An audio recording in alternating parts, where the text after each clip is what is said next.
Hello, good evening or afternoon. Our mayor will be joining us at 7, so till then you get me.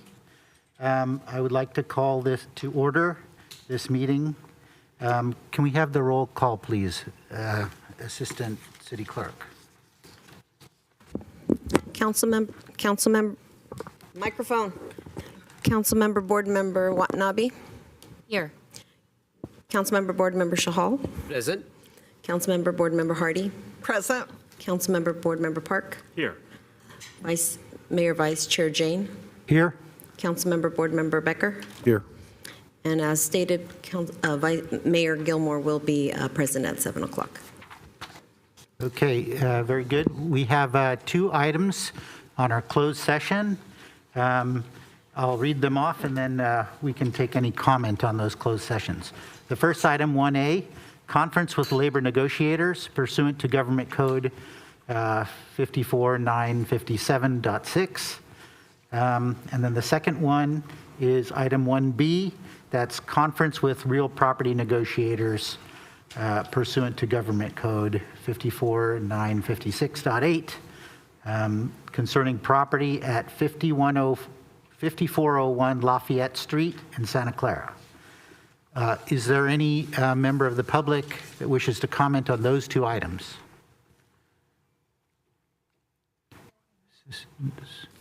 I see no hands and I have no written comments. Okay, then we will convene to close session. Thank you, and we'll return at 5:30 for a joint council and planning commission study session.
Good evening, everyone who's attending remotely, as well as those in the audience.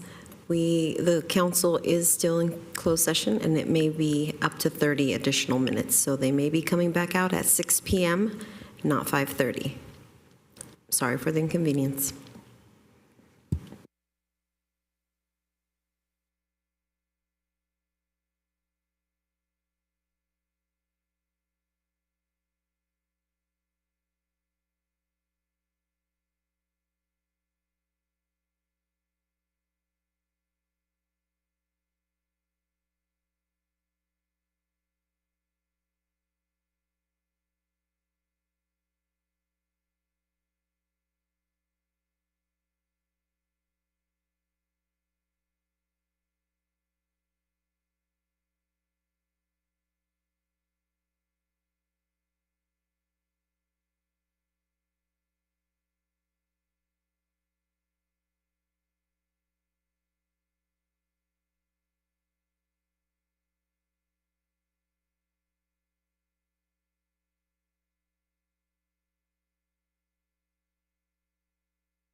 Okay, we're back from our closed session. Acting City Attorney, was there any reports from closed session?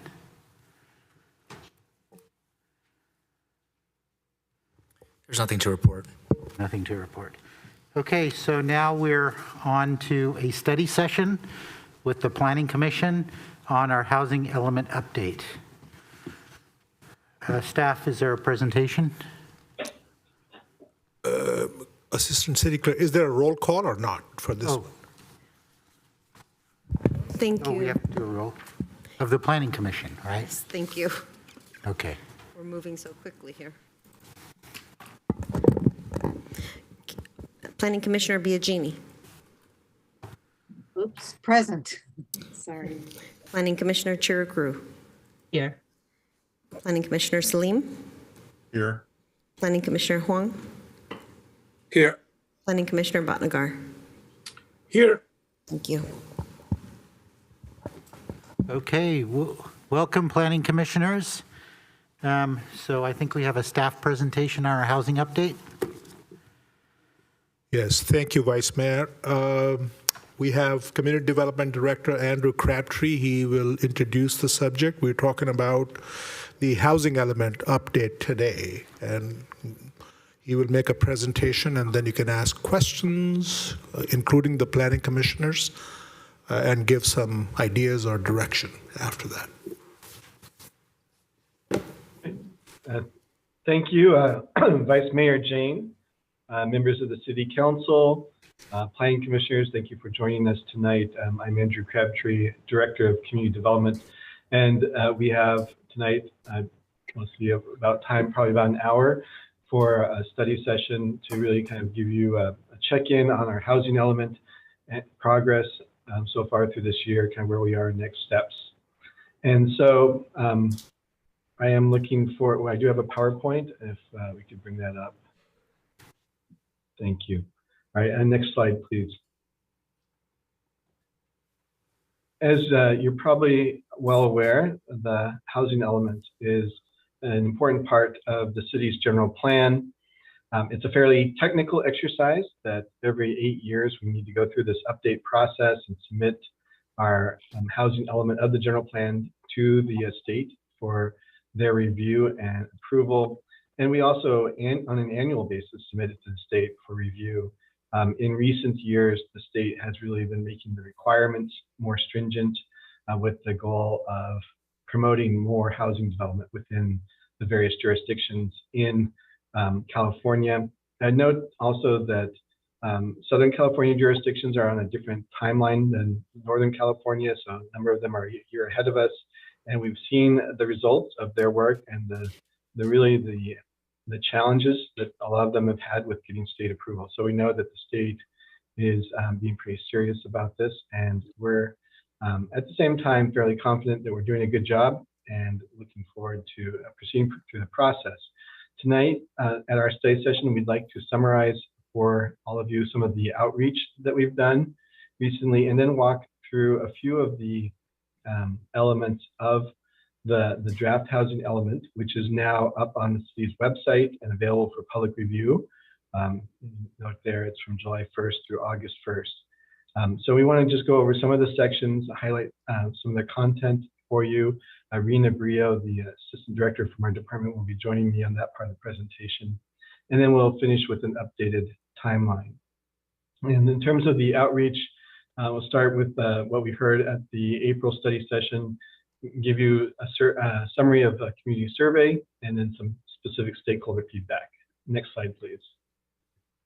So in April, we were with this same group, and this is reflecting back to you what we heard in terms of input on the housing element at that meeting. These are really concerns, issues that the Council and Planning Commission raised that you would really like to see addressed in that housing element. And just reading through them, having housing that is truly affordable for service workers and seniors. And so I think there was, in that word truly, an acknowledgement that while we follow the technical definitions of affordability that are maintained by the state and based on county area median incomes, That may, in fact, not necessarily translate to actual affordability in some cases. And there was a desire expressed by the council that we really look at how we can make sure that we are providing housing that is affordable for service workers and seniors in our community. And then in terms of the city's existing affordable housing ordinance, I think really related to that first point was a desire to see a deeper affordability. So as the ordinance currently stands, it has a requirement based on providing 15% of units within a new development as affordable at a moderate income level. And I think moderate being the highest of the different designations of affordable housing.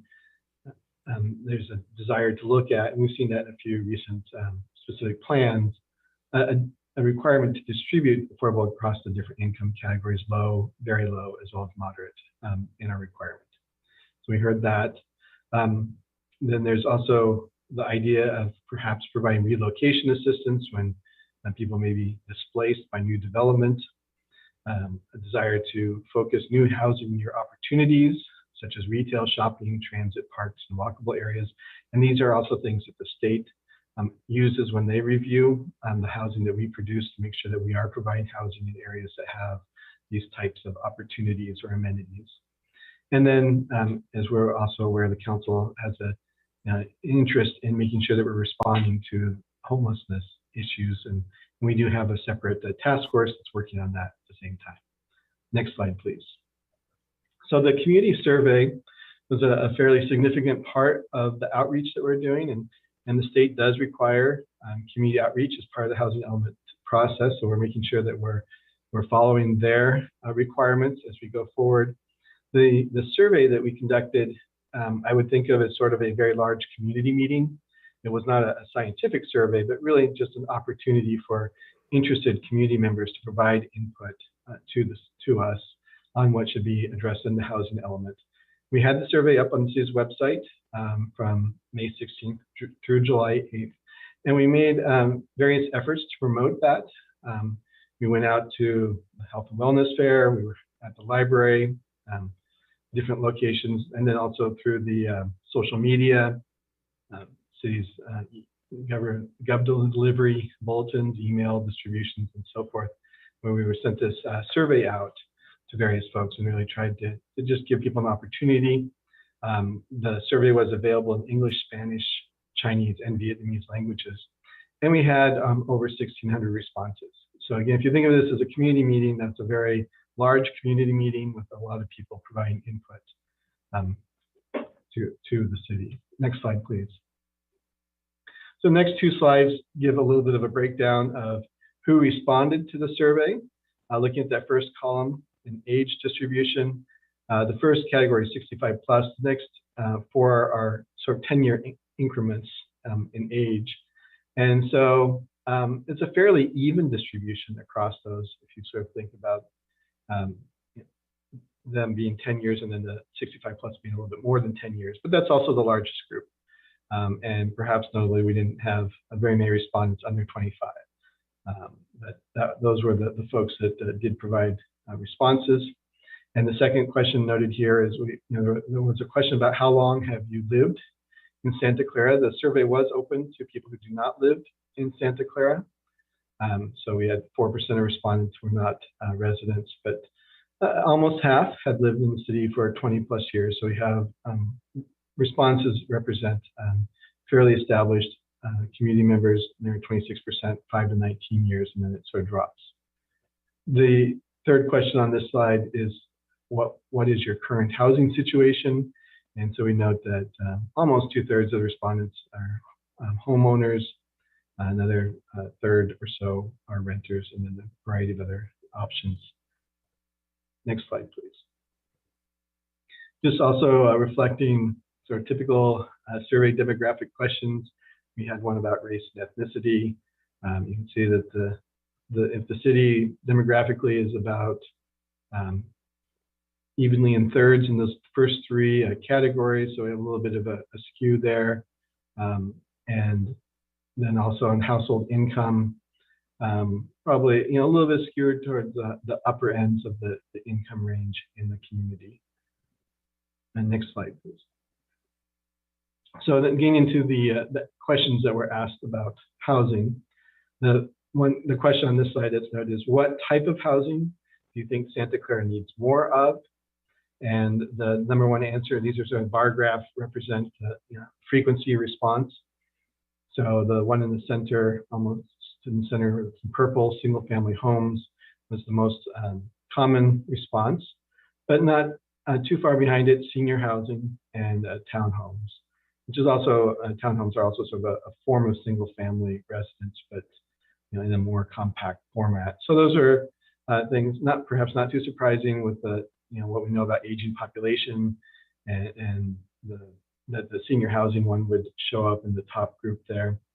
And then beyond those three, there's a somewhat even distribution amongst, on the left hand, you have sort of condominiums and apartments, or more of a multi-family type housing type. And then on the right side of this bar graph, we see some of the more special needs types of housing, as well as micro units, was the one with the lowest response rate. And just permanent supportive housing, really being housing that's geared towards people who may be homeless, or really in a lower income categories, and they're seeing to need services along with the housing. Special needs housing, and maybe for people with disabilities or other types of special needs. Interim transitional housing, who relates to people who are coming out of homelessness sometimes. So those are similar but slightly different versions of lower income housing. And next slide, please. We also had a question where respondents were asked to rank these 8 different sort of community members in terms of what do we need housing for. So seniors rose to the top, followed by single parents, large families, persons with disabilities, veterans, college students, military personnel, and farm workers. And and some of these are, again, things that the state asks us to look at. Farm worker housing being one of those. Some questions about why that's included, given that we don't have much agriculture activity in Santa Clara, but that's part of the requirements of this process. Next slide, please. And now getting more into some of the more substantial of the questions. This one I think is helpful to us in particular. We asked people to rank on a scale of 1 to 10 a number of issues.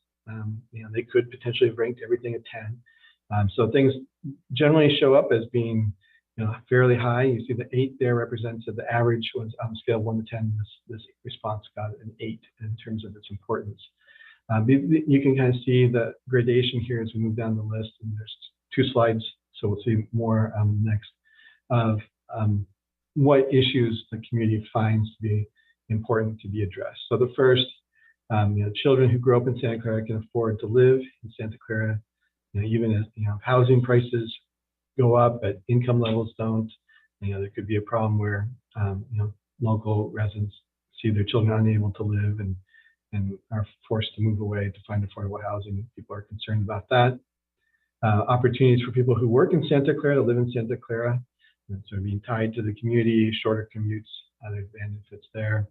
The desire to avoid environmental risks in new housing, recognizing that we shouldn't be planning in wetlands, air quality, flood, et cetera. Again, sort of working off a state list, and in some cases, other communities are dealing with areas prone to fire, wildfires and things like that. We don't have as much of a concern here in Santa Clara, but we do have some areas that are still within floodplains or have potential air quality and noise issues. Potential traffic and congestion resulting from new housing development or lack of housing development. And then opportunities for older residents to downsize and stay in the community, so sort of related to senior housing. Next slide, please. Continuing down the list, preserving community character, streamlining the process for new housing construction, providing shelters and transitional housing for homeless families and individuals, along with services that go with that type of housing, and then supporting programs to help owners at risk of mortgage default to keep their homes is also on the list. Next slide, please. We also had some more open-ended questions And we asked people to talk about sort of the quality of the neighborhoods in the city. We really heard, from a variety of people that they felt some neighborhoods lacked services. Perhaps the El Camino Real area showed up as a priority. Ours got Aviso, Civic Center in downtown are on the list. And this is really people in the community feeling, identifying which areas they feel like we're lacking in terms of parks, libraries, grocery stores, and so forth. And what is most lacking was connected safe bike lanes came out, along with grocery stores and parks. So those are things that the city should be taking into consideration as we plan new housing development, and how to provide those things along with it. Or even for our existing neighborhoods, how to try to supplement with more of those types of services. Next slide, please. And again, with open-ended questions, sort of an opportunity for people to say whatever they would like. We have the word cloud here image with the different types of concerns that came up. We certainly did hear some people say the city should build no more housing, recognizing the sentiment that we're already strained with our ability to provide services for housing, and adding more housing is going to increase that challenge or further diminish quality of life, whether it be from traffic or crowding of grocery stores or parks, concern about water availability. We hear that one, particularly in the drought years. These are things that do come up from the community. And certainly, as you're aware, we're in a position where we're assigned a number of housing units, almost 12,000 housing units for the next 8 years, that we need to plan for. The state that's part of the requirement of the housing element. And so while we recognize that these are legitimate concerns, we also have to respond by thinking about how can we address them as we plan for those housing units. How can we best address those? And so that's, we certainly take that seriously as we work on our new neighborhood plans. As you're aware, we think about parklands and how to integrate commercial services and things like that to try to address these concerns. And again, affordable housing for seniors and teachers, families was something we heard comments about. Next slide, please. So in addition to the community survey, we have an ongoing series of stakeholder interviews where we're really looking, we've identified specific different groups throughout the community that we think should be represented. And so we're having invited, targeted interviews where we reach out to those groups and ask them, if there's someone from the group that can take some time to give us specific feedback. We've had 8 of those type interviews so far. And in hearing back from those groups, one of the questions we've asked is, what are the strengths of Santa Clara? So, these are some of the responses we've heard: that safe, diverse, community-driven environment, that the public facilities and parks that we have are being well utilized as an asset of the community and adding to the quality of life, and that overall, living in Santa Clara provides good access to opportunities for Santa Clara residents, whether it be jobs or schools or these other types of amenities. But we also heard about some of the negatives. On the next slide, please. These are some of the challenges that we heard. Some neighborhoods need improved access to food and transportation. The high cost of living and housing shortages is potentially pushing residents out of the city. So related to that, residents shouldn't have to pay more than 50% of income on housing. You may have heard traditionally that sort of 1/3 of your income should go to housing. It's kind of like a generic rule of thumb across our nation. We recognize that, though, in this area, it's often closer to 50%, sometimes more. And once it gets much over 50%, it can be a real burden to people.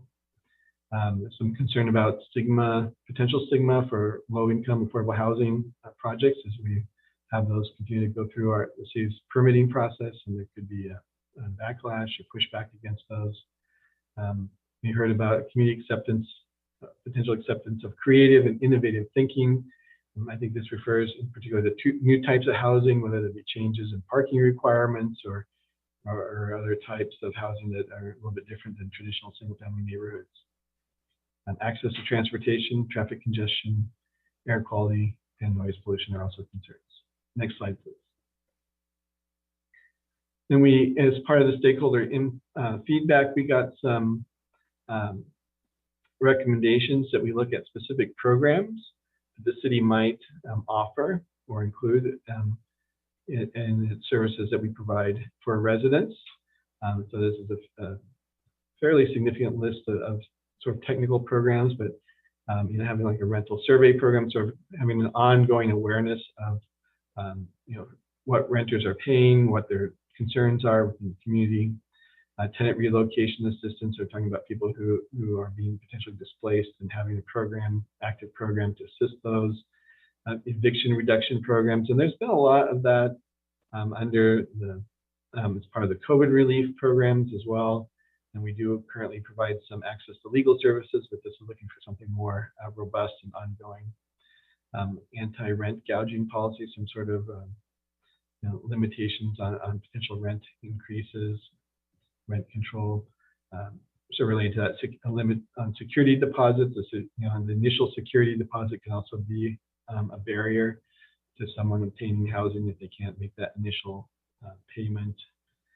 Fair chance ordinance or similar programs to relate to council to just make sure that home renters or buyers, people looking for housing, are being given the opportunity, equal opportunity to obtain housing. A proactive rental inspection. This is looking to our current housing stock and making sure that the city is keeping an eye on its quality and that the housing that is out there, you know, the apartments that are out there, you know, have things like hot water and levels of cleanliness, structural safety, different issues that might potentially be a concern in some of the older housing stock in particular. Having programs to help people purchase, first-time home buyer programs, or tenant community opportunity to purchase programs. Having more resources, resource centers providing information and assistance for renters, tenants. Citywide affordable rent portal. So this is really just having a, sort of like a website that helps people access all the different resources or put their name in to show that they're interested in affordable housing. Increasing our multilingual outreach, and a net loss policy, which would be something to make sure, you know, just a formal requirement of the city not net lose housing in any decision that we make in terms of like land use, for example. Next slide, please. So continuing with the stakeholder interviews, some of the opportunities or priorities for the city to consider. Again, having affordable housing for families with children, service industry, workers, seniors, and first responders, teachers. Similar to what we heard through the community survey, looking at having more creative programs, survival housing, and tackling homelessness issues, looking for opportunities for partnerships, and then again, multiple language outreach, all issues that we heard. Next slide, please. So at this point, I would like to turn the presentation over to Rena Brio, the Assistant Director for Community Development. You Yes, can ready? you hear me? Yes, Yes, I'm ready. Now, great. And she's going to walk through just a little bit. One of the first slide is what is in the draft plan, and she's going to talk a little bit about some of the sections where there's been more development since our April study session. Thank you, Andrew. And good evening, Mayor, City Council members, and Planning Commissioners. I am going to walk through at a high level the housing element in its draft form, and it is currently publicly available for everyone to read, and it's with all the words and the graphs and the data included, and for individuals to provide us comment.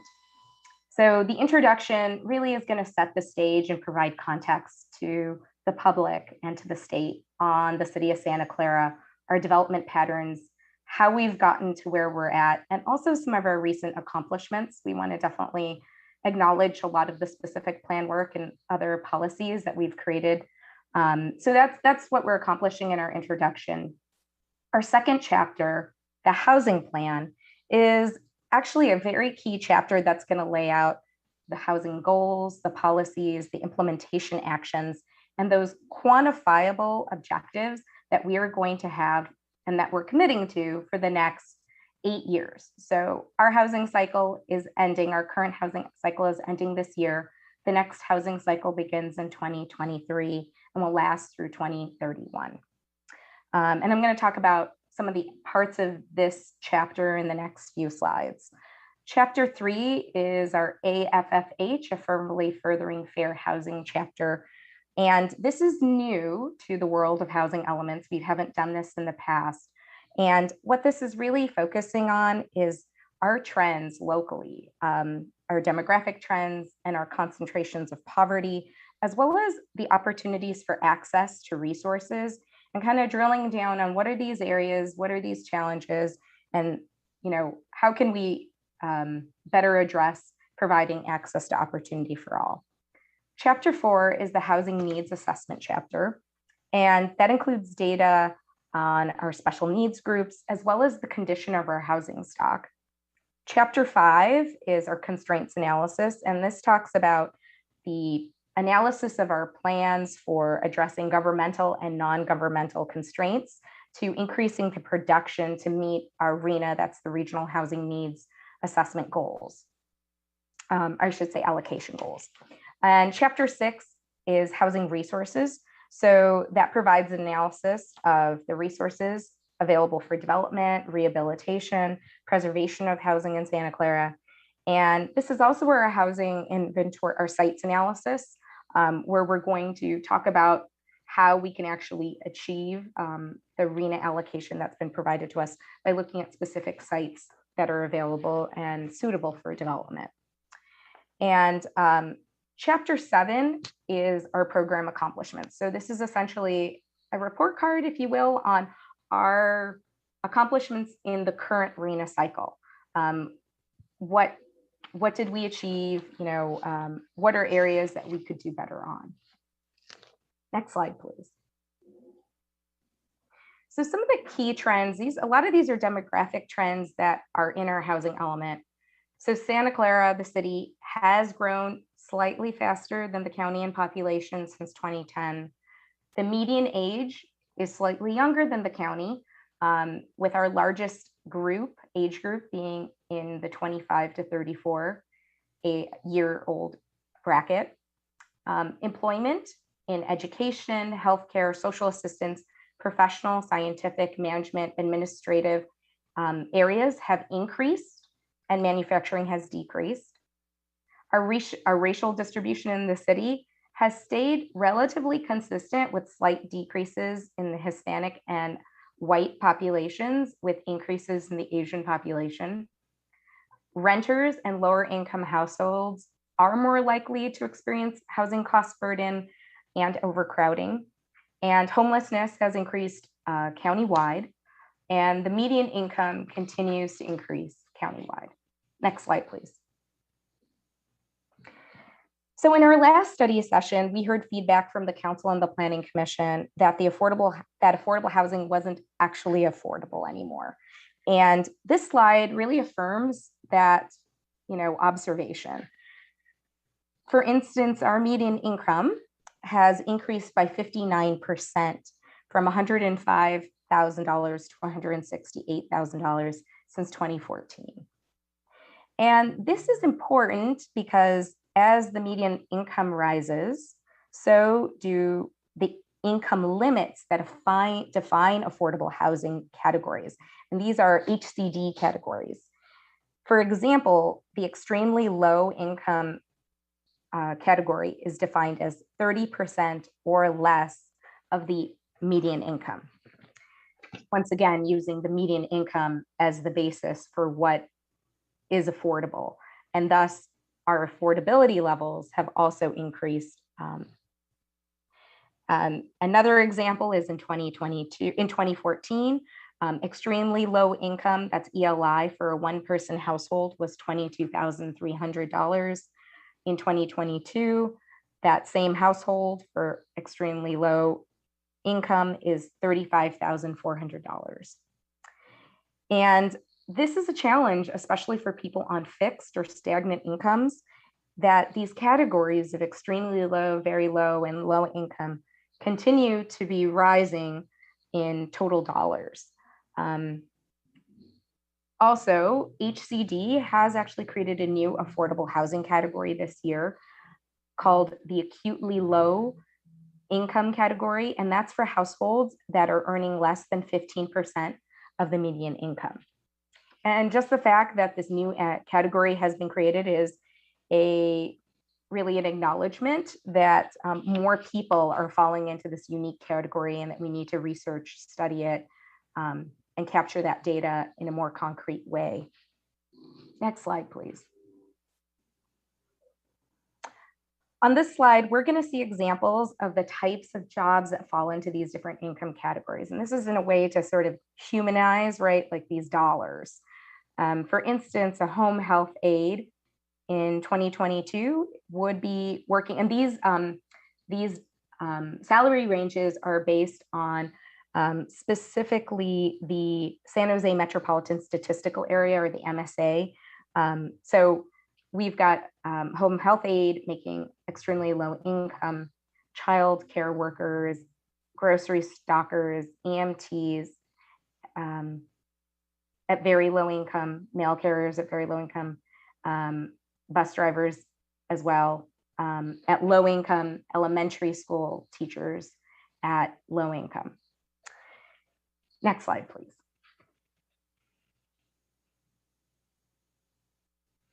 So affirmably furthering fair housing. This is a topic we talked about at the last study session. And really, we have focused on our housing element on 5 real goals related to AFFH. We want to increase the access to opportunity with a variety of different parts of the city.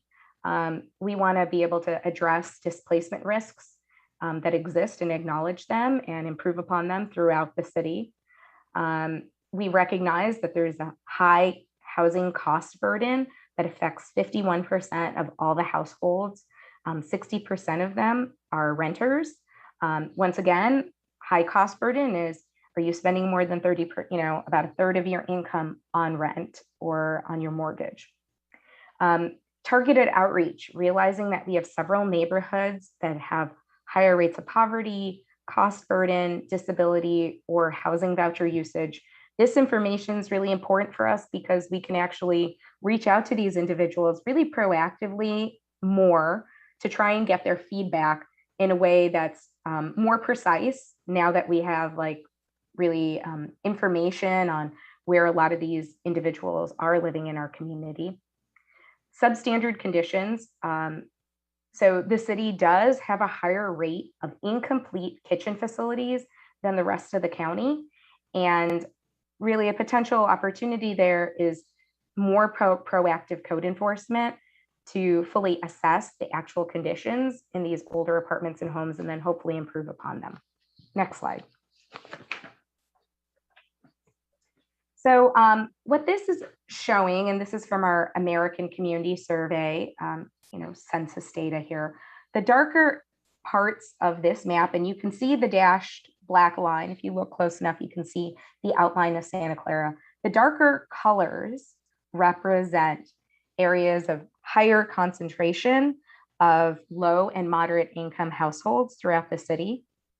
Overall, Santa Clara has lower percentages of lower and moderate households than San Jose, but higher percentages than Cupertino, Los Altos, Mountain View, for instance. And Santa Clara does have some isolated concentrations of low and moderate households in the north, the central, and the southern areas of the city. You're going to notice this large band. I wish I had, a pointer here, a large band that goes through the center of the city. It's the middle, just south of 101. And I want to kind of key in on that because you're going to see this trend of higher concentrations of a lot of concerning factors in this band. And I want to point out that, and we're going to show this when we get to the zoning maps, this is a little misleading. This is definitely misleading because what you're looking at is percentages, and this band of the city is predominantly industrial, and we just have a few residential properties, most of which are legal non-conforming. They've been there a very long time, and so there's actually a very small amount of the city's entire housing stock, very small percentage in this band. But just want to point out that, you know, it's this percentage of residents that are living in these predominantly industrial areas. Next slide, please. So we've seen this at our last study session. You know, it's a graphic to describe this concept of AFFH. And that's the fact that, you know, we want to locate housing where there are resources, where there are opportunities. And so this depicts, you know, affordable housing as an opportunity, bicycle lanes, pedestrian pathways, grocery stores, parks, schools. These are places people want to be, and we want to be very intentional about putting housing where people have access to these opportunities, which will allow for social mobility. Next slide. So our tax credit allocation committee opportunity scores. So what this is really showing is where in the city and it's looking through a variety of different metrics. It's looking at economic metrics, environmental metrics, education metrics. And we're going to show here on this map where the areas of high resource, so it's the dark purple, and moderate resource, and then low resource.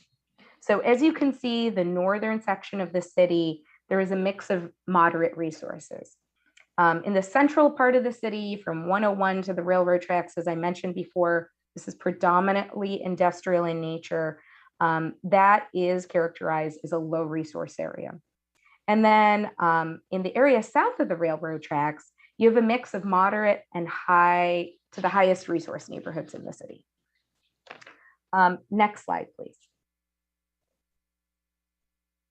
And this slide shows, really it's a simplified zoning map without getting into all the different unique types of zoning.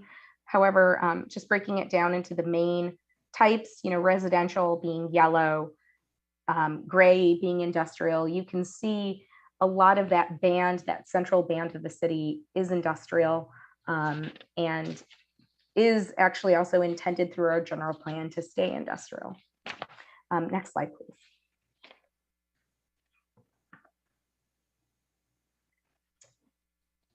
So we have here are just a few slides on our housing plan. So this is going to include our goals and policies and our actions, which include funding sources, the responsible agencies involved, our objectives, as well as our time frame. Next slide. So our goals, and these are our top 5 goals in our housing plan.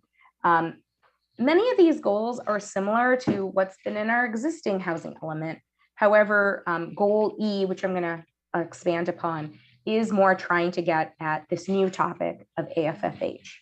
So we do want to create and maintain high quality, livable, and diverse housing stock within the city of Santa Clara. We want to designate suitable vacant and underutilized sites for new residential development, increase special needs housing opportunities for persons of all economic levels, promote a variety of housing types, tenure, and location, including higher density where possible, especially for lower and moderate income and special needs households. And then really focusing on the AFH goals here to firmly further fair housing by increasing access to opportunity, reducing displacement impacts, reducing cost burden, targeting outreach to lower income residents, and rehabilitating substandard living conditions. Next slide. Thank you. So I'm not going to read through these 17 housing actions. I do want to point out several of these are from our existing housing element. However, we've removed ones that are no longer applicable. And, you know, I am going to just highlight a few of these now. Next slide. So we are working on our comprehensive zoning code update.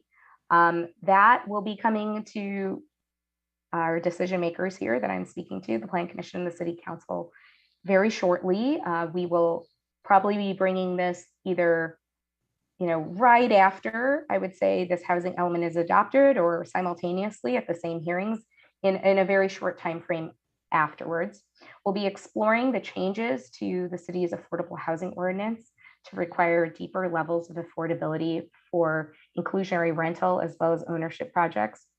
We're going to explore changes to the BMP program, that's the below market rate program, that would keep homes affordable for longer than 5 years. So essentially, right now, the requirements are that for a for sale unit, if you were a BMP unit and you purchase a affordable unit, that if you own that for 5 years, if you sell it within the first 5 years, you do have to sell it to someone of an affordable household at an affordable rate. However, after 5 years of ownership, then those requirements are no longer there. So the city is cognizant of wanting to retain, this is a longer term affordable opportunity for individuals. And so we want to kind of explore that more and retain longer affordability requirements for ownership, perhaps. And to establish multifamily residential housing inspection and educational programs that would be self-funded. So recognizing, as we mentioned, the incomplete kitchens in Santa Clara, just the need for looking out for these multifamily projects and to be proactively checking them to make sure they meet standards that are adequate. Next slide, please. We also want to require that there's no net loss of residential units during the construction of new housing and rehabilitation of existing housing. And we want to explore the implementation of a relocation ordinance modeled on state guidelines that would provide assistance for anyone affected by having to move or be displaced. And then implement the city's homelessness plan and establish a housing commission. So we do think that those recommendations are shortly coming, and we'd like to be able to implement those in the near term. And more. So opportunities for people to dive into the housing element to read more of these actions. Next slide, please. And I'm going to turn this over to Andrew Crabtree to wrap up the slides and guide us in discussion. Thank you. Thank you. So as I know we've mentioned, and I hope emphasized at a few of our discussions about the housing element, and we're on a quick timeline that the state has established in terms of the process. And so, as mentioned at the beginning of the presentation, the draft housing element is currently up on our website through August 1st. And that's in a format that allows the public to make comments directly in the document if they like. You can also just send us comments as well. But it's an opportunity for people to look through the entirety of the draft document that does reflect the input we received previously from the Council Planning Commission, as well as the different stakeholders and public, as you've just heard. The next step after that is to submit it to the state. And this is kind of an example of you start a race and then the finish line moves while you're in the middle of the race, but the state recently added sort of an earlier deadline for their review and approval process and the document being available ahead of that. So we had to kind of accelerate that from when we started this process, and we've done that. So the state reviews the draft, they give us whatever comments they have, which we need to address. And then we have an opportunity to return to the City Council in December with another study session where we'll sort of summarize what we've heard back from the community and the state at that point. And then we need to proceed pretty quickly to Planning Commission hearing on the housing element and City Council adoption in January of 2023 if we're to meet the state requirements. Now there's a asterisk here, and we are just acknowledging that when the state looks at the document in August, September, October, they could really give us substantial enough direction that we need to make changes or revisions that it won't be feasible to meet this timeline. As we mentioned earlier as well, we've seen from other jurisdictions around the state that that's happened a fair amount, where the state has just basically come back and said you haven't done enough outreach, or you haven't addressed this topic sufficiently, or whatever it might be, or we don't think the strategy is viable. We don't, and so we acknowledge that could happen to us. We're certainly trying to learn from what we've observed from those other jurisdictions and trying and being proactive to put together the best draft element we can, and look forward to successfully going through this process. That we just acknowledge that there may be things there that we can't address. But our goal is then to get the housing element, as it's been adopted by our city council, to the state in January 31st, so that we can be in full compliance. There is some concern if you have a delay. We'll keep working on it. If we have to make additional changes, we will obviously keep working towards the goal of getting to that finish line. But there's a period of time there where your city is potentially vulnerable if we don't have an adopted housing element to losing some of our land use authority, or not having some access to state funds and so forth.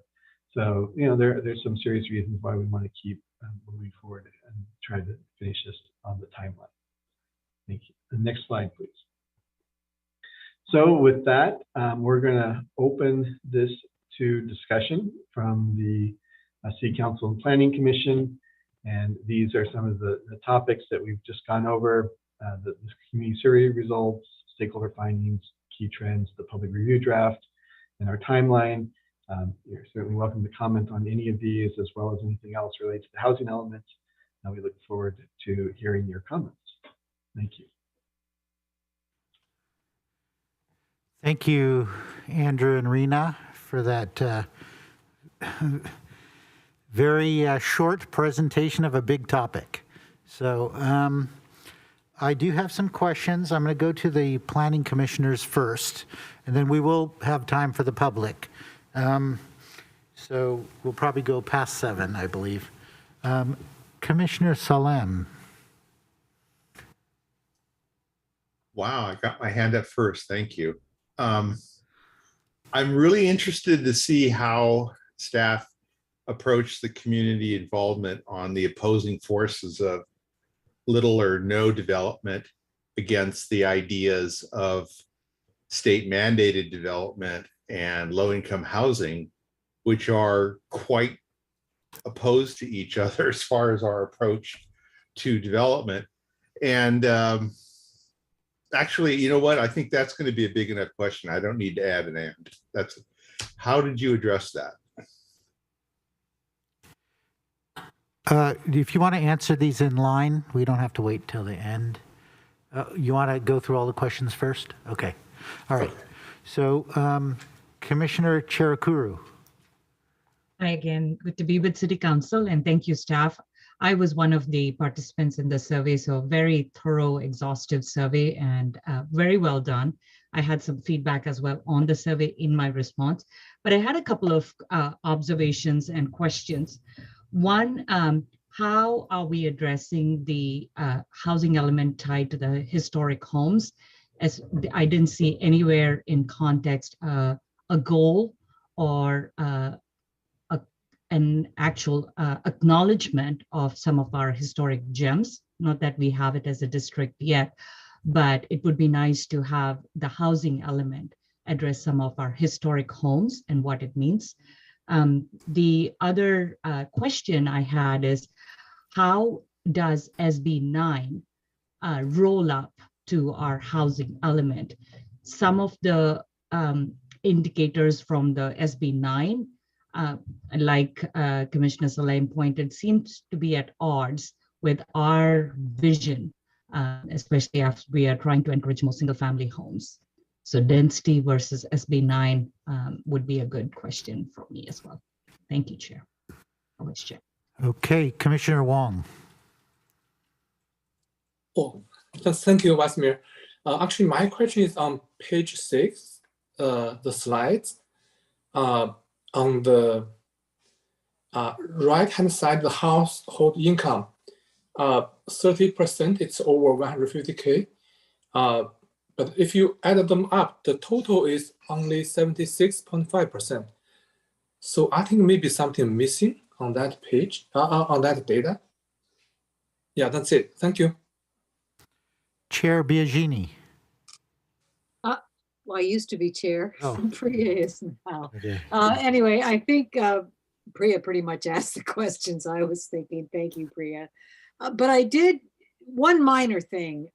As we're going through, I want to say it's the mid-20s of the presentation pages. It kept occurring to me that I would have liked to have seen an expanded map of some of that data. Is that possible on the website or in another place? That's my only question. Priya got the rest. Okay, so why don't we just accumulate the council member questions too? Council member Becker. Thank you, Vice Mayor. So I think one of the commissioners, I think it was Commissioner Hong, asked the question, which was about that missing number, which I kind of was concerned about as well. My other question was there any discussion? I know recently Assemblymember Alex Lee was pushing for social housing, and the reason why I talk about this is because seeing these staggering numbers on here of $160-some thousand a year is the median income for our area. That's kind of eye-popping and kind of shocking, I think, to a lot of our residents. So my question is about basically social housing, and if social housing has been considered, because reading in the definition of it is social housing is owned and run by a government agency or a nonprofit. The agency or nonprofit that owns the housing uses the revenue for rent or long-term leases to pay for construction costs and maintenance. As well as it focuses mainly on mixed income. Social housing provides homes for people of all income levels, from bus drivers to business owners. And it's proven that social housing is proven a way to provide the real affordable housing that a lot of us are seeking. So I'm just wondering if that is any of that been put into consideration as well. Okay, I did see Commissioner Batnager raise his hand. Do you still want to ask a question, or? Yes, thank you, Council Member. I had a quick question again about some detail. Maybe I misread it, but on slide 5, there is a distribution of the percentages of respondents. And on slide 18, there is a mention that the 25 to 34 age group is the largest group. Is that referring to the number of respondents, or really just saying that our city is actually quite young? And in that case, perhaps the percentages of respondents don't quite reflect the way the city is. Just trying to clarify. Thank you. Okay, Commissioners Chirakuru and Salem, do you have more questions, or you left your hands up? Okay. So we'll go to Councilmember Watanabe. Thank you, Vice Mayor. Yes, thank you, Andrew. I have 2 questions. And one of them is along the lines of speaking or using our legislators. Are we looking at the possibility of reaching out and getting their support or help in creating policy on some of the potential programs that were discussed and in the survey, like the anti-rent gouging and the security deposit limit? It seems like that could be something that could be put in place statewide. And then my second question, did anyone talk about the programs currently being built or in the pipeline here in Santa Clara? That's all I have. Thank you. Okay. I actually did have a second question. Okay, Commissioner Salem. Thank you. I was going to ask how we're going to address the quality of life for the low income and below median income when the type of unit or the type of space they have to live in is going to get smaller, less amenities, many other things will impact their ability to have a quality of life simply for affordability. There needs to be a baseline that we build from and go up. And I don't know how that will fit the statistics that we're working with, because it seems to be continuously increasing year after year without the salaries matching. So, thank you. Okay, Councilmember Hardy. Thank you, Vice Mayor. One comment I will say, I was new onto the Planning Commission when we saw a conversion for the Walnut Factory to go to live work units. And we had a lot of people yelling and screaming at us, how dare you? And to me, I think this goes back to being creative and allowing different options for different realities. I think options are how would I know best what someone else's housing should be? We always hear the rent control, and I did a lot of research, and here's the reality. With rent control, rent never goes down, ever, because it's not tied to the market or the reality, and it also gives a disincentive to owners to keep up property, and it leads to what we might call a ghetto, which is a sad, something I don't think any of us want. I was glad to see about the bicycle lanes and keeping Santa Clara very livable and to work and live within the same area. My questions would be, do we have some way for residents to know what services are available to them?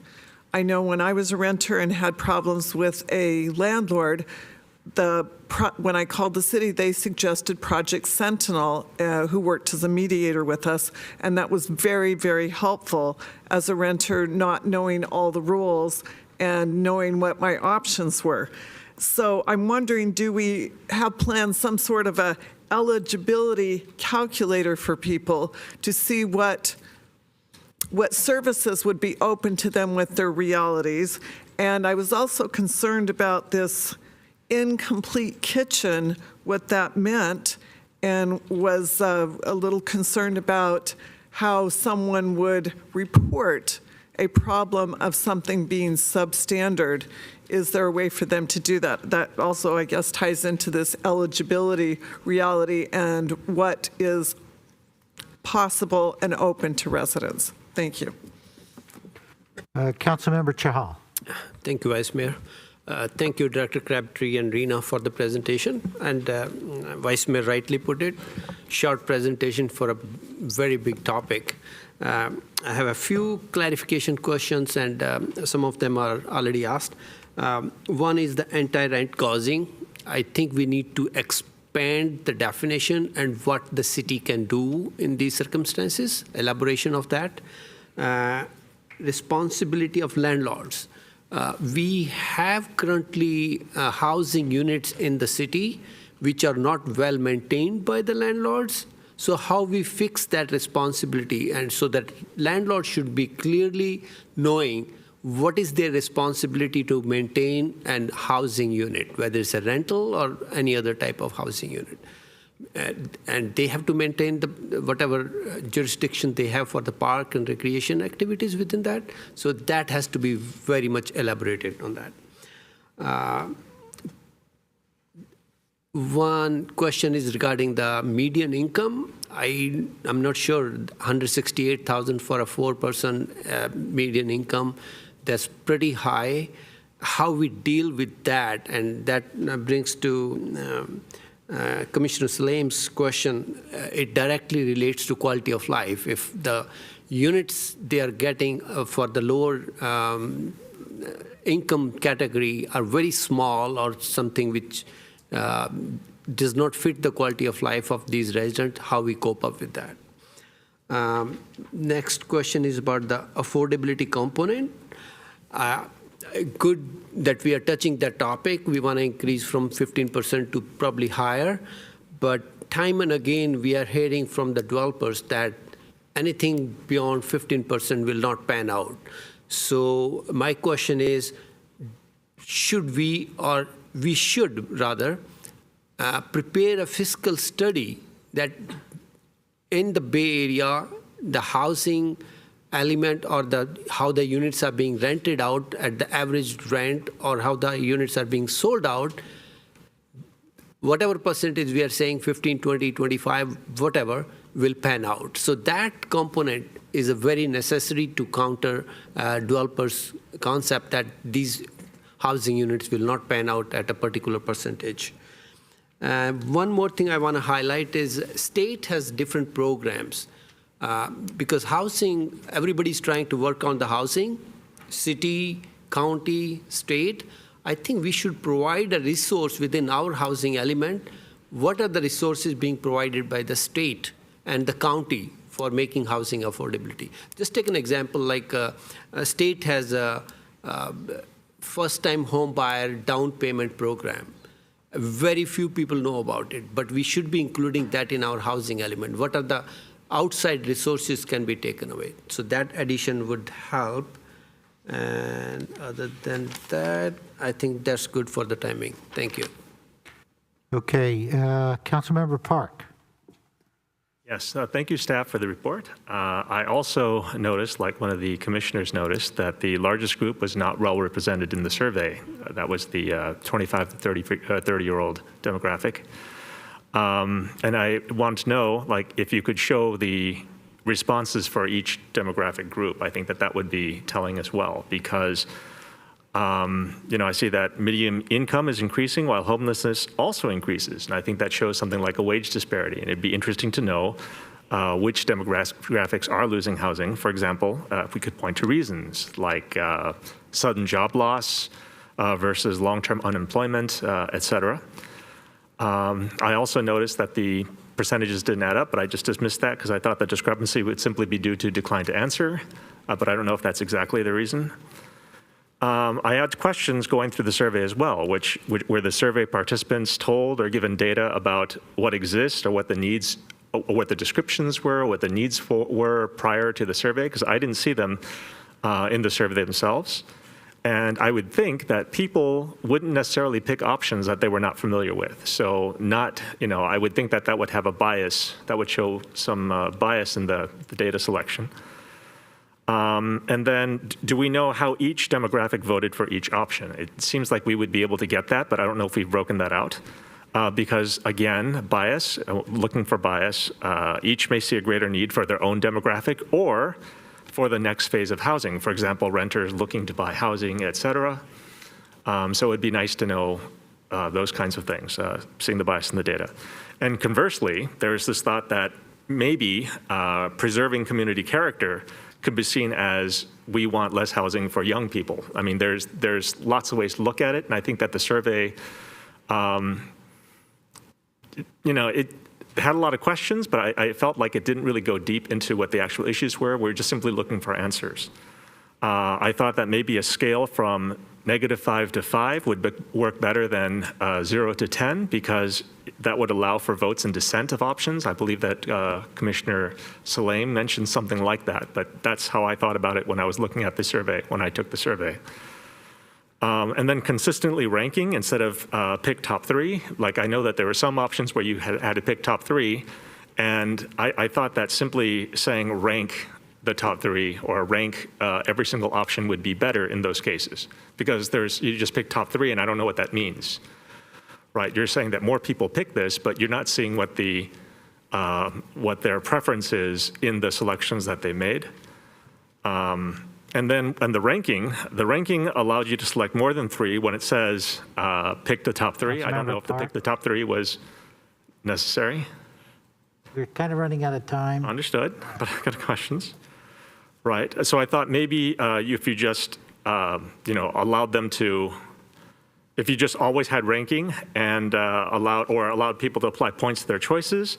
And when I took the ranking, I wasn't quite sure, I had to think about it. I wasn't quite sure if 1 was greater than 8 or 8 was greater than 1 when I took that, because there was no, notice of 1 is first, 2 is second, or 8 is worth more or not. I also thought there would be options for, maybe have options to learn more about the demographics. I own more than one home. I also rent housing. I have an ADU. I intend to make an ADU, et cetera. And then when it comes to provide shelters and transitional housing, I think that a lot of people are for that, but if we can get more into the specifics of provide shelters and transitional housing in my neighborhood, as well as, but not in my neighborhood, because I think that everyone sees the need for this, but every single time a project comes up, people tend to say no. And I think that, finding more, using the survey to find out more of the details, the harder to elicit information would be useful. Thank you. Okay. That's a lot of questions for staff. I only have one question, and that's about logistics. So the public review draft is over August 1st, and then it goes to the state to review that draft, which will be August 12th to October 31st. At what point does what goes to the state get changed by what we're hearing today? That's what I'm trying to understand. Thank you. All right, who's up? I'll go first, and I'm fairly confident I didn't catch everything. So, Rena, if you hear something that I missed and you want to add on, then maybe you can help out. And if between the two of us we need to circle back to answer a question, we can do that too. I want to start first with sort of a global response, and there were some questions about some of the details and specifics of some of the policies or programs that are being proposed. And one way to look at it is the housing element is in part a work plan. So we're really identifying things that we would be working on over the next 8 years. We may not get to all of them even in the 8 years, but they're something we're signaling to the state an intent to explore, develop, and look into these different types of programs. And so with that, when we talk about like some kind of rent control program or some of these other things, there would definitely be a process with the city council, planning commission potentially involved, depending on the issue, and decisions to be made. We would get input about specifics about some of these concerns that were raised. So specifically on like the rent control issue about how do we make sure that doesn't result in disinvestment in properties or other concerns that we might have. So I just want to note that as we talk about these things, it's pretty high level in that we're just saying, in the housing element, this is something that the city has an intent to consider and explore. So, I think where if the council had, a serious concern about that, we could discuss that. Some of these things are things that the state has definitely been looking for. We've learned from other communities going through this process, and that's part of why they're included here. So I'll just try to work through some of the questions in my notes and hopefully address some of these. There was a note too about the numbers not adding up, and just yes, I think Councilmember Park sort of weighed in on that. The answer to that already is that there was a choose not to respond option that got left off the slides that generally accounted for the numbers not adding up to 100. So that was just the way that was presented. How does staff approach the community concern and the tension that exists between people who are concerned about impacts of new housing development, and at the same time we're under essentially mandates from the state to plan for more housing and allow it. And I think that's part of the planning process that we go through, the land use permitting process, where we have community meetings and outreach around specific projects, and we sort of tie it back to our general plan. At some point, the city may go through a general plan, that comprehensive general plan update. There would also be an opportunity to discuss that with the community. So we look for opportunities to provide information and explanation to the community so that they understand the realities or the requirements that we have to address in terms of continuing to provide housing within the community, new housing. But we also take seriously the concerns of the community in terms of impacts of that housing, whether it be traffic or parks or commercial services, and try to come up with strategies to provide those things along with the new housing. right? So that's our goal is plan. That's what, sort of at the core, what land use planning is about, is trying to find ways to plan for new growth that is created through state requirements or economic pressures, whatever it may be, in a way that results in the best possible quality of life that we can deliver to our community along with the new development. There was a concern about the quality of life for residents of affordable housing, and note that there are minimum standards, particularly when we're dealing with affordable housing requirements. There are requirements for how these things are built, minimum square footages and so forth that come into play, and then also what kind of amenities are provided within the project. We have our parkland dedication ordinance. We have other things that are providing for amenities that go along with the housing. SB 9, which is the state law that requires cities to allow subdivisions of single-family lots, and we were just talking about that at the last council meeting.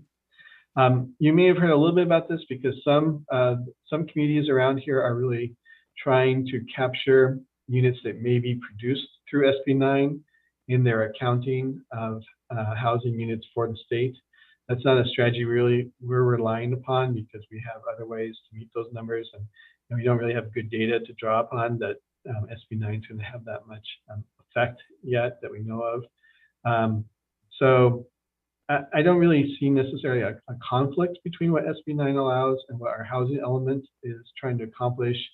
The housing element is trying to show that we can deliver a significant amount of housing capacity and housing growth in the community. And SB 9 could add something to that. Our housing element's not really focused on preserving neighborhood character and limiting density. I think that comes through the general plan, and there are other policies there, but the state is really addressing those already through SB 9 and sort of taking control of what we allow in that regard. And I heard some questions about seeing more data, more information about our households, more information, so more detail on how different demographic groups responded to the questions in the survey. So I think that's something that we can look at providing in a follow-up communication to the council at some point, and just give you a little bit more information sort of on those issues. So we'll keep that as a note to make sure we do that in the future. Code enforcement came up, and that's again one of our things that we're acknowledging we need to do more of in the housing element. And we do have code enforcement staff. We have an app. We have a phone number. There are different ways in which people can reach out to us and say they have a concern. And we do receive complaints about the quality of housing from some of our residents in rental situations, and we respond to those. And we do go out and conduct inspections and work with the property owners to correct things that are substandard. And that is part of our code enforcement program. Certainly, we're constrained by the amount of resources we have for that program. There could be more that we could do if we had more resources, but we are trying to use the resources we have to be very responsive to complaints and also to be proactive where we know there's a need to go out. And we've, again, sort of in the sense that the housing element is a work program for the future, looking for ways to improve that program is something that we will probably be discussing with the council at some point over the next 8 years. There's questions about how do we get information out to residents about the different programs that are available. We have, again, on a regular basis, we receive inquiries to the city. Can you help with this? Is there a program for this? Is there some way that the city can assist with that? And so we do respond to those and provide information through that. We do through the newsletters that go out to the community from time to time, sort of highlight the different programs the city has. We do look for ways to get that information out to the public so people are aware that there are services we provide. Or a lot of times then also we may refer people to the state or the county, which are also providers of different services than we do. Regarding social housing, And this is really like a new, this would be like really a new activity that we're not engaged in at the local level, where the government is acting as a property owner and property manager and developer, building housing that's, as Councilmember Becker mentioned, a mix of affordable and market rate units, and then using the income from that to pay for construction costs and maintenance. So really like acting as a developer, capturing some market rate rents as well to help the overall cost of the project go forward. I think that's what we're going to see on that is really at the state level. If that's a program that moves forward at the state level, it would be something that we would really not be the lead on. It's something that's more appropriately done at that level, because it's really going to require a lot of resources to establish a new program like that. And it's ultimately going to have to be a decision made by elected officials at that level as to whether or not that's something the state wants to take on. Let's see, I don't know. Rena, do you want to jump in at any point? Yeah, I think, and I apologize, I was out for just a few minutes when my camera froze. I don't know if we've tackled the question that Commissioner Slame and some others started with regarding sort of this dichotomy of the respondents to our survey that were more leaning toward wanting more single family homes versus, for instance, what we know the state is requiring us to do, which is to build more housing with limited land, which really means single family homes aren't really our future. More single family homes isn't the way that we provide for more housing with limited land. So, and I think a part of that is a lot of us already spoke to this. We recognize that our survey wasn't scientific. We did all we could to be inclusive and to proactively actually market to different ethnic groups, for instance, through social media ads, target groups that we knew were underrepresented and do pop-ups, for instance. But we do know, based on the people and the demographics of the survey, that it's not representative of everyone who wants to live in Santa Clara. We do know a lot of the respondents were people who currently live in Santa Clara, but not necessarily the people to aspire to live here. So that does also paint a little bit how the survey may not fully reflect, the individuals who want their future to be in this city. And we do want to be, an inclusive city and provide, as the state has required us to do, more housing opportunities.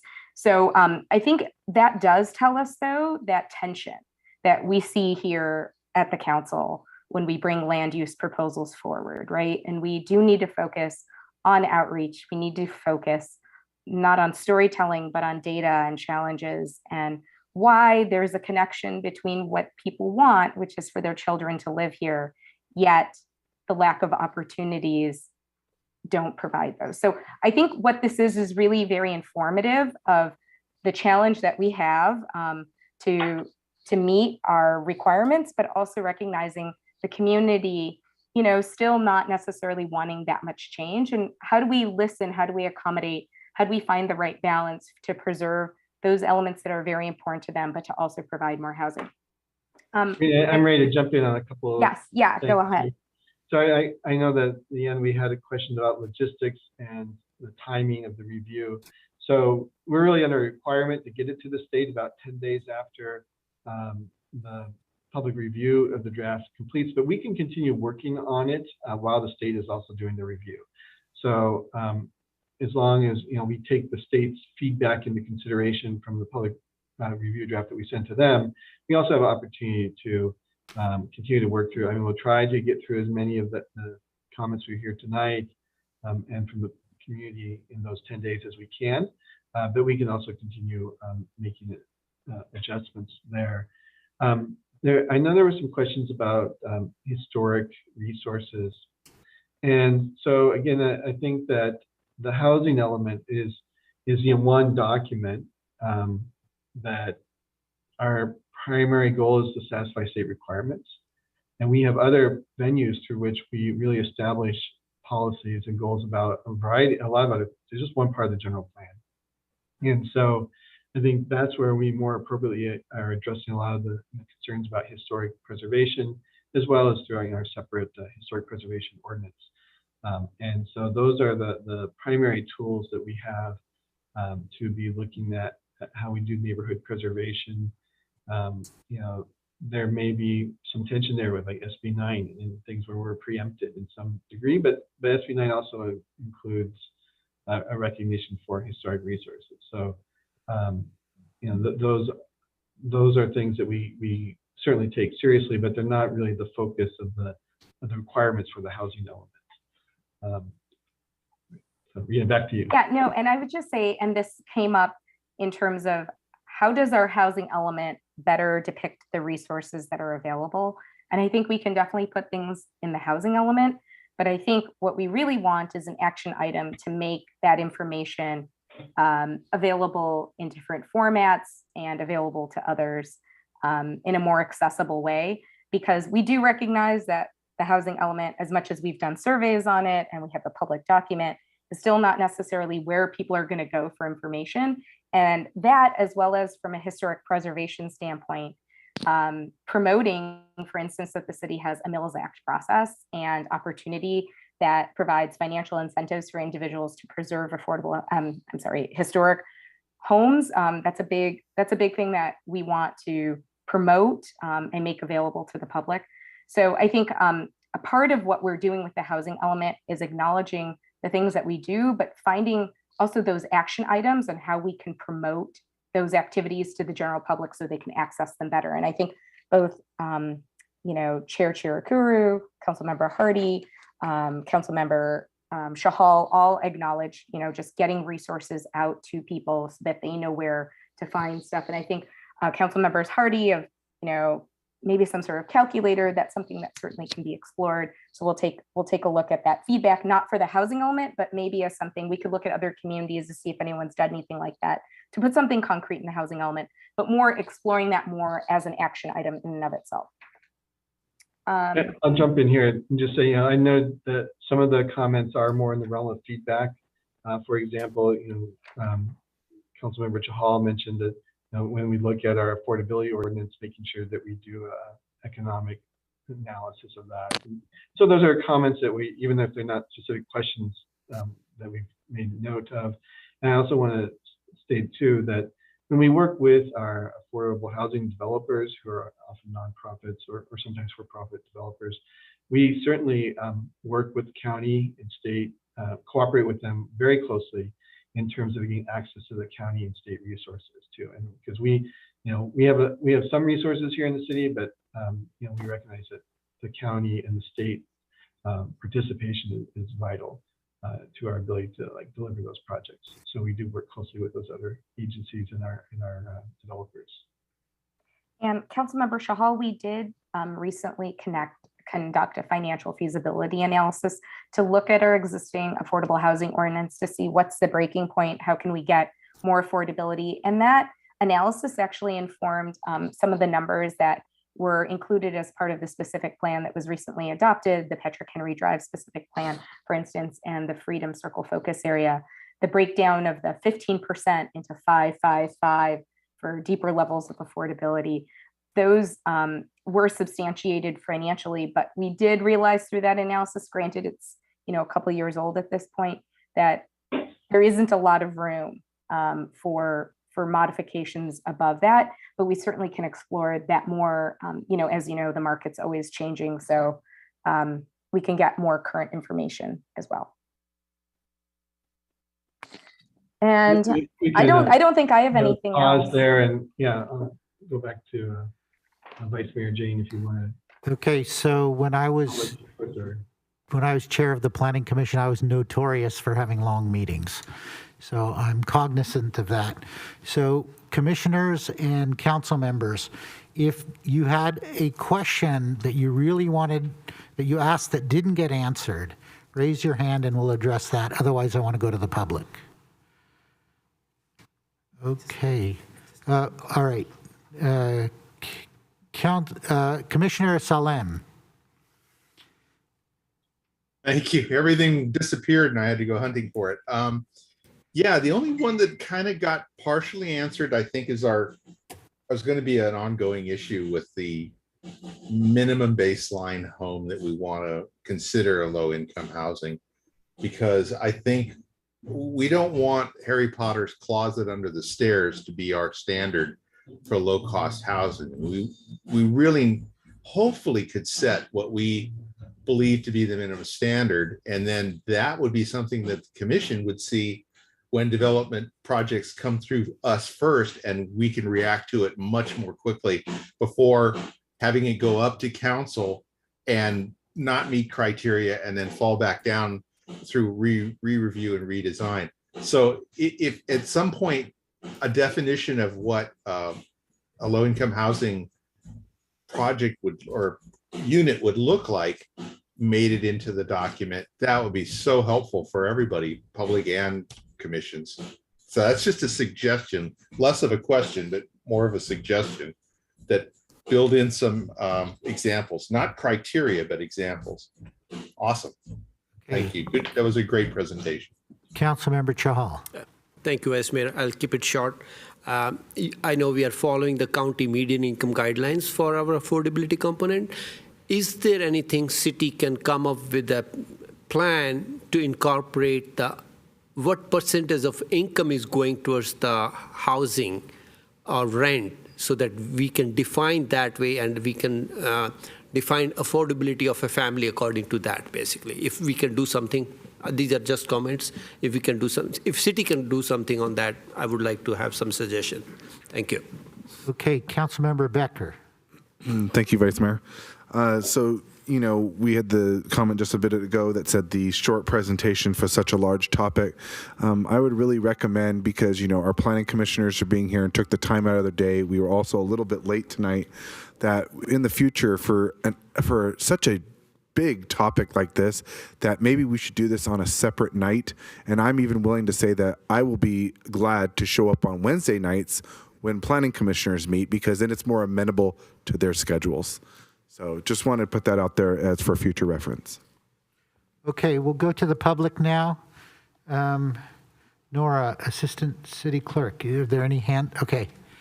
Sir, just a minute. Let me turn on your mic. Lou Vieira's son. I'm city attorney, also as well as Lieutenant Antonio Rivera, Santa Clara PD. With all this development, you have to keep environmental control, immunization. How many people are to be in this state driving vehicles? And what are we going to do with sewage control? Okay, you just keep on developing, bring more and more people into this area. And sewage plant is on secondary lines. It was flooding the other day. Well, I mean, there was fecal matter all over and urine, toilet paper. I mean, what are we going to do about that? And the bay can only handle so much. Okay, Mother Earth can only handle so much. All right? You understand the freshwater cycle where the water comes from the ocean. If we keep on putting sewage in there with chemicals and think it's going to process naturally, it's not going to process naturally. Then we're going to end up with some kind of fecal matter in the water, just like China. If we don't do, you got to make sure you're right with state with immunization. That's all I'm saying, okay? And also, you have probate confirmation, excluding yourself from the Antonio will, okay? Who purchased land? Can you justify what you purchased? Thank you for hearing me out. Thank you, sir. Any other member of the public wishes to speak? Oh, I see some hands up. Kalisha Webster.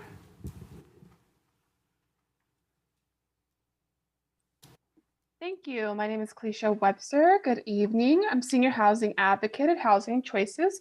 We're a nonprofit service provider that has supported San Andreas Regional Center consumers with developmental disabilities to find and retain affordable housing throughout Santa Clara County for the past 25 years. As part of the housing element, each jurisdiction is required to assess the housing needs of certain special needs populations. Under SB 812, this analysis must include specific housing needs of people with developmental disabilities, which differ from those of other disabled populations, and create policies and programs which will address these needs. In order to help cities meet this requirement, San Andreas Regional Center has contracted with Housing Choices to engage with cities during the housing element update process.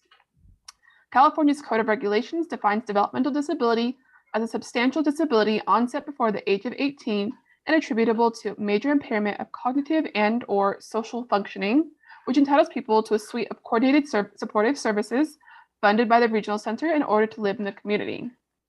In order to best meet the housing needs of individuals with developmental disabilities, we advocate for inclusive, affordable housing, where a certain number of units are set aside for people with developmental disabilities who benefit from on-site supportive services to help them stay stably housed. We want to thank the city for recognizing this need with the approval of inclusive projects such as 2330 Monroe Street and the Meridian, which will create a total of 26 units set aside for people with developmental disabilities.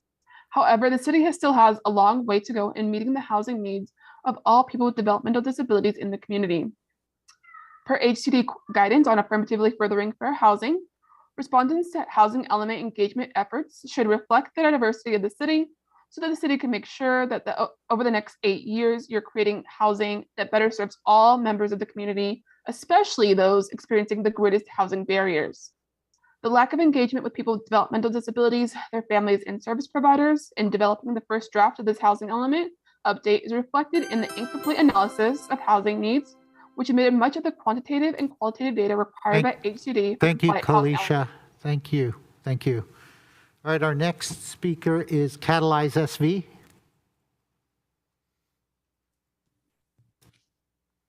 Thank you so much. This is Alex Shore. I'm actually speaking personally tonight, not on behalf of any organization for which I work or commission in which I sit.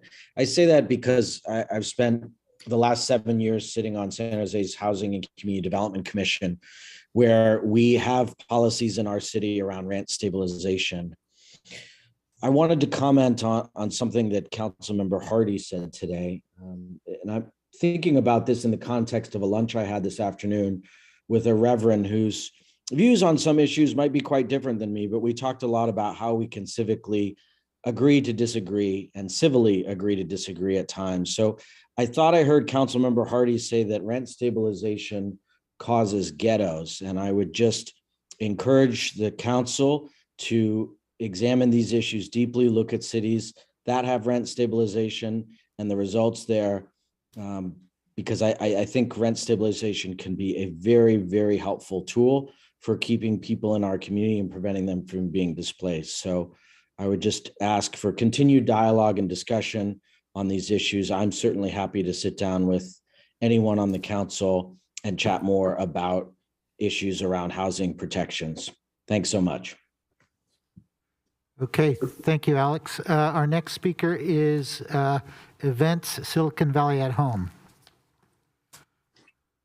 Yes, I apologize. This is Matthew Reed, Director of Policy from Silicon Valley at Home.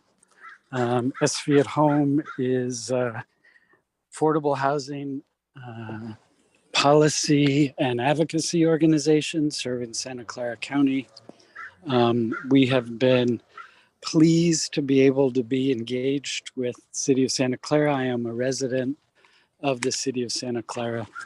And so I appreciate this opportunity to speak briefly this evening. This is a very difficult process, and I think staff, as well as members of the commission and members of the council, should understand that this is likely to be a process that goes through multiple stages.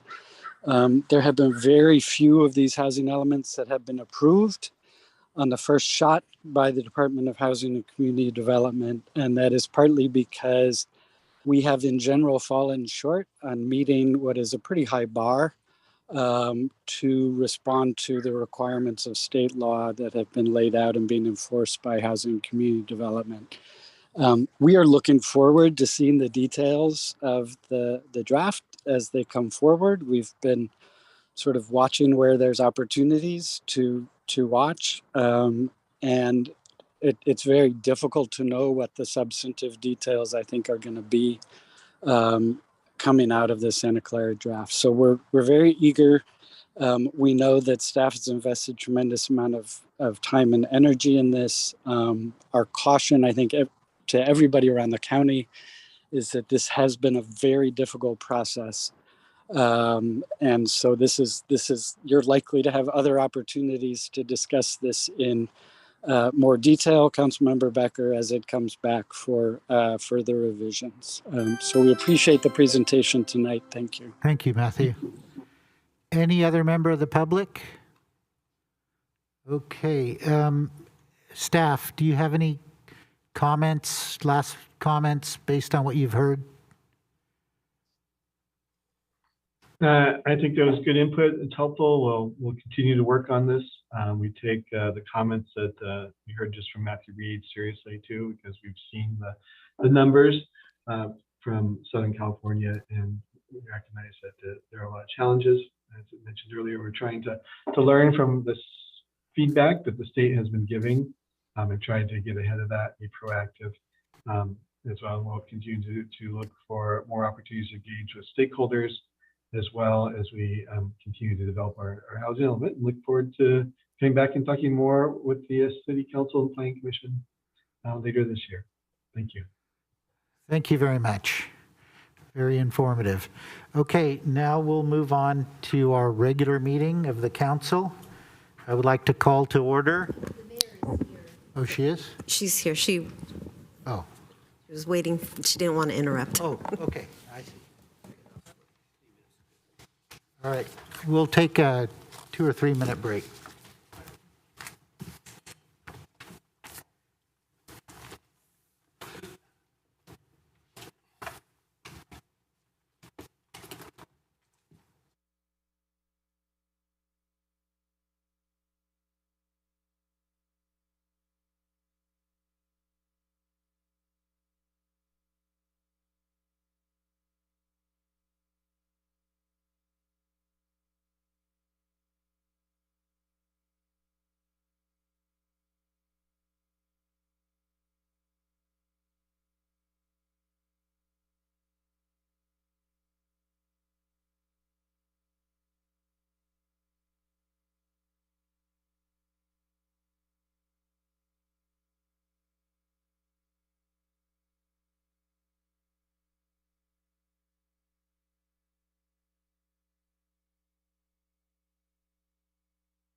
Good evening, everyone. I'm going to call the regular City Council meeting to order. Could you please stand for the Pledge of Allegiance and remain standing for our statement of values?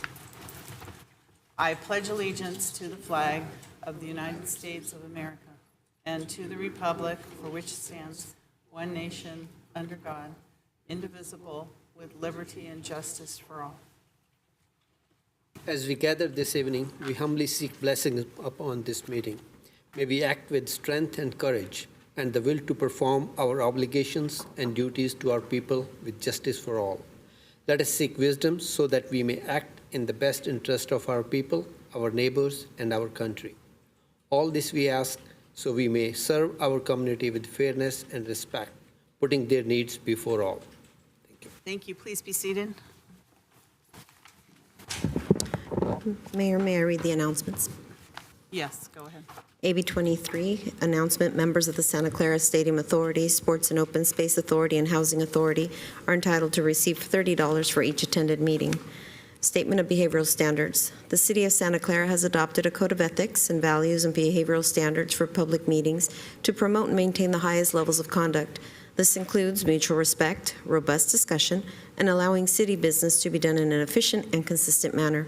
Please note that as the presiding officer, the mayor's and chair's direction in matters of process and decorum should be followed, and that use of the gavel indicates all conversations must conclude and everyone in attendance should come to order and attention. Welcome and thank you for your participation. If you are joining us this evening and you are joining us as a registered lobbyist, we are asking you to please identify yourself as such and disclose the clients and/or organizations that you represent. This is pursuant to City Code Section 2.155.110. Thank you. Thank you. So good evening and welcome. For today's meeting, the council is back in person and is conducting its meetings in a hybrid manner. The public is welcome to attend in person, and the city continues to use a Zoom feature to allow participation from the safety of your home or office. Members of the public can still join via the link and/or call into the Zoom meeting phone number shown on the screen now. If you would like to speak on an agenda item or during public presentations, please raise your hand on the Zoom application or press *9 on your phone. Please only raise your hand while the item you're seeking to speak on is presented. Staff will enter your name or the last 4 digits of your phone number, and I will call on you to speak. As a friendly reminder, members of the public have 2 minutes to speak on an agenda item and 3 minutes on public presentations, and those are reserved for topics not on the agenda. Prior to each agenda item, staff will lower your hand to ensure members of the public are seeking to speak on the appropriate agenda item. You may also submit your comments on the e-comment feature on the Santa Clara Legistar page or via public.comment@santaclaraca.gov, and the comments received during the meeting will be read into the record. So let's move on with the council agenda. So we have reports of action taken in closed sessions. City Attorney? There's nothing to report, Mayor. No reportable actions. Okay. Next, we have continuances and exceptions and reconsiderations. Mayor? We have Councilmember Becker. Thank you, Mayor. Because we are going to be hearing this very big, juicy topic of the business license tax, I would like to move up items 11, 12, and 13 before we get to that. Before the business tax? Yes. I wanted to do it after the business tax because I think the business tax is going to be a very beefy subject, like I said, so I you don't think the other ones are going to be beefy too? I don't think they will. Okay. Councilmember Watanabe? Thank you, Mayor. I was actually going to request item number 11 be moved up as well. Okay, we'll move those 3 items forward, and then we are going to do the business tax. And then after the consent calendar, I wanted to move it, well, it might even be right there already, the item on the city attorney's contract, because we have, I'd like to move that right after consent calendar because we have outside legal counsel on the clock. So let's move that one forward as well. So that'll be number 8. We'll move that after consent. Okay, so seeing that, do we have anybody else? Okay, so we're going to, before we do our business tax then, we are going to start with item number, which one was there?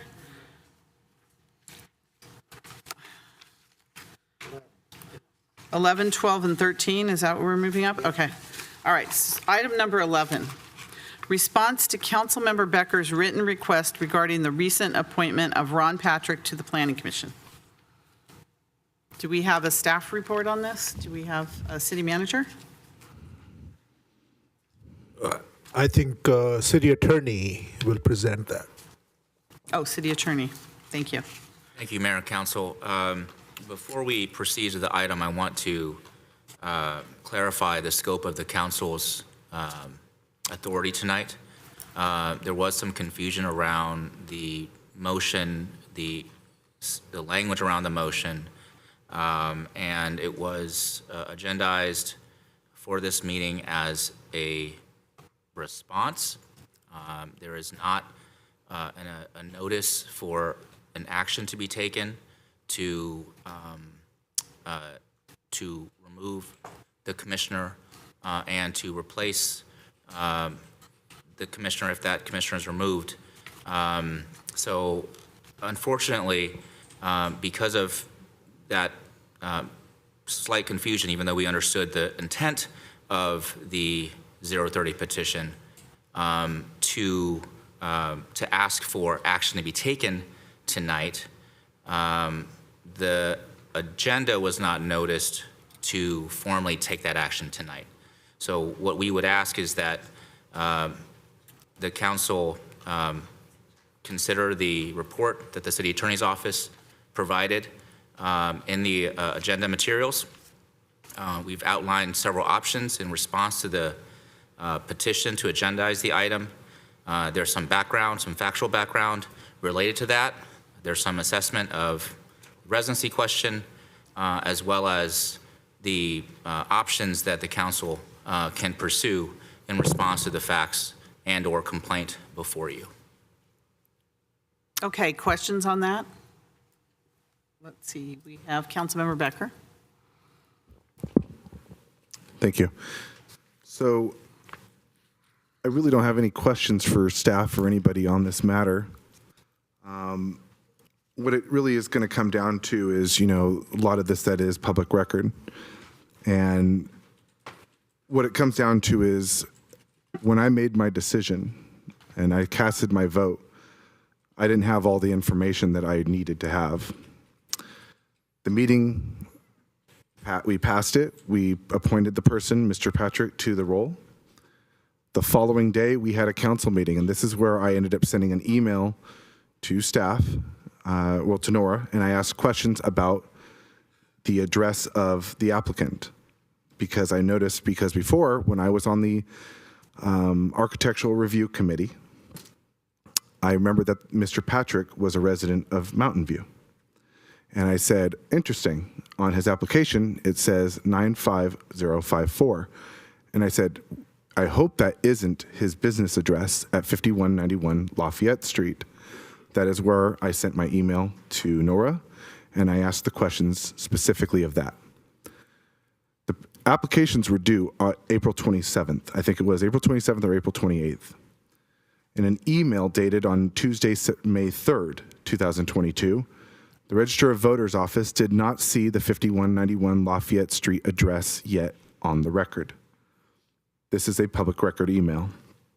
So what I noticed was, based on my investigation and what I was trying to find out, I missed the chance to even bring up the fact of a reconsideration because we had an immediate council meeting the next day.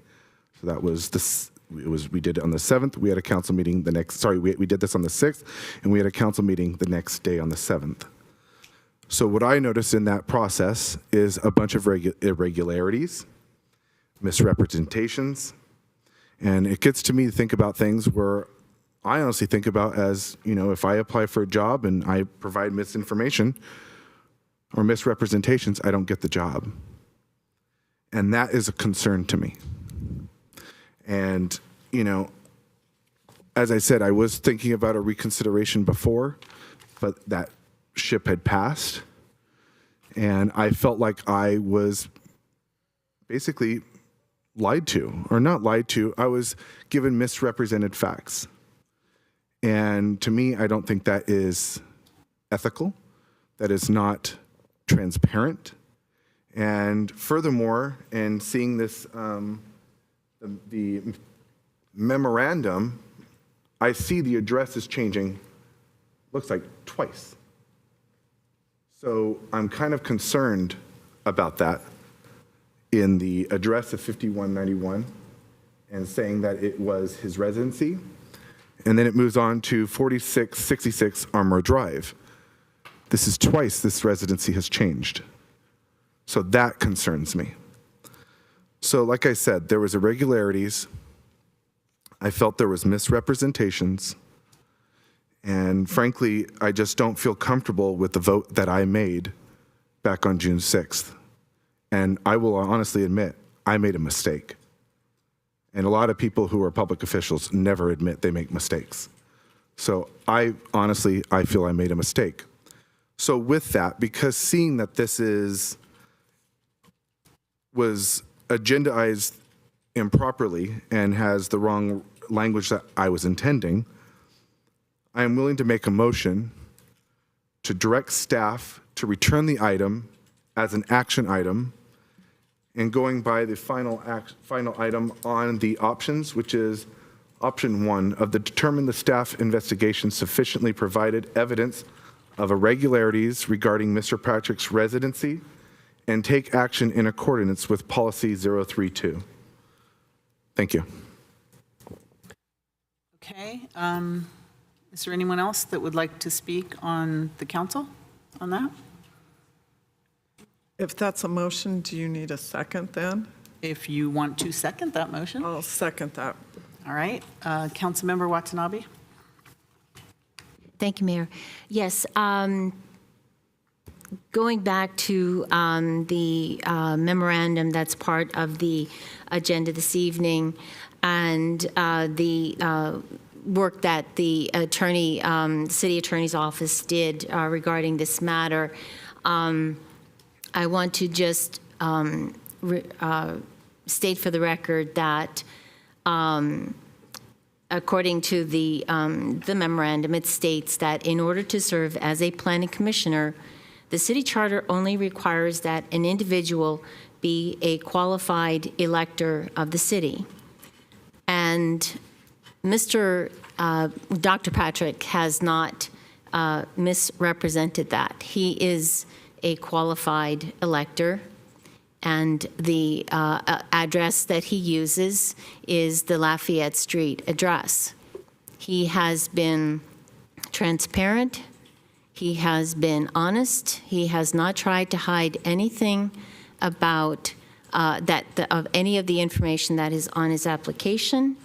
Going back, he has actually voted using this address for 3 election cycles. So this is not something new. This is something that has been done, that was done years ago, and it is part of the Register of Voters. It was not questioned, and again, according to the city charter, Dr. Patrick is a qualified elector, and that is the information that he represented on his application. He has not done anything to indicate that he has done anything illegally, and I have strong concerns about this request by Councilmember Becker and what has frankly prompted it. And Councilmember Becker all of a sudden had an epiphany that Dr. Patrick was misrepresenting some information the day after we and again that Councilmember Becker made the motion to appoint Dr. Patrick to the commission, and I seconded it, but yet he all of a sudden had an epiphany overnight that there was some irregularity. And I have strong concerns about that because based on what is requested of this, what is posted in the city charter and the requirements to serve as a commissioner, all Dr. Patrick had to be was a qualified elector, and that he is. Thank you. Thank you. Vice Mayor Jane? Yeah, it seems to me, though, I don't quite understand because the Registrar of Voters had a Mountain View address in it, so I'm not exactly sure how he was able to vote in Santa Clara with a previous registration of Mountain View. And then the second question I have is, this is the Planning Commission. The place that Dr. Patrick has listed as his resident is not zoned for a residence. And planning commissioners have to make decisions based on whether a place has a conditional use permit or a zoning. That's what they do. And for somebody to not be living in a legal place of habitation is of concern to me. Councilmember Becker? Thank you, Mayor. So yeah, Councilmember Watanabe did bring up the fact about, Mr. Patrick was voting in 3 elections, yet here I am reading an email dated Tuesday, May 3rd, that states that he was still registered on Madison Street address in Mountain View. And yes, he's now an elector as of May 3rd. Yes, he is now specifically, he's being considered a resident. It's beyond that fact. It's way beyond that fact. It's beyond that. The fact is that I felt there was misinterpretations and the information that was given to me in the application was inaccurate. That is what I felt. And that's my personal feeling on that. And that's why and I know you say that there was an epiphany. No, it's after we made that decision and then I reviewed the application, those questions came up and I felt I better ask those questions. And before I had the chance to make a reconsideration, the meeting already happened. So just wanted to clarify that, though, that the address listed in this email dated May 3rd, saying that he still had his address on Madison Street in Mountain View. So there's no way he could have voted in 3 elections. Any other council members? If not, we'll go to the public. Any member of the public would like to speak on this? We have City Clerk. Well, a hand just went up with the last 4 digits, 5017. 5017. You're muted. There you go. Hi, my name's Shona Armstrong. I'm an attorney for Ron Patrick, and I understood that he was going to have 5 minutes to present his perspective. So I just wanted to interject that he hadn't had that time yet. And then once he has his time, I would like to add to it. Okay, thank you. I see Dr. Patrick is here, if you'd like to come forward.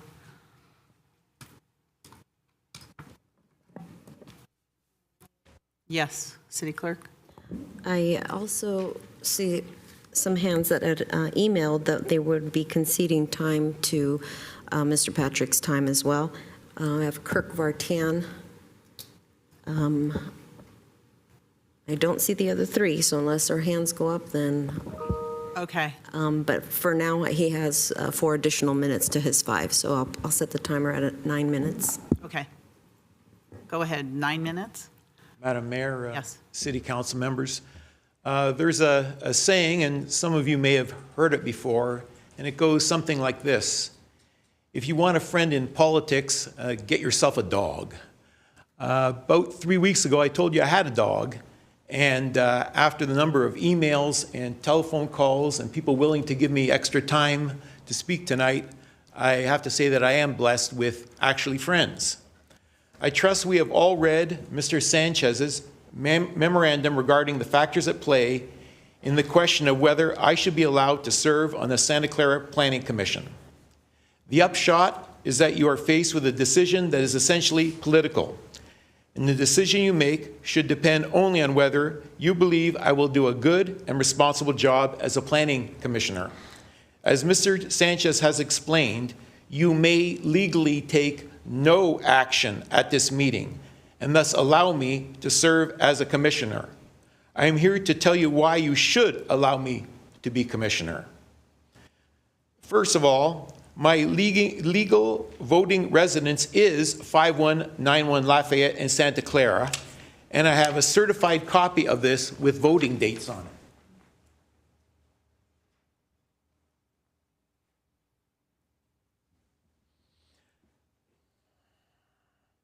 Elections Code 349 allows a person to have more than one residence at a time, but only one domicile for voting purposes.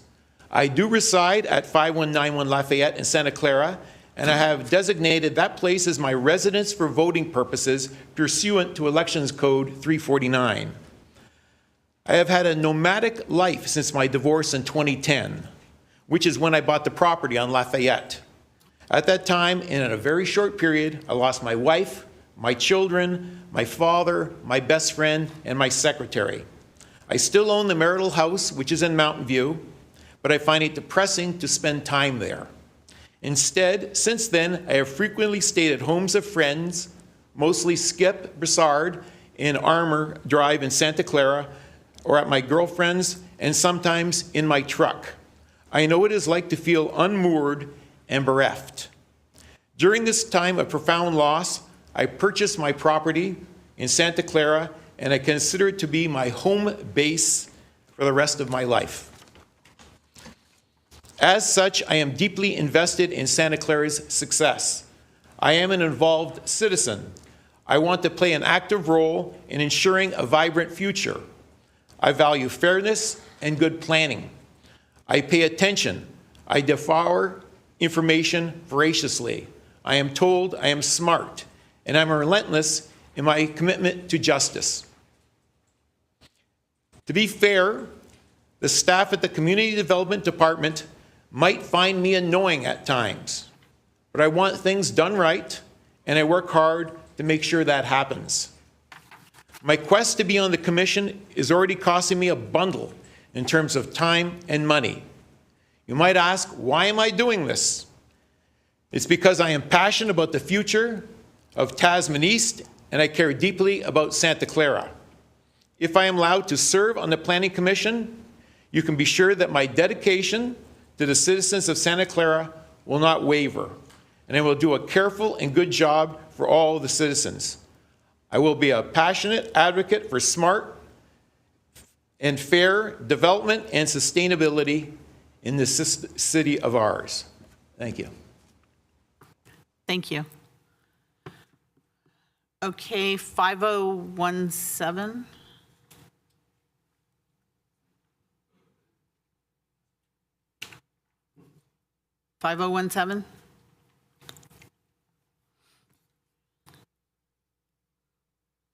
Muted. 5017. You're muted. She did give her 2 minutes to Patrick. Oh, she gave the 2 minutes to him? Yes. Okay. Oh, you're unmuted, is Hi, that? I did not give my 2 minutes to him. Okay. I'm Shona Armstrong. I'm Dr. Patrick's attorney, and I just wanted to add that I've been working with him on land use issues in connection with his property in Santa Clara for about 2 years now, and my experience convinces me that he would be a really valuable addition to Santa Clara's Planning Commission. He's been intelligent and inquisitive. He has firsthand experience with balancing the different interests of parties that have diverse goals and needs in the context of long-term plans for this city. He knows how to read the plans and maps. He knows the right questions to ask about what he sees there. He knows how to analyze, connect, and apply underlying laws and regulations to what he sees on those plans and maps. He's really solution-oriented and goal-oriented, and he's committed to ensuring Santa Clara functions efficiently and effectively and to making Santa Clara as livable and vibrant as possible for all of its citizens and businesses. As your own city attorney has concluded, when you look at Mr. Sanchez's report, there's no legal reason not to allow Dr. Patrick to continue on the Planning Commission, and there's every reason to include him on the commission. So I would urge you to decide today to take no action on this item and to allow Dr. Patrick to take his place on the Planning Commission as the City Council intended. Thanks. Thank you. Is there any other member of the public that would like to speak on this issue? Okay. Oh, yes, please come forward. Hi, my name is Henry. I hear a lot of discussion about the definition of residency. I'm not a lawyer, so I can't speak to that. But perhaps we should stop to consider the intent of the law rather than focusing on the letter of the law. And it's clear that the intent is that you would want someone on the Planning Commission who is part of the community and who deeply cares about the community, who has vested interest in seeing the community thrive. It's easy to draw a line at someone who lives here, but it's possible to care about the community if you spend a majority of your life here, whether it's living here, working here, or playing here. I've worked with Dr. Patrick for 20 years. I can say that he's someone who cares deeply about the community. In the 11 years that Dr. Patrick has owned 5191 Lafayette, I have consistently seen him work to make East Tasman a better place. We have a lot of challenges there, dealing with crowds from the stadium, homeless people, street racers, aggressive developers.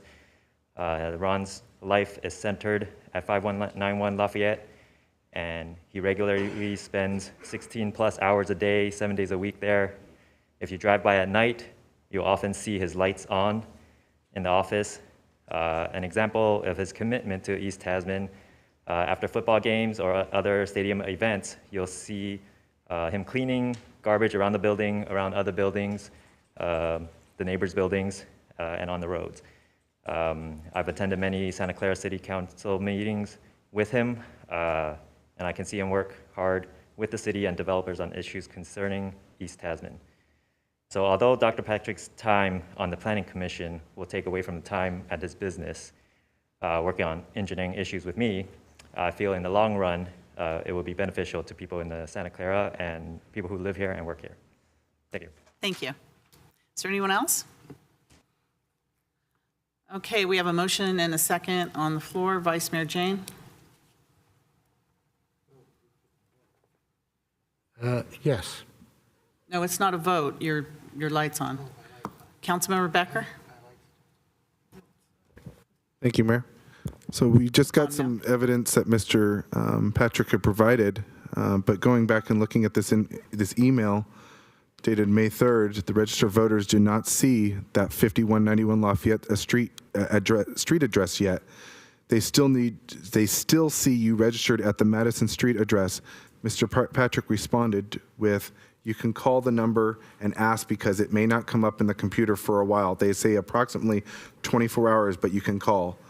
Nicole is who I spoke with. So I'm really kind of confused as what I just saw here and what I see in this email. Again, this is why I'm really concerned. Councilmember Watanabe? Thank you, Mayor. Yeah, I think Mr. Patrick, Dr. Patrick has spoken very well to this issue. He has provided, the evidence to indicate that he has, voted at this property. He has used this property as voting address. He has voted using this address for the last 3 election cycles. He has done what has been required of him as an applicant. He's proved that he's an electoral voter and has met the qualifications to apply.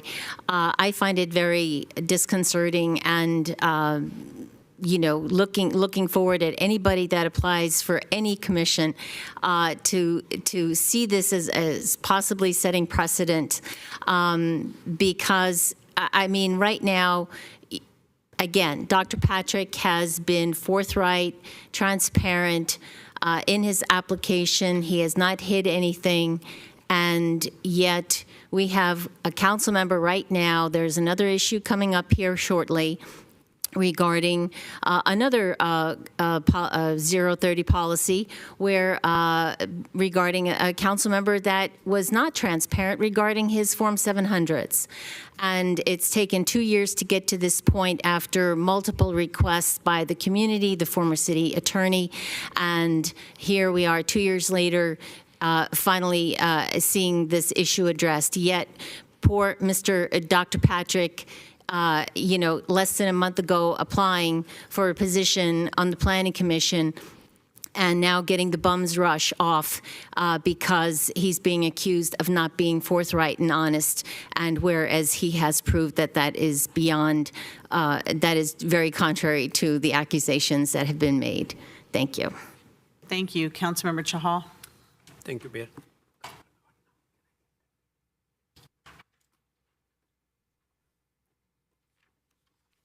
Thank you, Mayor. So I see this certification, and this is dated 7/7/22. City Attorney, do I have privilege to ask a question to you or to applicant on this particular document which I got today?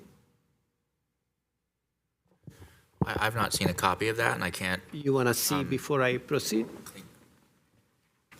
What I will say, council member, is that questions of residency is a very fact-intensive question that may or may not be able to be answered tonight. The memo that the council received from Mr. Sanchez about the residency is our assessment as of the date it was issued to you. Whether there are more facts that come out, including this document, public statements about residency, ultimately lead to the question, the legal question is not just intent, but it's acts demonstrating that intent, which we'll not be able to, will answer tonight. So I can look at this and give you an answer to whatever question you might ask me, but I'll provide that caveat to the council, which is that ultimately it is a decision left up to the council whether to remove or not. There's no qualification or condition to remove. But we have provided our assessment to you based on what information we have. Any details about the investigation into the complaint, I'll defer to staff about that. And having said that, if you want me to look at this, I'm happy to. But I probably need a little more time than just looking at this on the spot here. Unless your question's a very technical one, so. Okay. Keeping that in view, I will hold my question, and thank you, Mayor. Okay.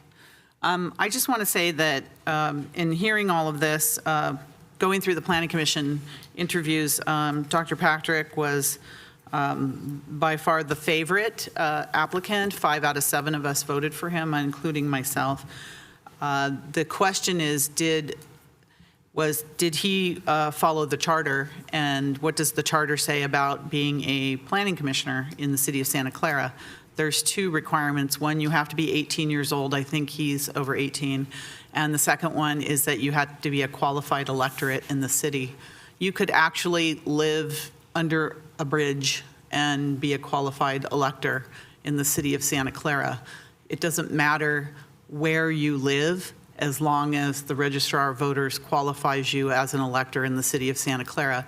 He's done that. So in the memo we got from the city attorney's office, it says he has qualified.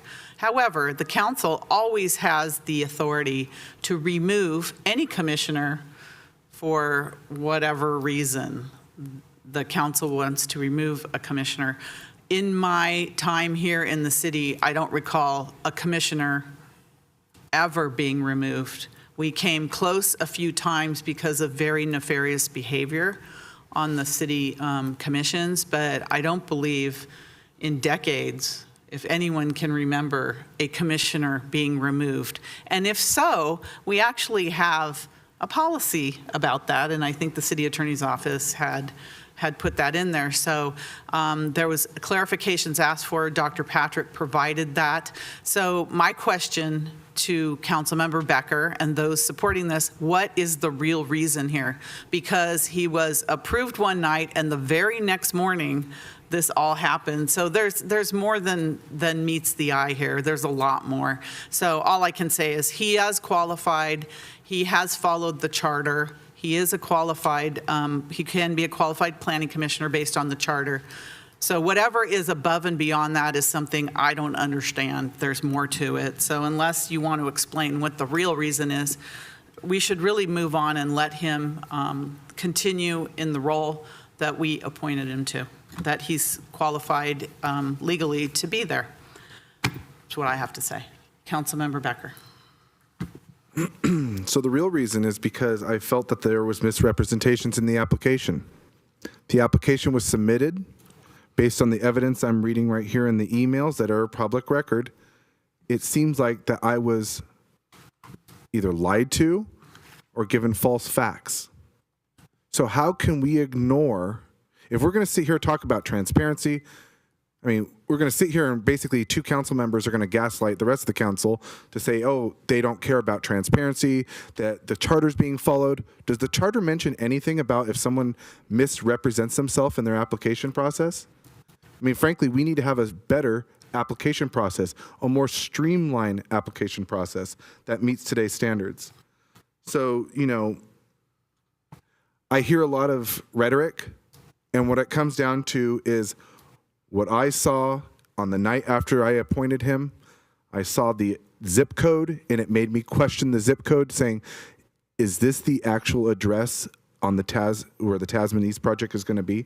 That was my question. This doesn't matter about residency. It's not about that. It's about what was said on his application and what I'm reading in the emails, and those are my deepest concerns.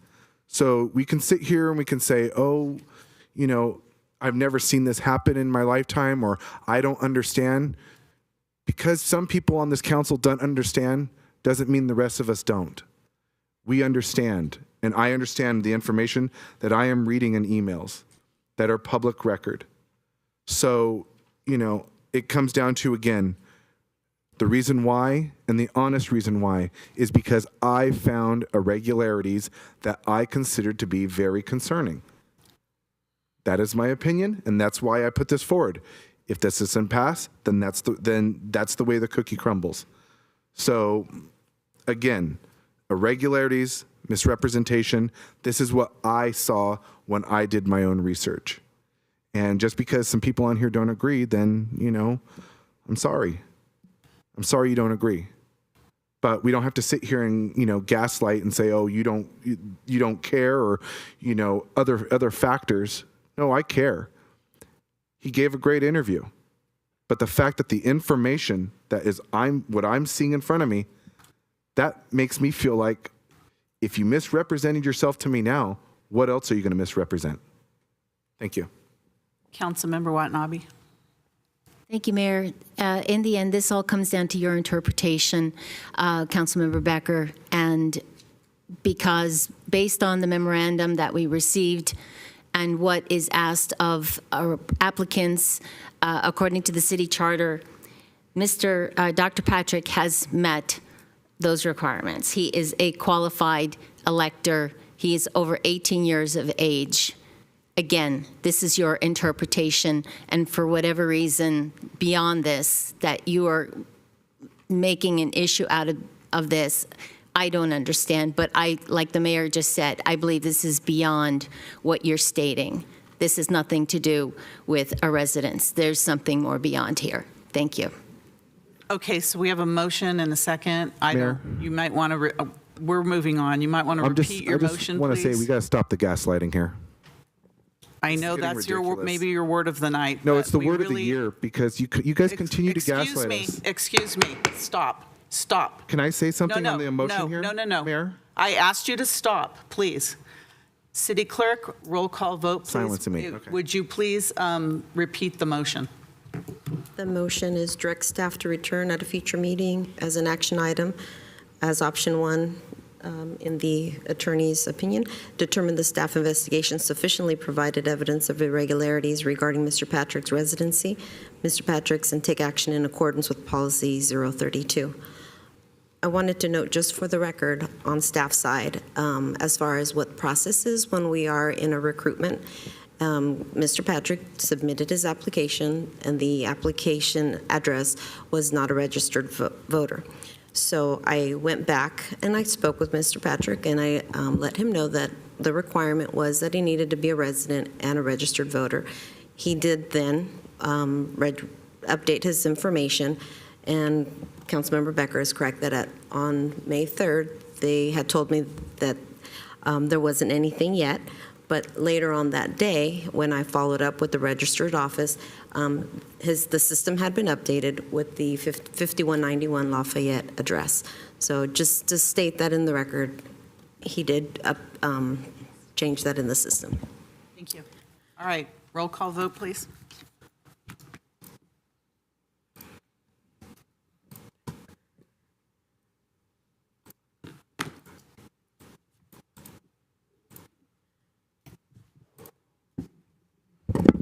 Councilmember Watanabe.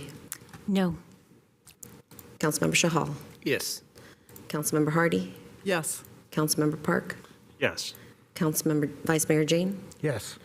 Councilmember Becker. Yes. Mayor Gilmore. No, and that passes 5-2. All right. May I clarify? Yes. Mayor, I just want to clarify that the 030 petition, as we understood it, even though the language was a little unclear, was to come back with an action item. This further clarifies it for the record. Thank you. Thank you. All right, next item we have is written petition submitted by Cecilia Aguiar, requesting to place an agenda item on a future council meeting to consider traffic calming measures on Cabrillo Avenue. Is Cecilia with us today? Is she online? Do we know? I don't see. I don't see her name online, Mayor. Yes, she was. I emailed this to her. Well, and I also did a phone call. I think that there are issues, so we should at least get a motion to get this on the agenda for a future agenda to talk I would about like it. to make a second. Who made the motion? Councilmember Becker, seconded by Councilmember Chahal.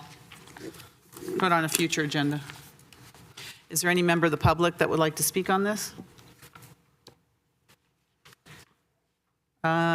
We have Director Pineda. Your hand is up. Is it on this item? Yeah, it is on this item, Mayor. Good evening, Mayor, members of the council. Just wanted to note, Mayor, that staff has checked the records on this. We have not determined any previous concerns or any previous feedback from that community member at this location. So if it would be acceptable to the council, I think the Department of Public Works could go back and communicate with the community member, try to understand kind of what the issues are. And as we would with any traffic calming requests, do the appropriate studies. So if the council would like to consider referring this back to staff so they can connect with the community and determine what studies need to be done and what the issues might be, that could also be a next step for the council. That makes sense so that we can get that information anyway. So when we refer this back for a future agenda, we're referring it back to you anyway, right, City Manager? That's correct. Yeah. So, okay, that makes sense. Thank you. So that's part of the motion. Any other member of the public wanting to speak on this? Okay, Assistant City Clerk, roll call vote, please. Councilmember Watanabe. Yes. Councilmember Shahal. Yes. Councilmember Hardy. Yes. Councilmember Park. Yes. Vice Mayor Jane. Yes. Councilmember Becker. Yes. Mayor Gilmore. Yes, and that passes unanimously. All right, our next written petition is action on a written petition, Council Policy 030, submitted by Craig Larson, requesting to place an agenda item on a future council meeting to hear an explanation by Councilmember Kevin.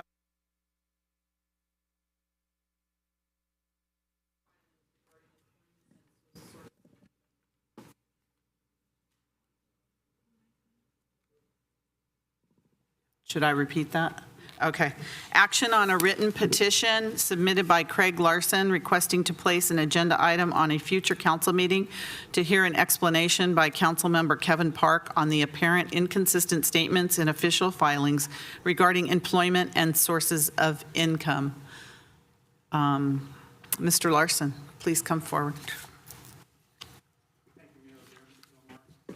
Good evening, council members. I still missed the voting bingo board, by the way.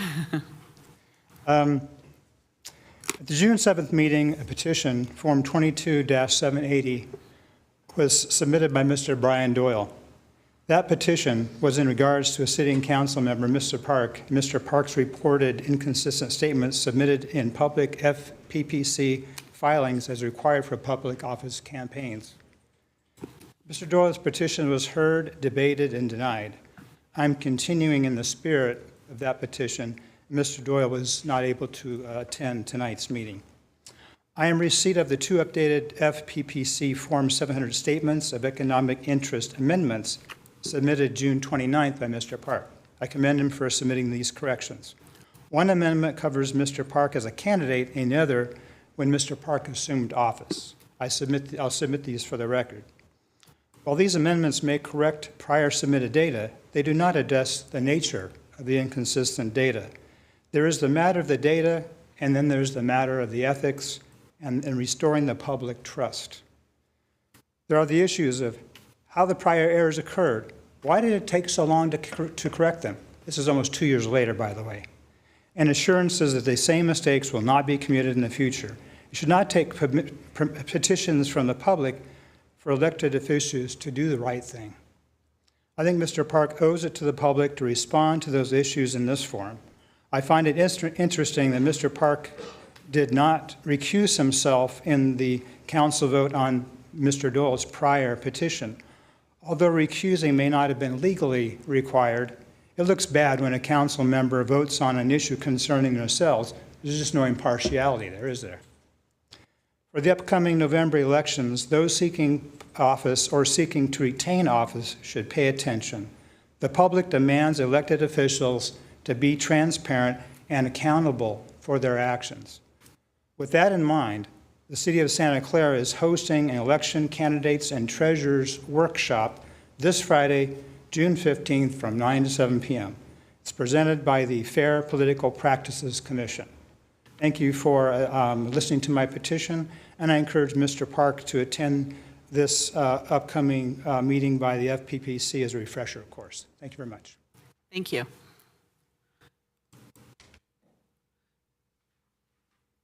Are you asking us to do anything with this? I'm a little unclear. Yes. Put it on a future agenda for an explanation? Is that what you're asking?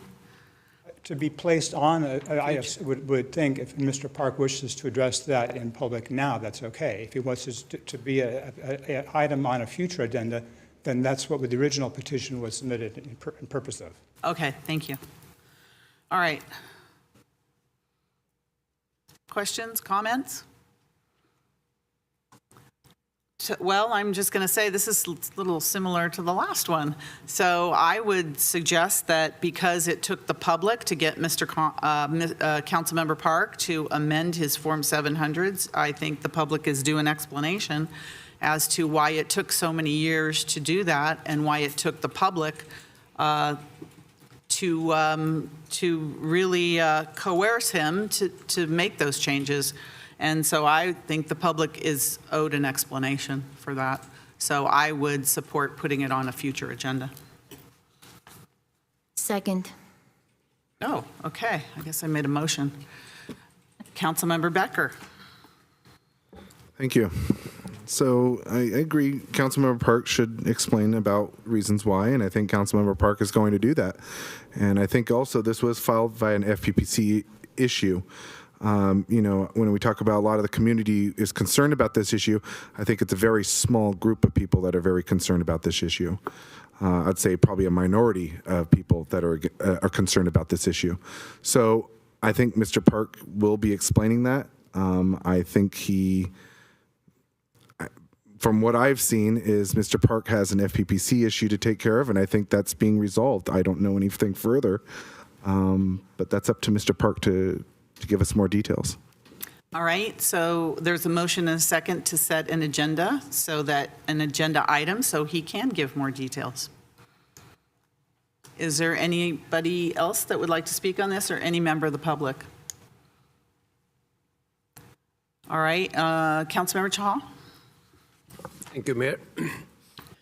So I think the jurisdiction of this thing lied with FPPC, and there was another 030 against myself and Councilmember Hardy. That jurisdiction also lied with the FPPC. And to update you, it was referred by Mr. Brian Doyle to FPPC, and we got a letter from FPPC, and we replied to it. So I think this council is not the jurisdiction to decide that matter, and let the FPPC do what they are doing. And if they find some punitive measures or whatever the outcome would be, that would be the right step to do, because council does not have authority to decide on FPPC matters, basically. And same thing applies to the 030, which was brought against myself and Councilmember We can't talk about that one. I'm just giving a similarity, just like you said, last agenda item was similar to this one, and last agenda item you voted other way around, and now you made a motion for that. So I'm talking about how we differ from agenda item to agenda item, basically. So my take is this is an FPPC item, and let FPPC decide and let them come back with what results, what their findings are, basically. Councilmember Hardy. Thank you. I would like to ask legal counsel, that's my understanding, this is FPPC, this is not within our jurisdiction. I'm wondering if council can weigh in on that. Again, this is to put it on a future agenda, reminding council. Right. Well, I do think that there is a basis to consider the 030, not necessarily with respect to FPPC issues. I think that's correct, but there is, as I understand it, a code of ethics and values that the city relies on, and plausibly there is jurisdiction. And I think for questions like these, we usually err on a broader view of jurisdiction, especially when the intent of it is to allow the public to participate in setting or asking that agenda items be considered. So thank you. We have Lee. Go ahead, Lee.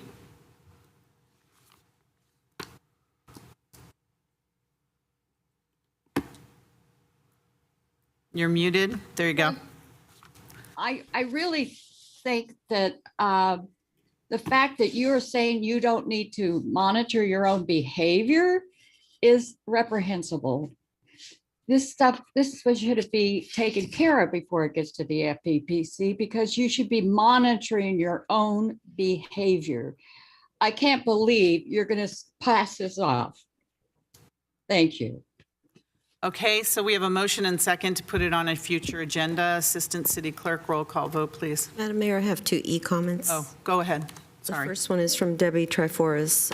States, our city council should be beyond reproach. Show us the information, Kevin Park. If it's not true, you should have no problem doing so. End of comment.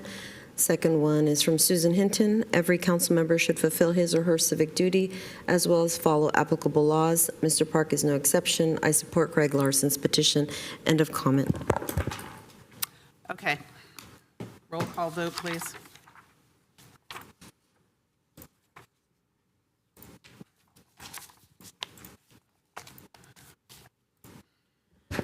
Councilmember Watanabe. Yes. Councilmember Shahal. No. Councilmember Hardy. No. Councilmember Park. Because I think that's a good idea. Vice Mayor Jane. Yes. Councilmember Becker. No. And Mayor Gilmore. Yes. So that motion fails 3-3. It will not be on a future agenda. All right. Next item we have is going back to the beginning of our agenda, which is discussion and adoption of a resolution calling for a municipal general election and ordering consolidation with the gubernatorial general election for the purpose of submitting to the voters a business license tax, modernization measure, authorizing the city clerk to contract with the County of Santa Clara for services to be performed in connection with the gubernatorial general election to be held on November 8th, 2022, as well as directing the city attorney to prepare an impartial analysis and setting priorities for ballot arguments. And this was continued from July 5th. City Manager. Thank you, Mayor, members of the council. As you mentioned, Mayor, this is a continuation from last Tuesday. Staff presented, the proposal as to how to implement that. That was after several meetings with Chamber of Commerce, businesses, small and big. However, it was continued to still try to develop more consensus because there were still some disagreements with the business community. And council had appointed Councilmember Chahal, Park, and Hardy to be on a subcommittee to take that forward. I want to report to you that the committee and chamber, along with some businesses, they met last Friday and came up with, another solution compared to the one that was presented to you by staff last Tuesday. Subsequent to that, and I want to commend, by the way, I'm going on a tangent, but staff, Cynthia Bojorquez, Assistant City Manager, Ken Lee, Director of Finance, and the committee members, because I firsthand saw them working so hard over the weekend, and they were developing options which can be, bought into by everyone, all the stakeholders. So having said that, there were more meetings yesterday as well as today. And with that, without any further ado, I would ask Ms. Bojorquez to present the options, and there will be 4 options presented to you today. One is the original one, just for comparison purposes, just as a basis. And then the other ones, the second one was with a minor tweak to a group of businesses with certain number of employees, because what we heard from the council last time was to be more business friendly and look at the top level and look at the bottom level and try to build a consensus. Then at the meeting last Friday, there was another proposal which was supported by pretty much everyone, and we'll share with you what that generates as far as the total revenue. And we should not get stuck on revenue numbers. These are all relative numbers, and they could be plus minus, a few percent points. And then lastly, as of this morning, the committee and staff also came up with another hybrid solution, which we'll present to you, and then we'll leave it to the council to decide which option to go with. So, Mayor, without any further ado, with your permission. Can I ask you, City Manager, before you go on, we had the council subcommittee. Is there a recommendation from the council subcommittee? That's correct. There is? There is, yeah. Okay. All right. Good evening, Mayor and City Council members. Cynthia Bojorquez, Assistant City Manager. I'm joined tonight by Director Ken Lee from the Finance Department. And as the City Manager indicated, we have been meeting with the working group and a diverse group of stakeholders quite actively since last week. And I too want to thank everybody for their dedication. Actually, Ken, can I get the next slide? For their dedication and commitment to the process. There were meetings scheduled for last Wednesday. I believe a couple of council members met with the chamber, then again, full stakeholder meetings on the 8th, and then again yesterday. And then the working group met on the 8th. We reviewed data throughout the weekend, and all 3 council members came back with proposals, did their own homework, and really appreciate the work that they did. And that we met yesterday, and again, as of 1:30 this afternoon, we were still meeting. And so about 3 o'clock this afternoon, we did issue a supplemental report that sort of talks through the proposals that the city manager referenced. There are 4 additional proposals that we're going to present, or that we studied, and then 3 of them that we're bringing forward tonight. So with that, I'm going to turn it over to Director Lee, who's going to walk you through the proposals, and then I'll come back at the end to talk about recommendations and next steps. Thanks, Ken. Thank you, Assistant City Manager Bojorquez. Good evening, Honorable Mayor, City Council. Ken Lee, Director of Finance, just for the record. So as Assistant City Manager mentioned, I wanted to talk through some of the details of 3 different proposals. So this first slide here is just a summary of staff's original proposal last Tuesday. Projected revenue of about $9.8 million. That includes dollars from proposed rental unit tax that's part of the business tax. And as you can see on this slide on the left, it was a progressive business tax with a $75 base and $15 increments per employee for the different ranges of size of businesses. And then on the right, across Santa Clara, 6,000 businesses, about the 9.5 generated through that tax. And then when you add the rentals, about $9.8 million. As part of this presentation, I'm told to read into the record the language of each proposal, so I will do that, so bear with me. And so the original proposal before you included the following ballot language to protect Santa Clara's financial stability and maintain essential services such as 911 emergency, public safety, crime reduction services, safe, clean public areas, pothole repair, parks and libraries shall an ordinance to update Santa Clara's 1992 business license tax to $75, increasing incrementally between $15 to $135 per employee or rental unit, with larger businesses paying more, generating approximately $9 million annually until ended by voters with independent financial audits. All funds staying local be adopted. So that's the staff's original recommendation that was presented last Tuesday. Then, as Assistant City Manager and City Manager mentioned, the subcommittee did meet over several meetings, and this was kind of the consensus proposal. I'll talk through over the next 3 slides with regards to what came out of that meeting. And so we've titled it, at least on this slide, a flat tax. And so the projected revenue here would be about $6 million, including the rental income, be effective July 1st, 2023. So that effective date from staff's original proposal was moved forward about 6 months. And then just from an implementation standpoint, a rolling implementation for ease of administration. It is a flat tax of $45 per employee, regardless of the size of business, and a $15 per rental unit charged to landlords.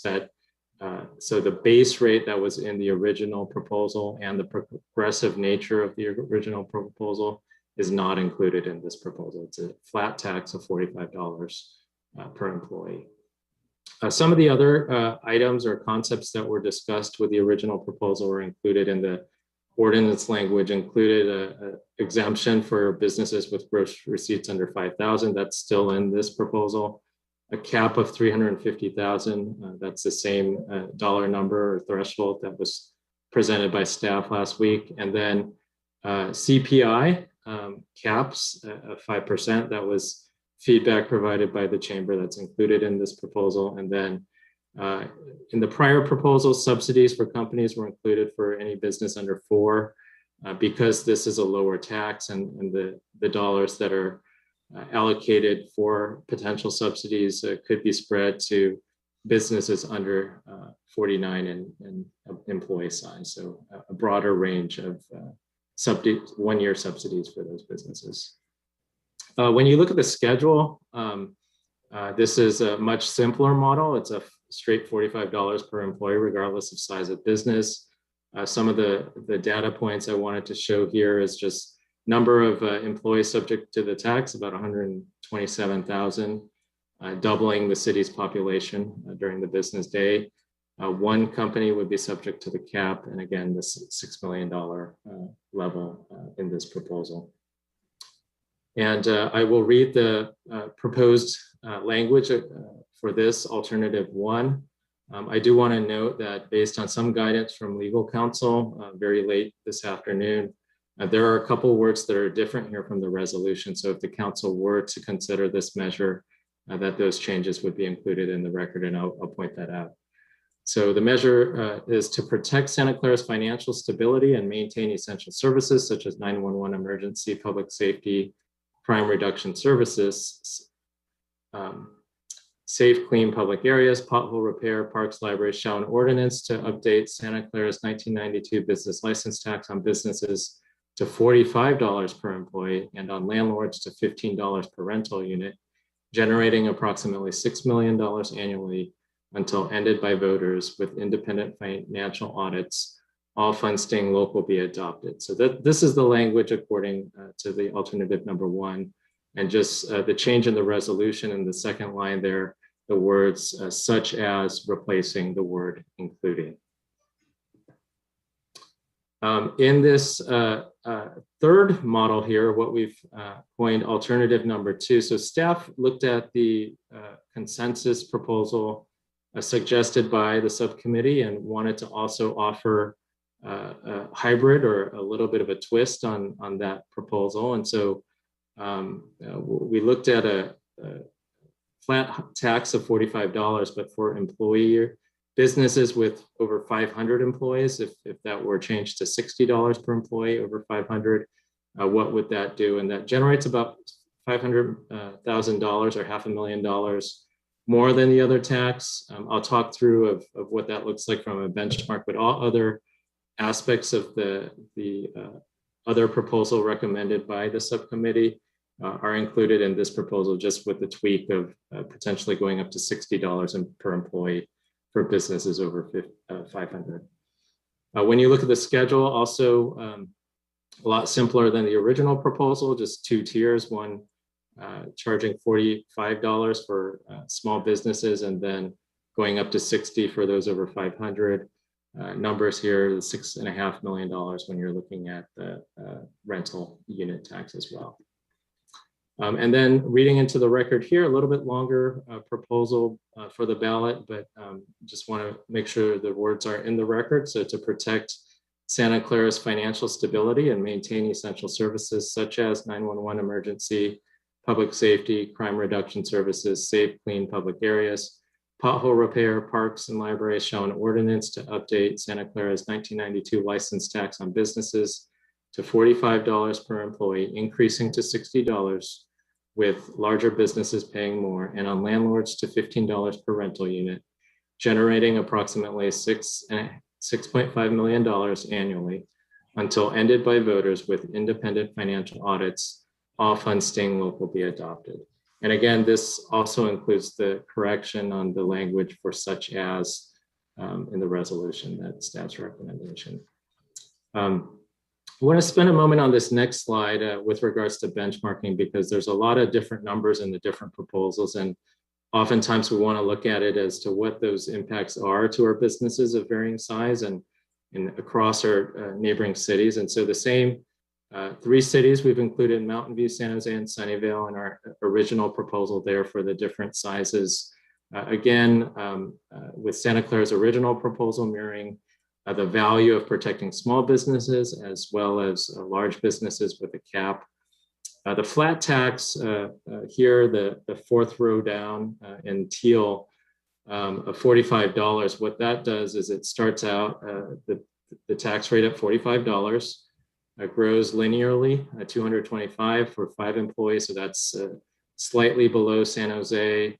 When you get up to 100 employees, $4,500, so in line, very close to San Jose and Mountain View. And then when you get to the larger businesses here, that's where this model veers a little bit on the lower side than Mountain View, closer to the San Jose model. So 250 employees or tax would be below both San Jose and Mountain View. 1,000, very similar there, 2,500. And then going up to 5,000 there, about $225,000 would be the proposed tax for those really large companies. Under the flat tax hybrid model with the 45 to 60 per employee, a similar range on the low end, but when you get up to 1,000 to 2,500 to 5,000, you see the numbers there, slightly higher than the flat tax model, but again, somewhat below a Mountain View, and in at least the 1,000 and 2,500, still below San Jose's model there. So gives you some comparisons across the different business sizes as well as our neighboring jurisdictions. And then summarizing just the 3 proposals I wanted to kind of talk through here. All 3 have different increments with regards to the tax, some more simpler than others. All 3 recommendations here included $350,000 cap.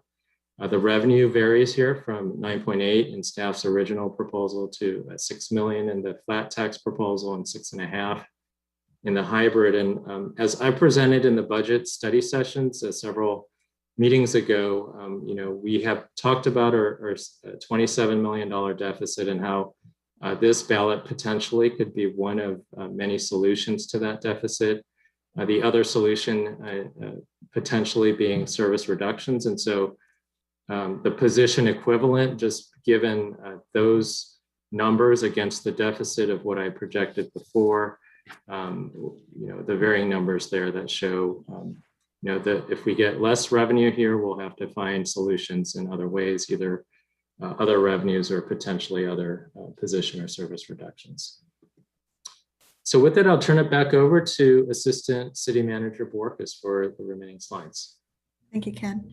So at this point, our recommendations are that the council provide direction on a preferred business license tax modernization model, and that the council adopt a resolution calling for a municipal general election and ordering consolidation with the gubernatorial general election for the purpose of submitting to the voters a business license tax modernization measure, authorizing the city clerk to contract with the county of Santa Clara for services to be formed in connection with the gubernatorial general election to be held on November 8th, 2022, as well as directing the city attorney to prepare an impartial analysis and setting priorities for ballot arguments. Can I have the next slide, Ken?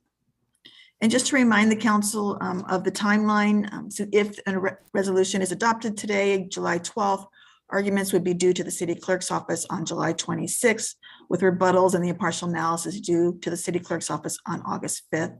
And then the deadline to submit to the county registrar of voters, this resolution would be due on August 12th. Arguments due on August 16th, and rebuttals and impartial analysis on August 23rd. And so with that, that concludes our presentation. I do know that the working committee is available to answer questions about their recommended proposal, and staff is as well. That concludes my presentation. All right, thank you. So I'm going to ask the council subcommittee that met, do they have a recommendation of the 3 members? Councilmember Chahal. So first of all, I would like to thank my committee members as well as the staff, city manager, and stakeholders, Christian over here, for deliberating this last week and trying to come up with a consensus. And I know this is such a topic, there is no perfect solution, but we are trying to inch towards a solution which is palatable to everyone. And with that, keeping that in mind, like our original take was that we wanted to raise $9.4 million, and we have scaled it down after listening to the stakeholders to close to $6 million. And not only that, the main aim of this BLT measure was to make it simple from the previous 1992 measure, and that all the factors which we discussed last meeting about making it simple has been incorporated into this one. Rather, on top of that, we tried to simplify more of that. Like when we talked about $45 flat with linked to CPI and with a cap. These were some of the demands from the community and the businesses and the stakeholders that they want a cap. We put a cap, accepted to the cap, which was accepted which was placed to stakeholders, high count business owners, and we put that cap. CPI's cap is there, 5% is there. And it's very simple, like $45 per employee, and here we go. That's the take. And I think staff and stakeholder and everybody put in a lot of time into this thing. And that's our proposal. But at the same time, I would also look at the proposal which staff put at $45, $60, because that adds a component of progressive tax, which we initially incorporated in our $9.4 million one, but we did not incorporate in the flat 45. So I'm open to discuss that with the colleagues over here, with the public. How does that sound? It only making a difference of $500,000, but keeping in view the positions we might have to let go if we don't have the enough revenue to sustain, or we don't fill in our holes into the budget deficit, that $500 million can be very useful down the line. So the proposal with flat $45 was the committee's discussed about and proposed given the circumstances we got the feedback on. Thank you. If you have any questions, we are here to answer those. Councilmember Hardy. Thank you, Mayor. We did. We spent a lot of time talking about what is the point of a business license tax, comparing ourselves to other cities that are comparable, and ran a lot of numbers. And anything we did seemed to show that a flat tax made the most sense. And then you're fighting over one number, and you're fighting over a cap. Staff is also proposed a hybrid where there's no jump, it's just a slight change in the slope when you get to be a much larger company at 500, the idea being more employees do put more of a burden on our city services. I did go back because I remembered as we were having so many of these discussions, a quote by JFK. Is that because I heard staff saying we need revenue, and I heard businesses saying we need to have business. And this came to, and I'll read it exactly, I will not paraphrase.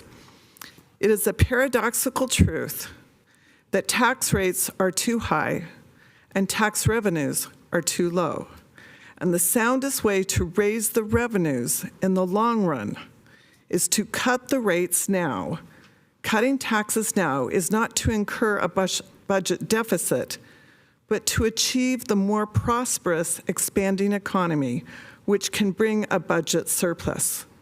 An economy hampered by restrictive tax rates will never produce enough jobs or enough profits. And I really like that because I want to think in the long term, in the long run, what is going to be the best, not short term, what helps us right now, because this would not even go into, it would not be implemented until January 2024. We do have just a few little wanting to make certain that the cap and the amounts both are tied to the Consumer Price Index, CPI.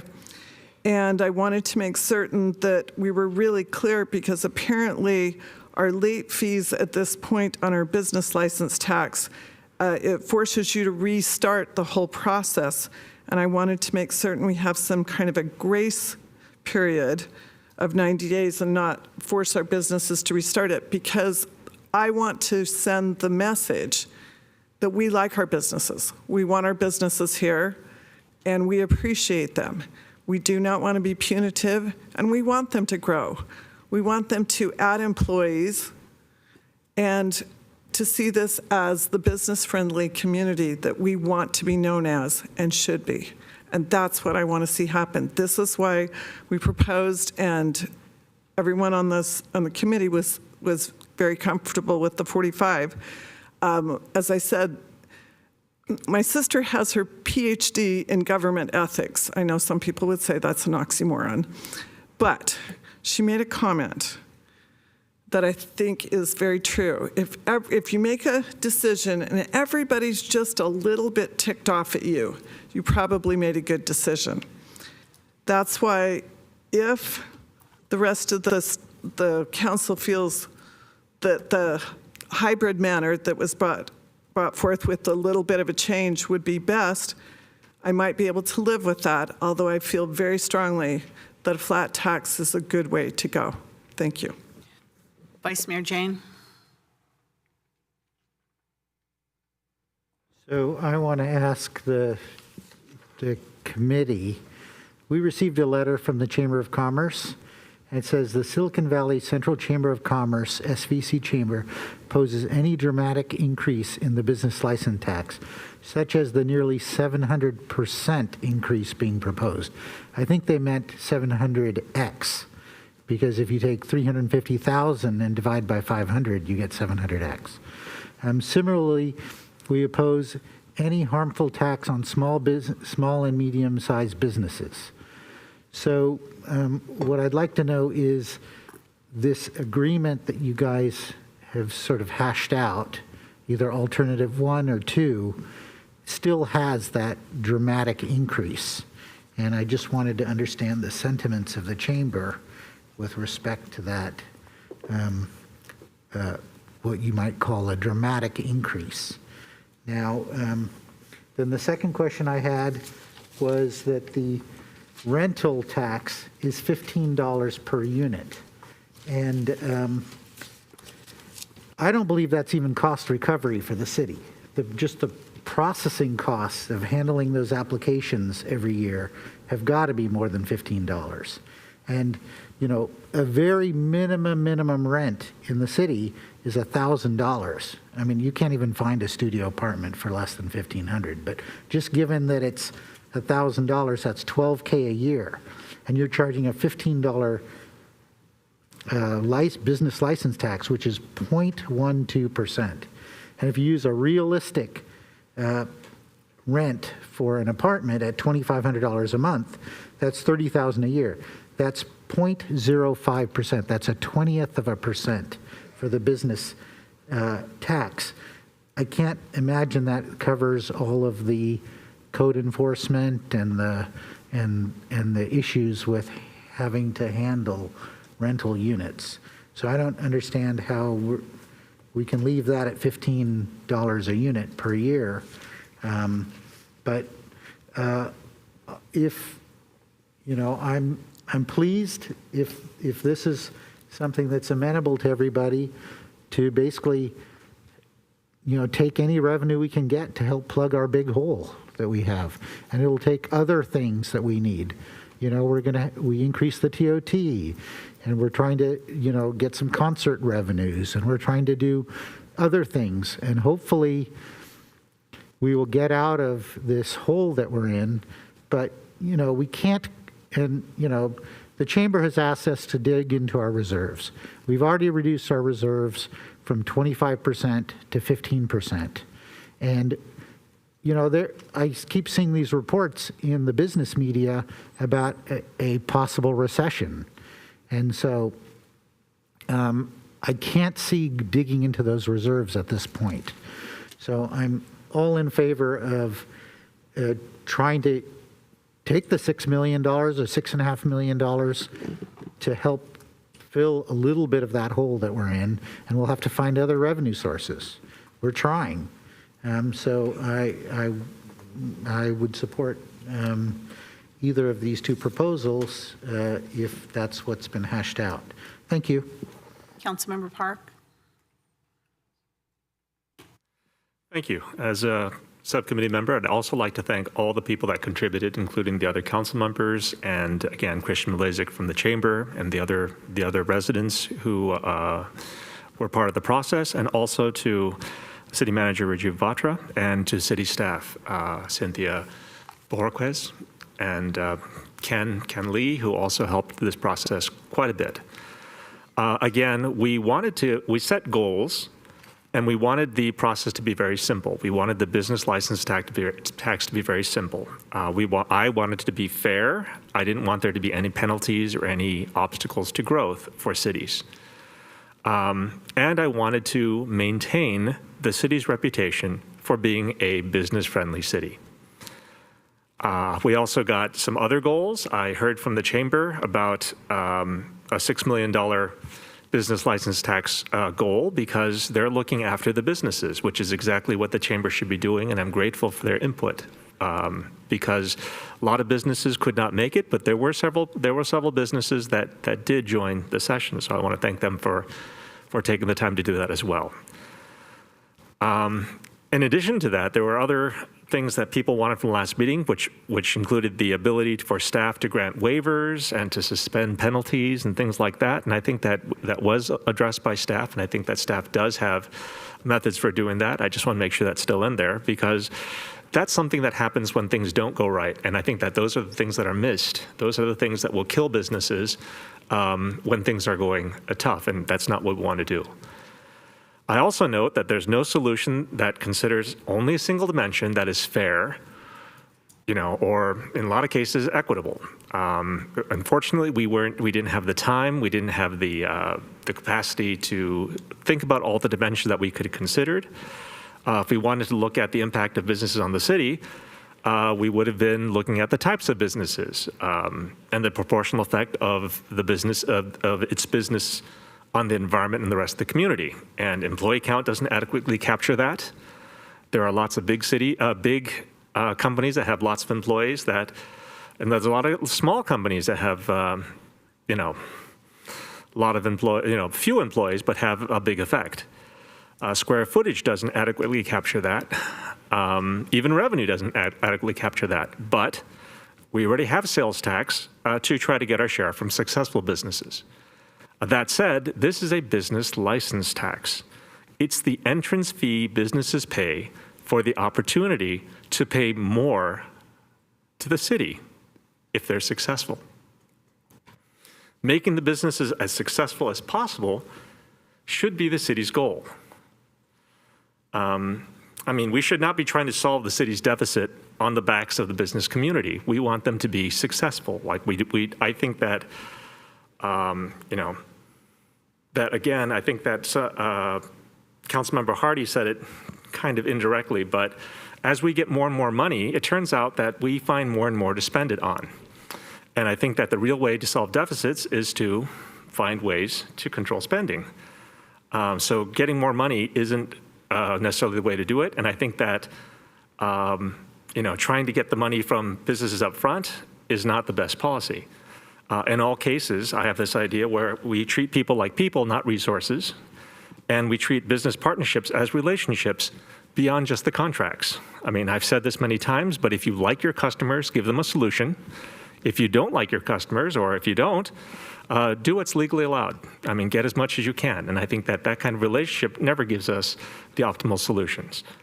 Rather than ask for the money up front, I think that if we build the relationships and build up our businesses and allow them to grow and be as successful as possible, we'll hopefully share the benefits at the end. I'm kind of reminded about the analogy of the contributions to breakfast. I think the comment is the pig is committed, but the chicken's involved, the pig is committed. And I think that we want our businesses to be contributors, not the main course, right? And without killing the geese that are laying the golden eggs, try to make them as successful as possible and live together in harmony in a business-friendly city. I think that the flat tax is sufficient. I think that's fair. Again, we'll see how the council decides, but I think that's a good way to show all the businesses that we're serious about keeping them here, being competitive with the other cities, and not penalizing them for growth, in fact, encouraging growth. Thank you. Councilmember Becker. Thank you, Mayor. So I think Councilmember Park kind of just elaborated on a little bit, but first I'm going to start with Councilmember Jane. Councilmember Jane, don't say the R word, please. Recession scares us all. I'm scared of that word too. I'm scared of that actually happening. But few of my residents have come to me and about this business tax. They're for it, they're against it, they're for it. They understand the pros, they understand the cons. But at the same time, they told me, you need to get your cities, you need to get your house in order. Basically, we need to get our city in order first. And I agree with him. I totally agree with them on that factor, that we need to get things in order. But looking back a few years ago, I was quoted by saying, your priorities are my priorities. Rebuild our downtown, balance our budget, improve our infrastructure, expand our entertainment district, and generate new revenues from enterprise and business, not taxes and fees. And me, I hate to see more and more taxes, especially on businesses. Councilmember Park said it just a moment ago, we shouldn't be blaming our deficits or trying to solve our deficit problems by putting, these burdens on the backs of our businesses. We should not be doing the same thing and putting it on the backs of our employees, or we shouldn't even be putting it on the backs of our residents. It comes down to this, is that it's, our deficits are basically from, failed leadership, failed policies. It's, we shouldn't just cited, rush to try to solve the issue by thinking that taxes are going to be the way to solve everything. Yet, I agree a lot that it's been 30 years since this update. Like I said a week ago, I was 6 years old the last time they actually they changed this. So they should have changed this over the last 30 years, not so suddenly and rushed. So my questions are coming down to this because I wasn't part of this committee, and I really didn't hear a lot of what the chamber really had to say about this. So I have a lot of questions for Christian, if Christian can answer them. Is he allowed to answer them if I ask him questions? We'll when the council's finished, we'll have an opportunity to go to the public and they can make their presentations, and then you can ask any questions after. Awesome, thank you. Okay, so yeah, it's just gonna come down to is this fair? It's time that we do it. I think it's, we do need the revenue, but we shouldn't be just limiting ourselves to just this is our options for revenue. We have many other options out there to gain revenue. And I really hope my council colleagues, like I said, I'm gonna keep beating a dead horse here, reconsider the cannabis tax. It's a little bit of money that we can use, just like this little bit of money here. Every dollar is gonna count. And you've seen the deficit increasing, but again, we can't just put this on the back of just our businesses, our residents, our employees. We can't put it on the back of anybody. Our deficit is our responsibility, and we have to find a way to pull it down. And this is one progressive way of doing it that I think is equitable. But I will ask my questions a little further when we get to the public comment.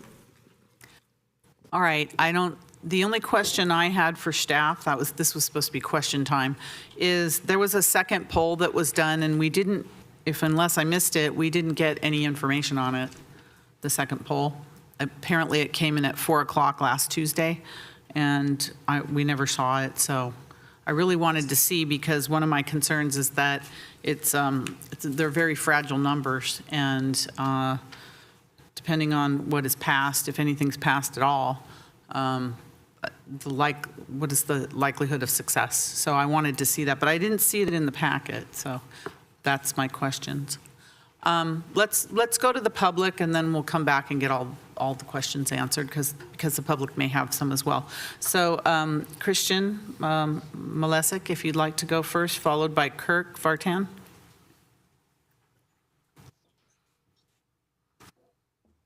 Welcome. My name is Christian Malesic. I'm the president and CEO of the Silicon Valley Central Chamber. And the first thing I would like to do is to commend the city manager, Batra, and your staff for the hard work that you've done over the last year. Your staff has literally put in hundreds of hours, and we recognize it. We appreciate it. The same thing goes to all of you on City Council. We were elated and surprised when you voted unanimously by listening to us last week that we just pause the process and take 1 week to see if we can come to a compromise. We didn't expect that to happen, but that goes to show how much each one of you care. And I think that what I've learned from working with you and talking to you each is that you care, but we have differences of opinions. When we were at Chambers a week ago on the 5th, we heard from version 5 from the staff. It took us a year to get to version 5 and put all of the pieces together. And in the last week, those of us that are on the task force, we've probably put in 40 hours with our 3 meetings that you heard about and the additional phone calls and side meetings on the sidebars. And we came up with 5 more versions, 3 of which were recommended tonight. One of those was the version from last week. The second is a version that's only 24 hours old. And the third is a version that I hear is only a couple hours old, that the public is seeing it as on the screen tonight. I know you have a difficult decision in front of you, but the economy is in a difficult place right now. We don't know if there's going to be a recession. We don't know what's going on with the supply chain issues. We don't need to rush into this issue.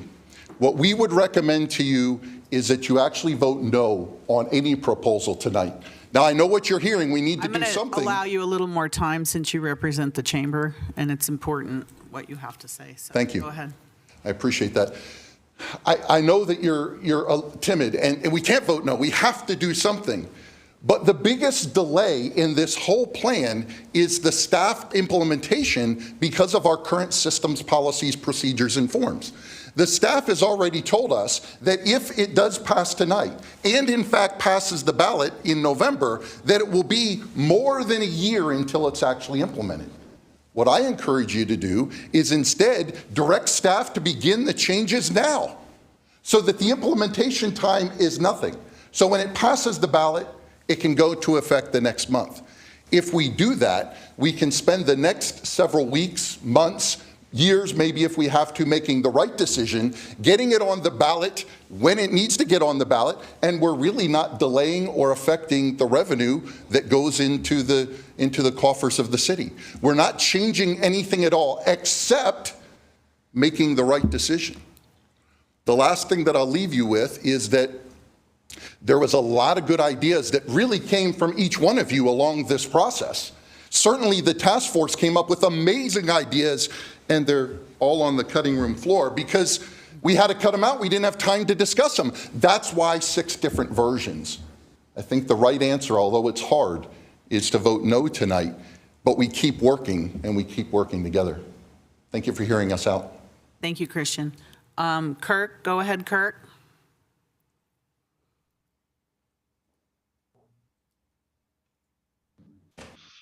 Good evening, Mayor and Council. So first, I will just start off with, this will definitely hurt small business. I know that's not the intent or what you guys want to hear, but just look at that graphic. I think it was the second or third to last slide. If you look at the 5 to 50 employee ratio for business tax, it's more than every other city. And when you get over like five employees, for small business, we're made up of just like little people. So there is just, if there's a way to insulate or protect the small businesses, that's what I would like to request. Keep in mind, you don't really have an economic development department. There's a reason for that, and that's because everybody just opens businesses in Santa Clara. You don't want to have to start hiring and trying to recruit people to come in and do something like this where you have small businesses shouldering a larger percentage of costs rather than, I know you want to hit the big businesses. So my suggestion, maybe you make just an assessment for the next 6 months or a year or something to get by, but don't do something that's going to radically change how you tax. It absolutely has to be changed. But to rush through this in a week like this seems foolhardy. And if you think about something like a 10 or 15 person, free credit for small business, that will allow businesses like mine, little pizza shop, to be able to actually survive some of these increased taxes and costs. Because what you're trying to do, if you look at something, 50 employees is still considered a small business, yet it's more expensive than even Mountain View, San Jose, Sunnyvale, all of them. That just doesn't make any sense that you're not focusing on the little guys, which is who you're saying you're trying to protect. Please do not do it like this. Thank you. Thank you. Christian Pilecchia.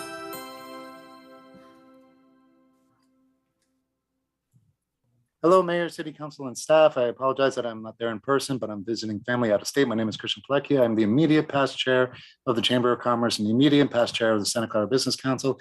As we have said many times to the council and staff, the business community will never be in favor of a headcount tax. And I am not sure why some council members and staff are relentless to this cause. There are many ways of solving the city's financial difficulties without adding a headcount tax to the businesses that invest in our city. I would also like to add that Mr. Lee's slides showing the comparison of each of the cities was very misleading. The other cities have a business license tax based on the range of employees. Excuse me, all except for Mountain View, which has recently added a headcount tax. And that is what staff is recommending for Santa Clara, a business license tax plus a headcount tax. He cleverly cloaked it under the name of a flat tax, but this is a headcount tax. To that end, I would like to remind City Council and staff that some of the important factors concerning the city's financial situation. First, the only reason why some council members and staff are considering these radical increases is because the pandemic has occurred. If the pandemic didn't happen, we would surely not be taking such drastic measures at this time. Second, the businesses in Santa Clara, both large and small, already pay an exorbitant amount of taxes, some of the highest in the country. Adding more to that is too much of a burden to bear. Third, we are very fortunate to have billions of dollars of developments currently happening in our city. Other cities are envious of the projects that we have, but how will we fill all of this new available space in the city if we are going to overtax the businesses coming here. We also have billions of dollars in projects in a pipeline for years to come. In turn, our financial future looks very bright. Finally, a headcount tax stifles economic development. When you consider small mom and pop shops that would like to open up chains of stores or restaurants, they will do it elsewhere because it is cheaper. Or if you can consider a small startup company suddenly growing exponentially, they will leave our city because it's less expensive to grow their company somewhere else. This will ultimately lead to a lack of job creation and a lack of other vital tax revenues. Thank you very much. Edward, go ahead, Edward. Yeah, I was there earlier, but it was getting late, so I had to leave. I just want to say that before this COVID pandemic, Cedar Fair was talking about doing a city walk type project at Great America, and also adding more bigger, faster roller coasters to Great America. Now they want to close up, and I guess they've sold the property, so we don't know where that's going. But I know that there's a lot of retail space still sitting empty there off of Wyatt Drive and Michigan College Boulevard. We finally got a Habit Burger coming in after we've had Orange Theory and I think a Starbucks, but there's still a lot of retail that's sitting empty there. And then, of course, those other industrial buildings are still sitting empty for a few years off of Michigan College Boulevard over there by the Marriott Hotel. But I think I know the county, Sarah Cody, she's the one that makes the decisions about the lockdown, that type of thing. But I think the city should push back next time if they try to lock down our economy again. Dr. Ryan Paul had already proved that Fauci had funded the Wuhan lab, and Fauci first said, yeah, you don't have to wear a mask. There's two separate videos where he said you don't have to wear a mask. And then he tells us we have to wear a mask. He's already proved, Fauci's proved himself to be a liar. And you've got doctors that are risking the loss of their jobs by saying, hey, look, ivermectin, hydroxychloroquine, this stuff works. We don't need the vaccine. You guys don't need to mask up. We don't need to lock down our economy. I think we should push back next time if they try this again, because I don't know how we're going to get out of this mess. Thank you. Thank you, Edward. Alex, go ahead, Alex. There you go. Good evening. Alex Torres, Director of State Government Relations for the Bay Area Council. We, as a 76-year-old employer-sponsored public policy and advocacy organization, want to align our comments with our friends from the Chamber. We, too, are staunch advocates for recruiting and retaining jobs and opportunity in our community, and we're aware of Santa Clara's fiscal challenges. Unfortunately, a lot of local governments, as a result of this pandemic, are in a very similar situation. But with that in mind, we want to voice our major concerns around the proposal and the impact of this approach and some potential consequences. We're at a time of great uncertainty in our region, particularly in our region's business community.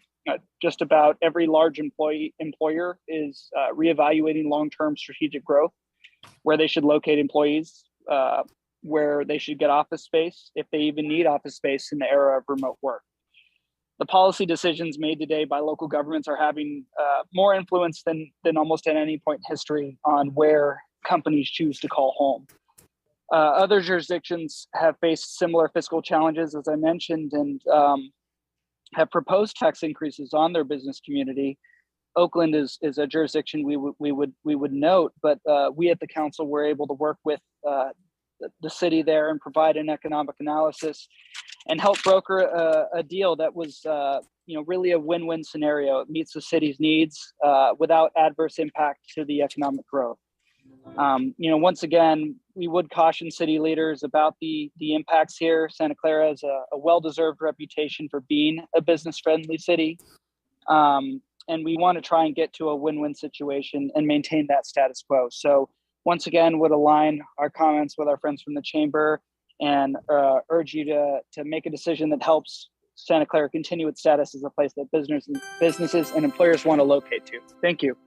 Thank you, Alex.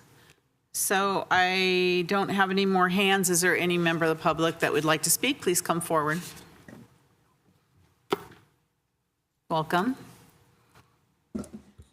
Thank you. Good evening, Teresa O'Neill.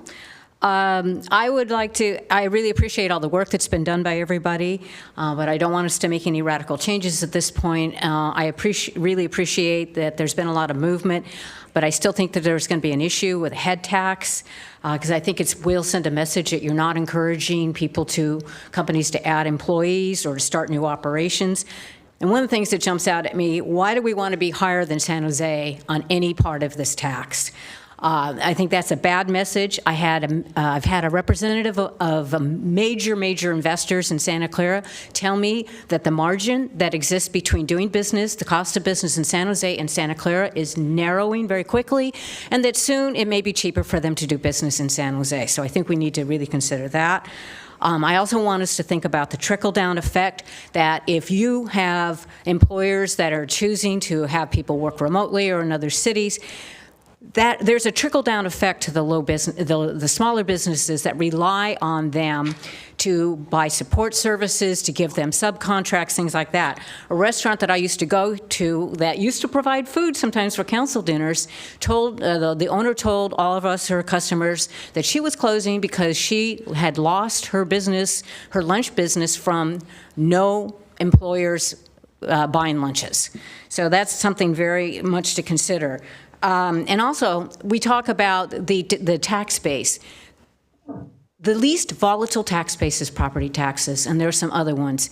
We need to be doing everything we can to make sure that the companies in this city pay their property taxes.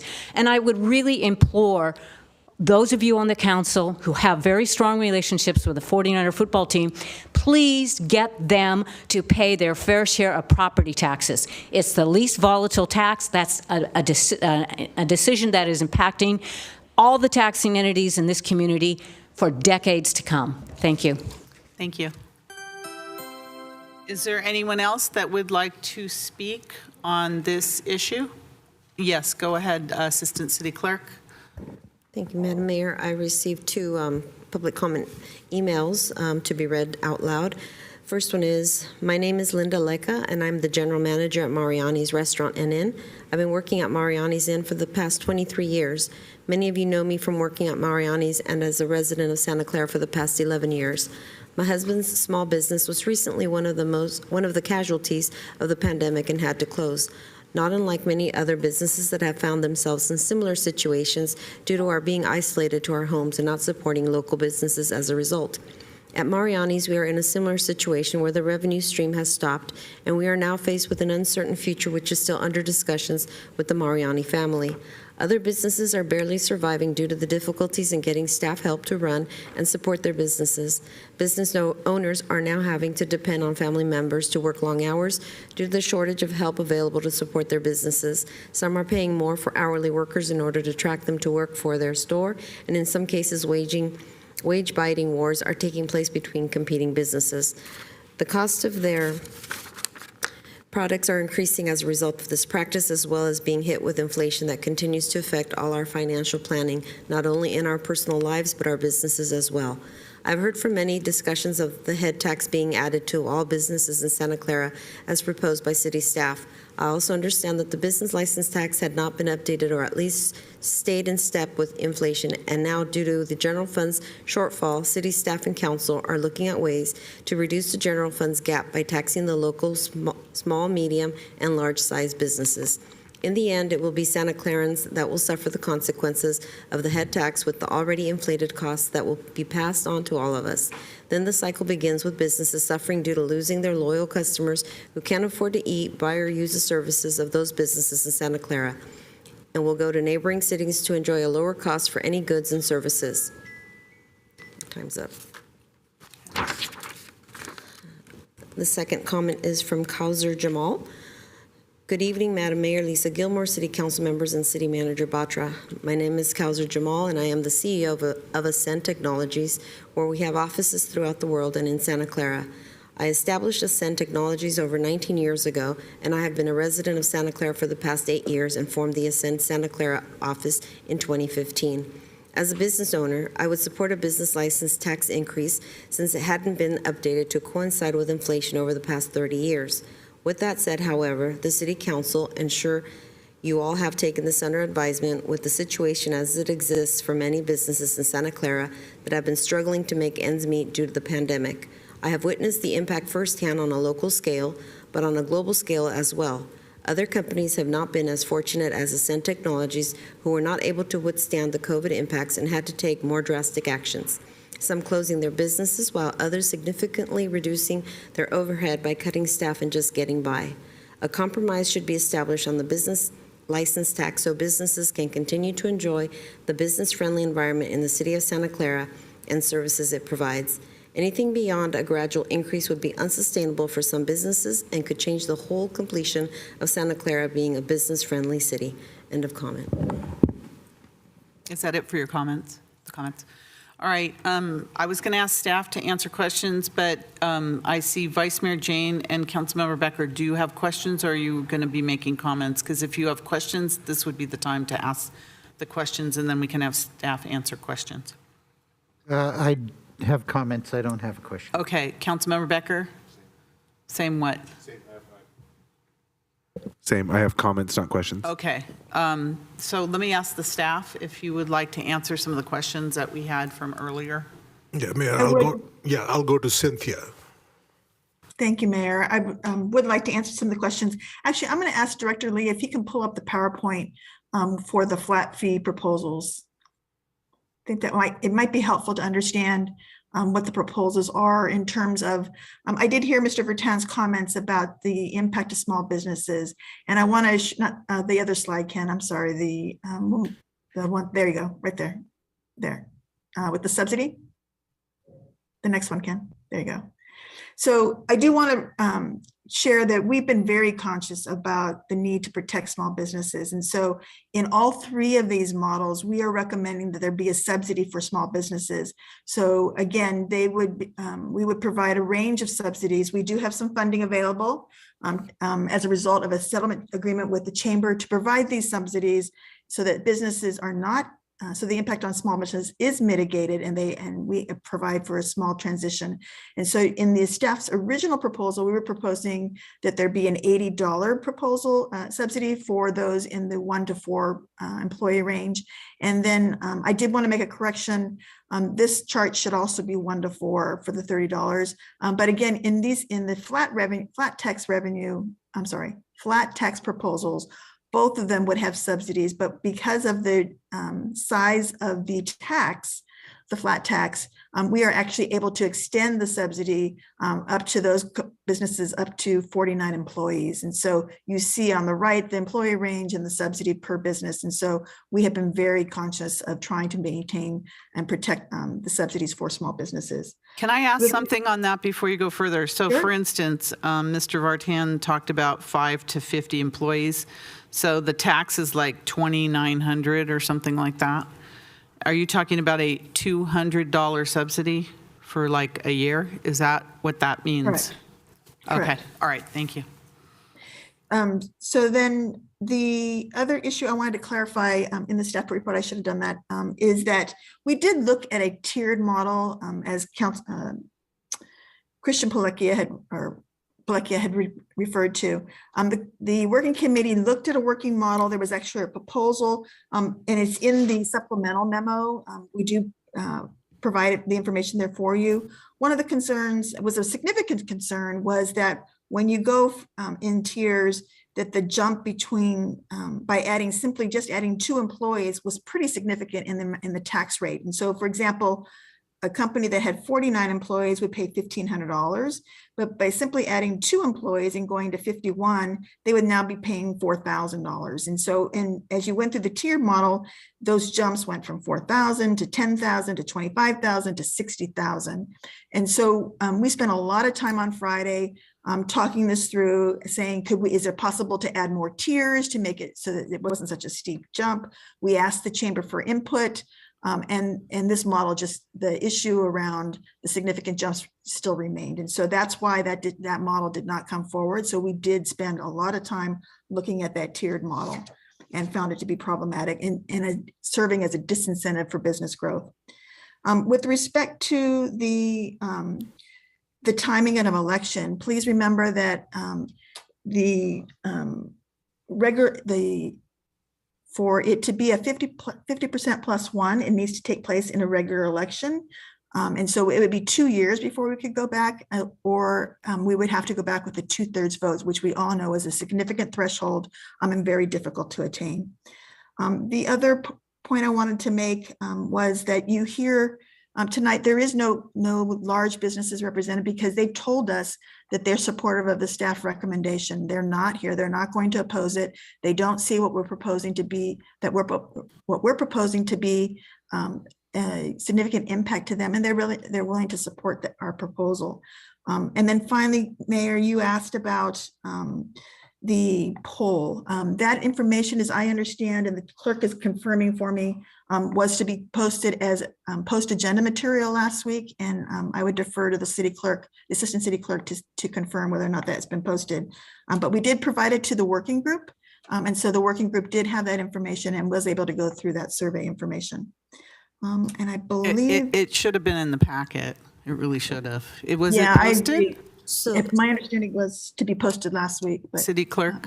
So from what I recall, the direction was to have it posted as post-meeting material. And so it was posted to last week's item number 6. See, I don't go backwards, so okay. yeah. I can send it to the full council as well. Thank you. So thank you, Ken. If you want to stop sharing the presentation. So I think that answers all of the questions that we were presented with, and happy to answer any questions or respond to any comments as councils have more comments to make. Okay, I have a question. You said the big businesses weren't here, but doesn't the Bay Area Council represent the big businesses? That's what I thought. Well, it's the big businesses that we talk to that are here located in Santa Clara. That's what I was referring to. Okay. The Intel, NVIDIA, AMD, that group. Okay. Vice Mayor Jane, followed by Councilmember Becker. Yeah, I wanted to reiterate what Cynthia had just mentioned, that per Prop 26, it has to go on a ballot. We can't just do it by deeming it so. So that means, as she alluded to, the next opportunity is 2 years from now. So we can't wait. And I contend that the biggest tax on business in the Bay Area is the cost of housing. A tech company paying an employee, that employee's rent will be $30,000 a year. So how is $45 per employee going to detract a company from moving to Santa Clara that has to pay their employees enough to cover $30,000 after taxes to pay their rent? I don't see how $45 makes a difference. And the original proposal, we heard a lot about small businesses. The original proposal was actually a progressive tax. It would have been far lower per employee for smaller businesses. But for whatever reason, people wanted a flat tax, just flat per head. So the original proposal would have actually protected, I believe, smaller businesses more than the current proposal.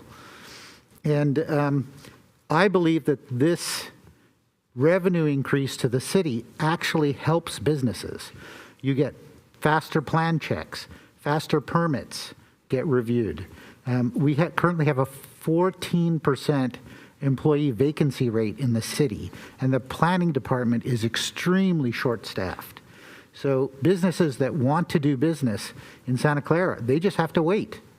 And it's a terrible service to the businesses to not have enough employees. So that's my contention. Councilmember Becker. Thank you, Mayor. So I'm a little confused on a couple things, and maybe you can provide me an answer. So Mr. Vartan said the size of his company, I mean, I know he doesn't have a lot of employees. It's a small business. So seeing how, can you give me an example? Because I think you just said it a little bit ago and I didn't get the actual number. How much would that be jumping for a small number of employees? It looks like it's going to jump a lot because I think it was $2,000 an employee. Trying to find that out. And Or $45 an employee. Okay. So it's not an extreme jump for our small businesses. Okay, I just want to confirm those facts. So a lot of this, a week ago we gave, a lot of us were ready to make a decision last week. We gave an extra week because I think we felt that, by having that extra week, there are a lot more. It would be more of an all hands, everybody's on board kind of thing. I spoke to Intel, I spoke to NVIDIA, I spoke to, basically a lot of our big businesses who said that they support this. Small businesses, not so much, but I'm just wondering if the messaging is not getting the appropriate messaging isn't getting out there. But seeing that we gave that extra week, and it just makes me wonder, I thought we were supposed to, collaborate, that the chamber was supposed to collaborate to come up with something to put on the ballot that everybody would be agreeable to, but it just seems like the week just delayed the process a little bit more, and we're back to almost square one. I do like, though, what we've come up with, and it's more refined and better. But just the concern that we were going back and forth, and now the chamber's now against it. I thought maybe they would be on board after doing this process and putting this committee together by trying to fast track it.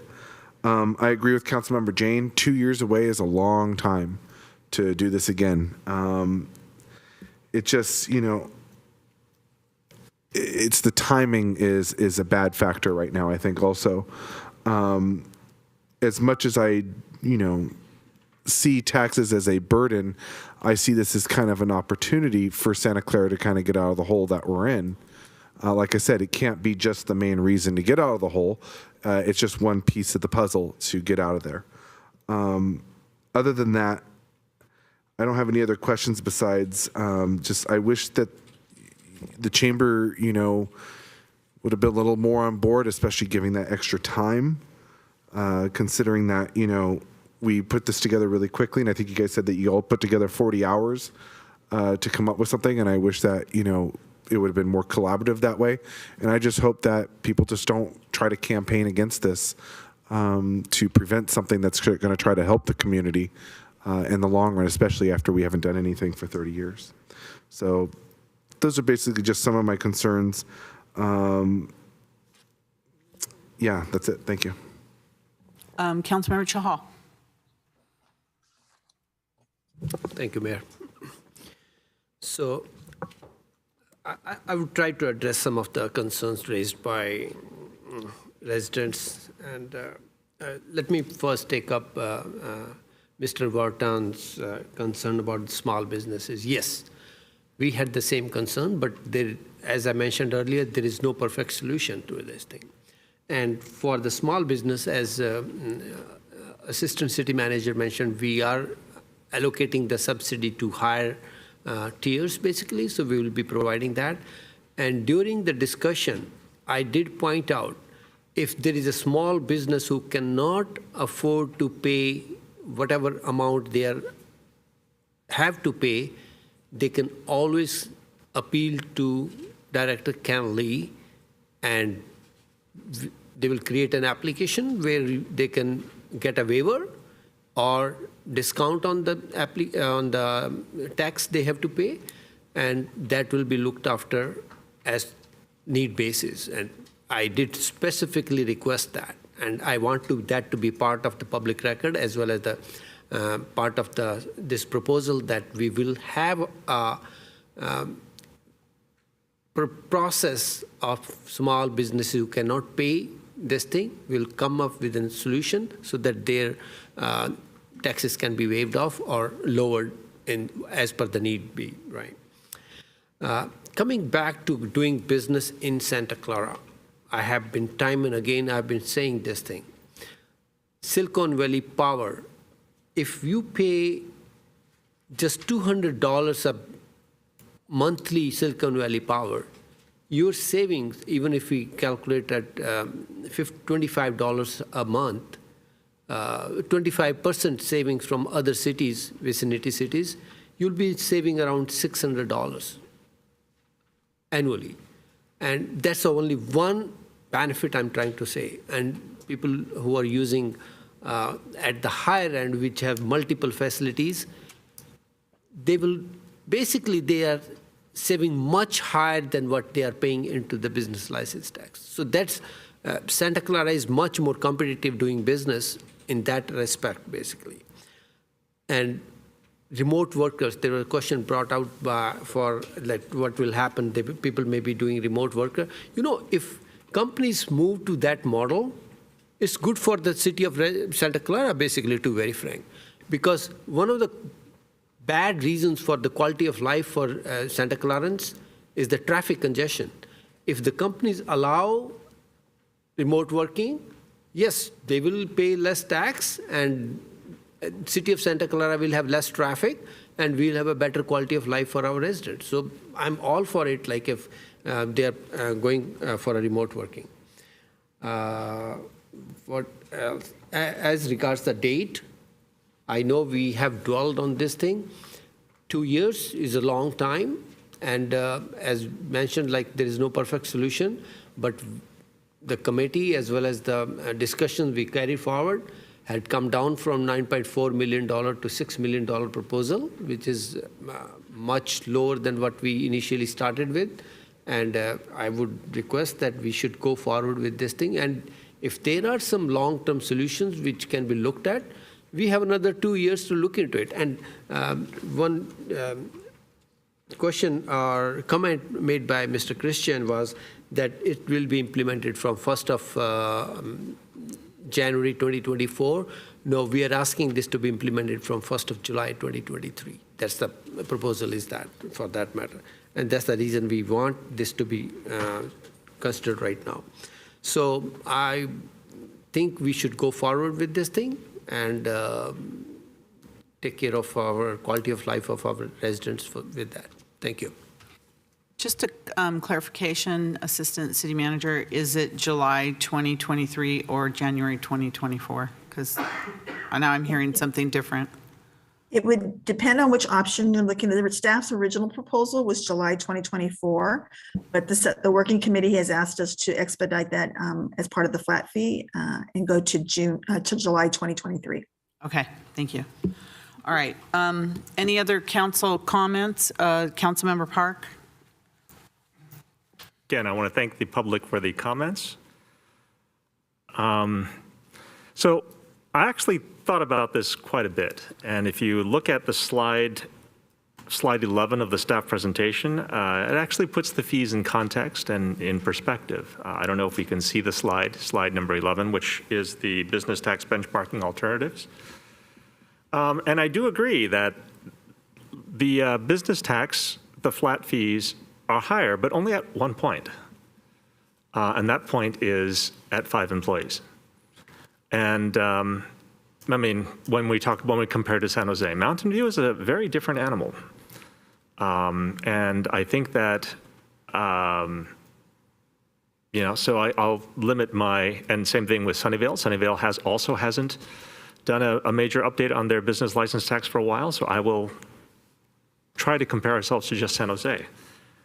Again, every city, whether tiered or by head, grows exponentially as the number of employees increases past the number 50. Before that, you have Mountain View, and Mountain View looks really good. But if you look at the graph, it's actually artificially flattened at the bottom, specifically, I think, because of the high cost towards the end, right? And again, the point is we want to generate some revenue, but we don't want to squeeze our business partners to get that revenue. I do agree that it is to the benefit of companies to have some kind of a tax. I think that it would be bad if we didn't get additional revenue, if we weren't able to retain staff or obtain other resources to support the businesses in the city. I think that would be a bad thing.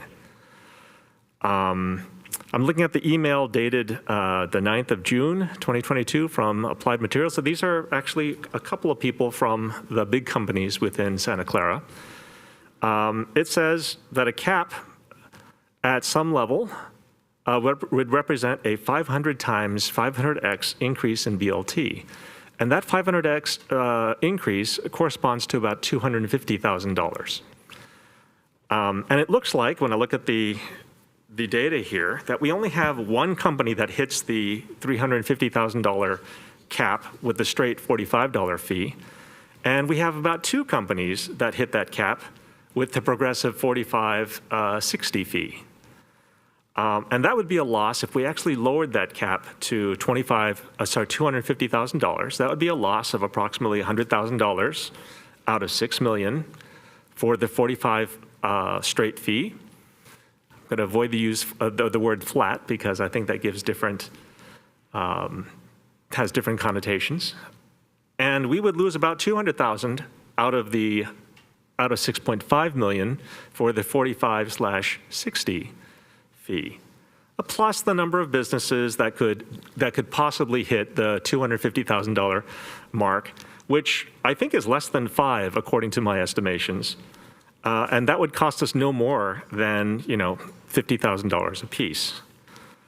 I actually don't have a problem with even lowering the cap to $250,000 for the listening to the companies that have actually replied to us, that have spent time with staff to discuss with us the effect, what they would like to see in a business license tax.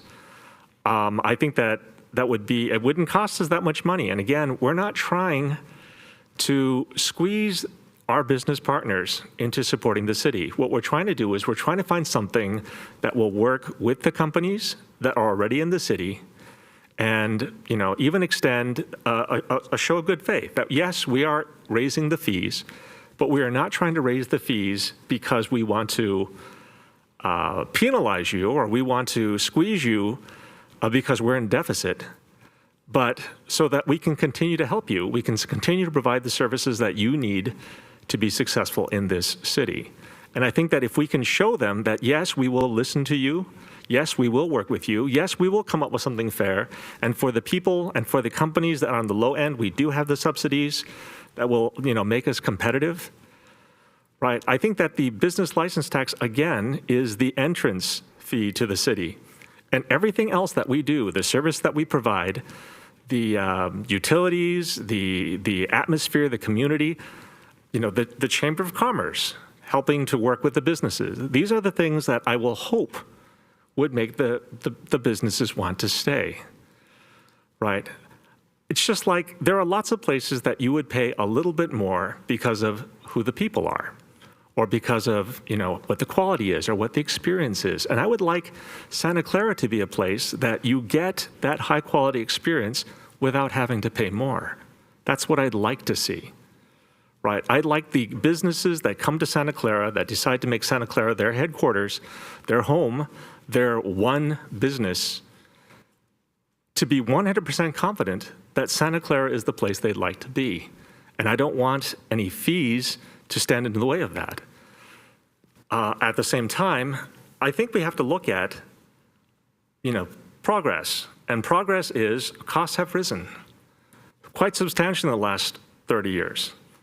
And during that time, I think that cost to staff, our staffing has increased, our salaries have increased, and we need to actually keep up with that proportionally, where we can, where we think it's fair, to maintain our services, to maintain our staff, to maintain city operations. I personally think that a $45 straight fee per head is sufficient. I think that's a good number. I think that it goes in line with what the Chamber talked about when it says no more than 6 million or around 6 million. I think that a cap that was talked about by our businesses of even $250,000 doesn't reduce our bottom line, doesn't reduce our revenue, substantially. I mean, I think it's doable. And again, it's the business license tax. It's the fee companies pay to work with the city, to be part of the Santa Clara community. And I don't think there should be any barriers to companies who want to do that. I will support, either a 45 straight fee. I'll even support the 60 fee. I would like to consider that we look at what was requested and put in the $250,000 cap instead of the $350,000 cap. And I'd like to get this sooner rather than later, meaning if we put this on the 2024 election, we will lose 1 year of collecting fees, because if we do it now, we can start collecting fees in January of 2024. If we have to wait for the 2024 elections, we probably won't be able to start fees, even if we do it the day after the elections, until sometime in November, 11 months away. So thank you very much. All right, I have Lee, member of the public, and then an e-comment. City clerk will read. Lee, go ahead, Lee. Hi, I listened to the meeting. I was Zooming the meeting on Friday. I heard Ken Lee describe what it takes to implement this. It doesn't mean that you can fast track it. He said it depends on so many things, and it depends on staff. And just saying we're going to fast track this isn't going to make it happen. I mean, you can say it, but it isn't. I thought we had an agreement on Friday with the chamber was going along with, and Karen Hardy presented a really great presentation. And somehow, whatever happened on Friday, I guess, as Councilman Becker seems to think, I thought it was going to be with the chamber. Well, on Friday, I thought so too, but something has happened. And as I said, you cannot count on this just because somebody says we're going to do it in 2023. Ken has explained why that can't happen. So let's get real with this whole thing. I just despair. Thank you. Assistant City Clerk. Thank you, Madam Mayor. This comment is from Debbie Triforis. Didn't state it was for this item, but I think it should be. Hearing that layoffs will need to happen if the city doesn't get at least $9 million out of our businesses, I was wondering if the 49ers had paid us all they legally owed us, how much of that would be in the general fund and reduce our deficit? If 5 members did not fire the city attorney at the request of Jed York because he was trying to help the city get this money, we would not be looking at a request for almost $1 million to pay for an acting attorney. What is the recruiting cost total now for a new attorney and city manager, and why is it so hard to recruit them? The citizens of this city need to pay attention to what is going on. Let's run a total of what could be in the general fund if promises were kept and HR decisions made more fiscally responsible. Our general fund has not received any money in the last 4 years. Let's figure out why, not including the pandemic. End of comment. All right, Councilmember Watanabe. Thank you, Mayor. I've been listening a lot because, as many people have stated, this is a very important subject. And so anyway, I'm making a lot of notes to myself here. I hope that I can express them all. I want to go back to a comment that was made earlier regarding the leadership of the city. And I want to point out that before this current council was seated, that in early 2020, the city had a $3 million deficit, $3 million before COVID hit. And we had $80 million in reserves before COVID. And because of those reserves, it helped carry us through COVID and provide a lot. And basically, we were in, the city of Santa Clara was in a much, much better position than many cities around us. And actually, many of them looked to Santa Clara to get advice on how to be, how to help through the pandemic. I want to say that I appreciate the time, the extra time that was taken by the chamber, by the task force to discuss this important issue and to make sure that we were doing the right thing. And And I was looking forward to, this, to hearing the results come back tonight. And yet, despite everything, that's been done and presented, the people that I really want to hear from to support this, it's not us. I want to hear from the community. I want to hear from the businesses because they're the ones that are going to be impacted. The small businesses, the middle businesses, the large businesses. It's going to have an extreme impact. And, again, having talked to Intel, AMD, NVIDIA, and hearing that, yes, they do want to support us in our efforts to recover, they're also in recovery mode. It's going to take everybody a while to recover from what's happened over the last 2 years. And so,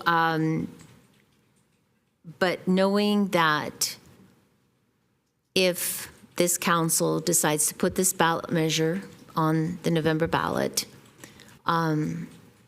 there are companies out there that will fight this and fight it to make sure that it doesn't pass. And it puts us back to square one. And it's not because they don't want to help. It's because they just realize that they know that this is not the right time. And when we talk about and listen to Ken Lee, Director Ken Lee, talk about how this will, the way that it's been set up previously and presented, that we're looking at a 2024, July 2024 for this tax to be implemented. So if we still are looking at another 2 years, we're looking at 2 years for a tax to be implemented. We still have 2 years to get this right. We started looking at this, exploring this business tax in February of this year, just February of this year. So it's been fast-tracked in an effort to get it on the November ballot. And again, maybe based on the comments that I'm hearing from the business community, the small, the middle, the large,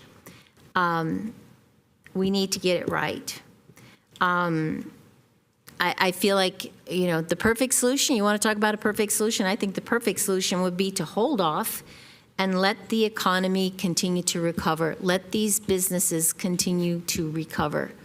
I don't want to see people getting laid off at any level. But at the same time, we still are in recovery mode. I see when I visit restaurants, I see how the supply chain issues, the economy has impacted businesses. I see it in their menus. I see it in the prices. And so everybody is just struggling to survive right now in one way or another.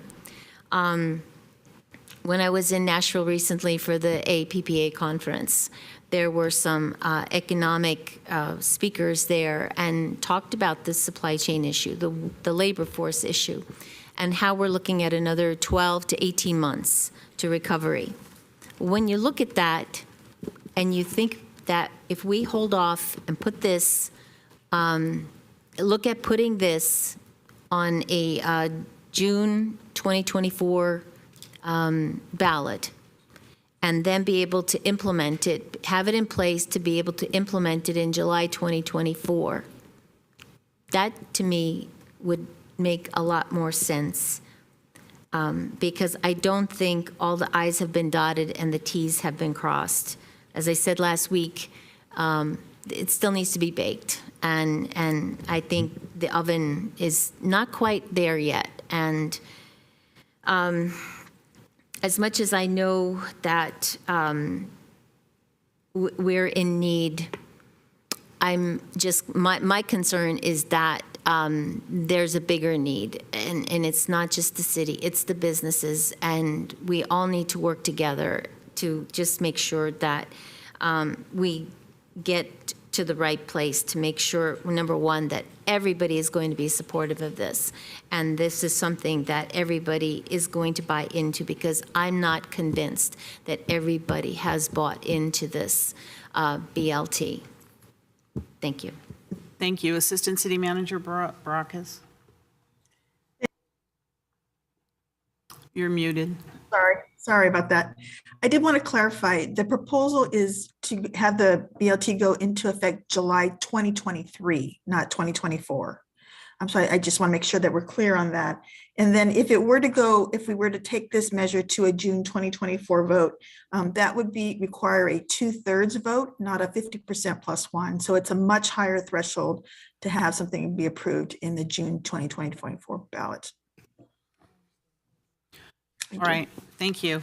I agree with Councilmember Watanabe. I think that this is a difficult time, especially when we are going from zero to very aggressive. And I think that had we taken more measured steps to introduce this tax to our community, that I think that it would have a less of an impact than it's going to have.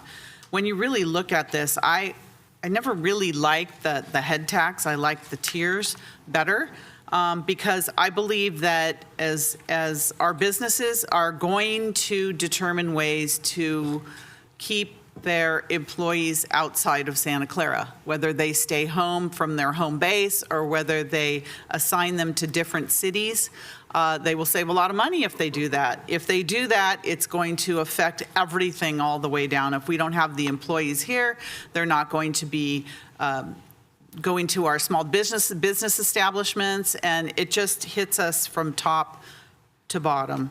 And I think one council member said, we're raising these fees to help you. I'm not sure that they believe that we're raising fees to help them, because if any of you have been out into our community, you see how the businesses are struggling. They're struggling. You go to restaurants, there's not enough help.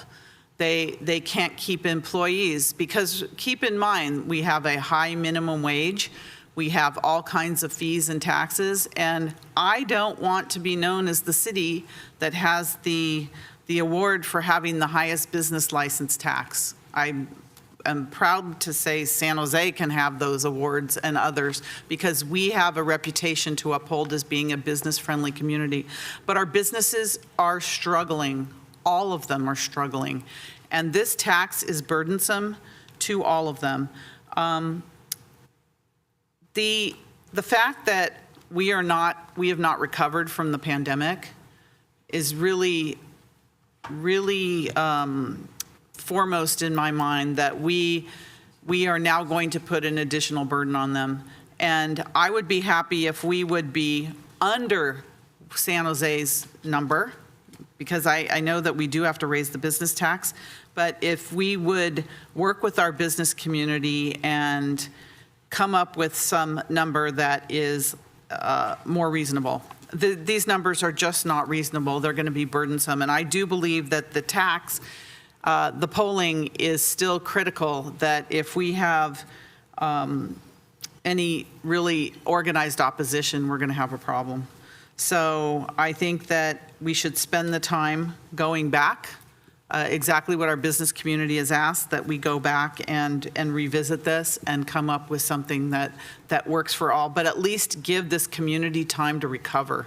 When you look at the vacancies out there and the struggling business community, from the small to the large, and this really hits, it's going to particularly hit the small business community. And as much as I appreciate the help from the city, it's just not going to be enough to keep these businesses afloat, and we're going to see more businesses closing. So I'm not going to support these options, because they're too high. They're too high and too onerous on our businesses as they are now. And I do believe that we can come up with something better. We just need to take the time. It'll cost us an extra year, but it'll be worth it to get the business community in support of this, both large and small. All right, Councilmember Becker. Thank you, Mayor. So if I'm understanding this right, $45 per employee is not setting a record for we're the most expensive city in the Bay Area. That's what I'm reading. But maybe I'm wrong, because it seems like $45 per employee between 1 and 499. This is for what I'm reading right now in front of me is the business tax alternative number 2.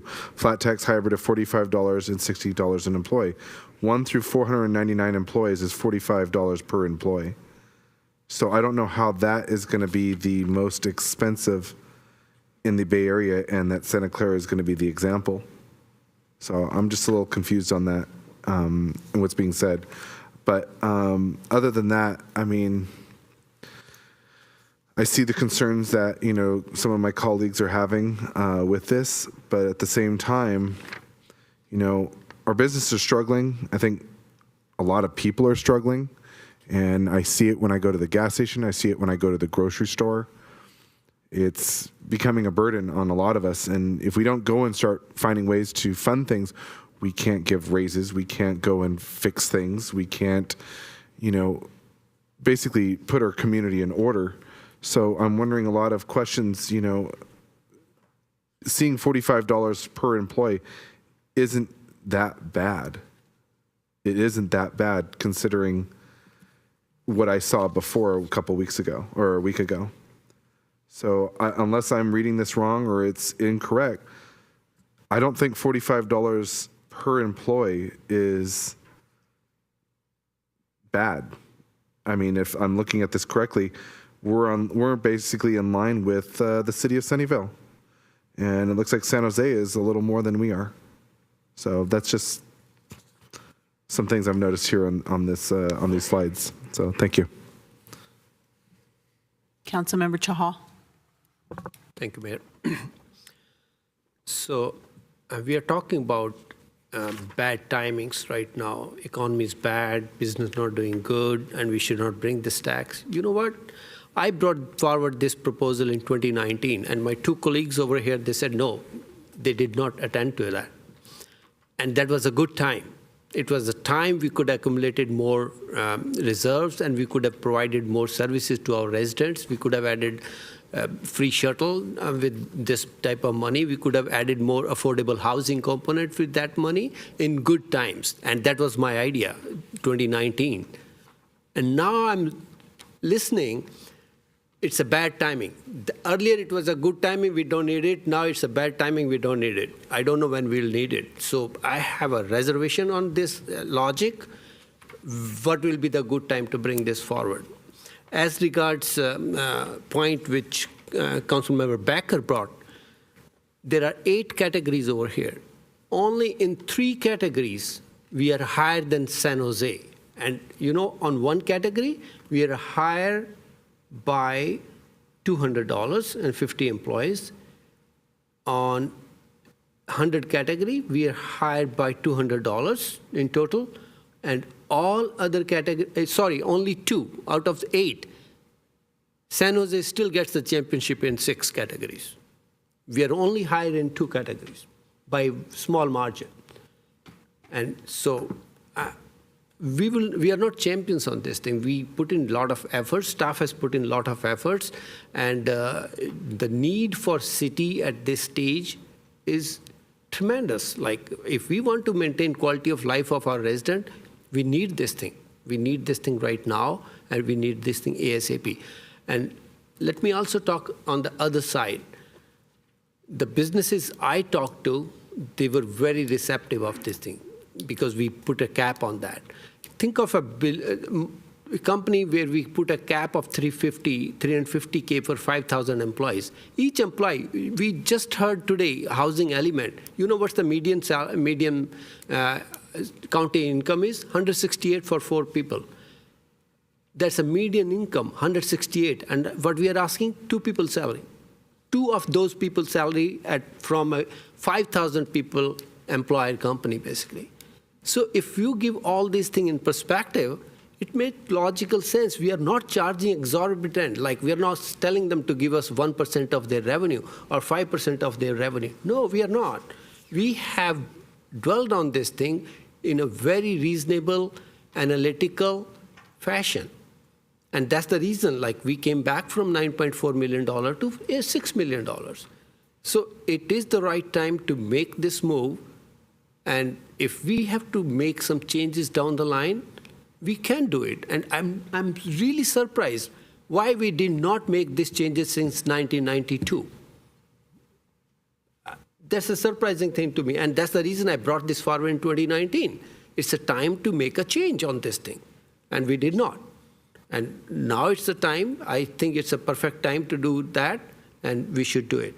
And with that, I'll make a motion to move forward to accept staff recommendation with the 45 flat offer, basically.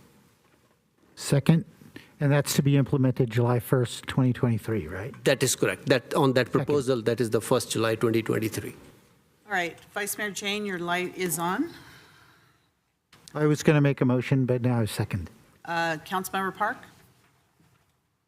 Wondering if you would, the maker of the motion and the seconder would accept an amendment if we change the cap from 350,000 to 250,000. Would that be acceptable? So, Councilmember Park, there are only, I think, 2 businesses which fall. I think only 1 business fall in that category, basically. And the reason I want to keep that cap of 350, because what happened in 1992, our cap was low, $500. So that cap, it will take us to a longer term perspective. It will help us in the long term. If CPI will help us out, but that cap will help us out too.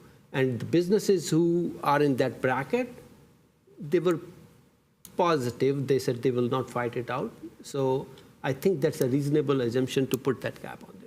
Understood. And the only reason that I'm asking that is because when we talk about there's only 1 or 2 businesses that would hit that cap, I mean, that's one of the businesses that's in the letter explicitly stating the 500X. And that's the only reason that I'm asking I think that letter was the initial letter. After that, I did speak to, is that letter you're talking about from Applied? Yes. Yes. I did speak to their representative, basically.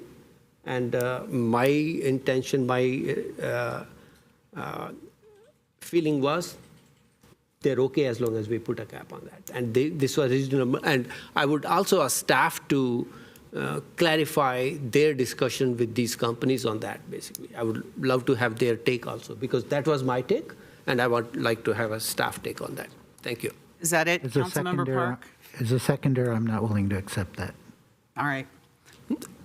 Pardon? All right, so there's a motion and a second on the floor.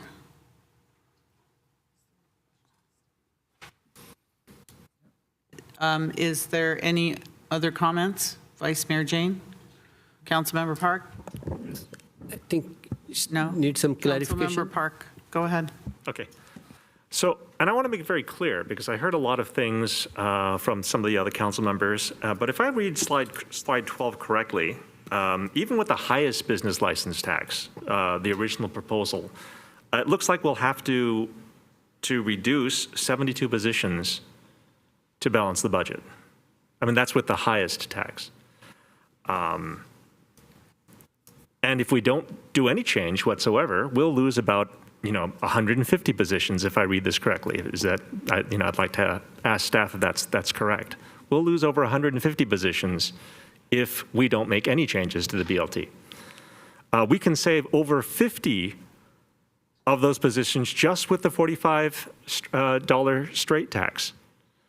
And I think the entire city, not just our business partners, would benefit from those saved positions, from those retained positions. I think that it would be much better for staff if we didn't bleed positions, because we're not keeping up with the times when it comes to some business license taxes. I think that, I do hear that we're trying to make a little bit of money. We're not trying to make it on the backs of the businesses. I hope that the big businesses will come out to support this. And again, I do feel that It's only 1 or 2 companies that are going to hit the cap. And if we reduce the cap to something that they've talked about, I think that would be a good gesture. I think that limiting the cap from 350,000 to 250,000 is just a good gesture. And again, it wouldn't reduce our revenue that much because, again, as you said, it's only 1 or 2 companies. Thank you. Councilmember Becker? This is for clarification. So Councilmember Chahal made a motion. Councilmember Jane made the second.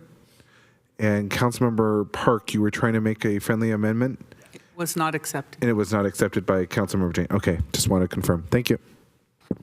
Okay, any other comments or questions? Assistant City Clerk? Madam Mayor, you want to take staff take on that answer to that question? Which Was there a question? Councilmember Park mentioned? I hear all that, but I don't know what the question was. What was the question?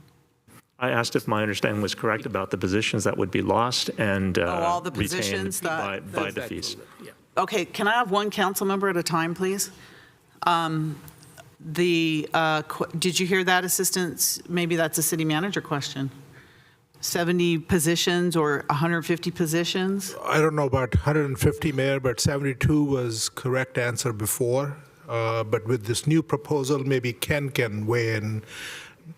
It's going to be definitely more than 72, but whether it's 150 or less than that, it's still a big impact. Okay, So we should not get stuck with the numbers. all right, thank you. All right, assistant, oh, May I sorry. clarify, just for the record? Yes, go ahead, The motion that's seconded is for the alternative 1 flat tax, not the flat tax hybrid, correct? Okay, so just to clarify, if I understand your motion and the seconded, it's to move the staff recommendation with alternative 1 flat tax as published as supplemental material by the city clerk on July 12th, 2022, and with technical changes to the ballot question as stated and incorporated by reference by Finance Director Ken Lee. Do you have that, Assistant City Clerk? Or maybe can you help with that later, I guess, with the details? Right, so to be clear, that's the option that's been moved, and the technical change referenced by Mr. Lee. And it's already been determined who was going to write the ballot argument for that? We did that last time, I thought we did. No, it has not yet. But I think the same group can. Well, okay, all right. Let's see if this passes first. So when you're ready, Assistant City Clerk. Councilmember Watanabe. No. Councilmember Chahal. Yes. Councilmember Hardy. Yes. Councilmember Park. Yes. Vice Mayor Jane. Yes. Councilmember Becker. Yes. Mayor Gilmore. No. Passes 5-2. All right, so there needs to be a determination of who wants to volunteer to write I need 3 council members or up to 3 council members. I can do that. Vice Mayor Jane? Councilmember Chahal Yes, I can. for the tax? Anybody else? Karen? Councilmember Hardy? All right, we have those 3. We don't need to vote on that, do we? No, because thank that's you. not really what we should vote on. Okay.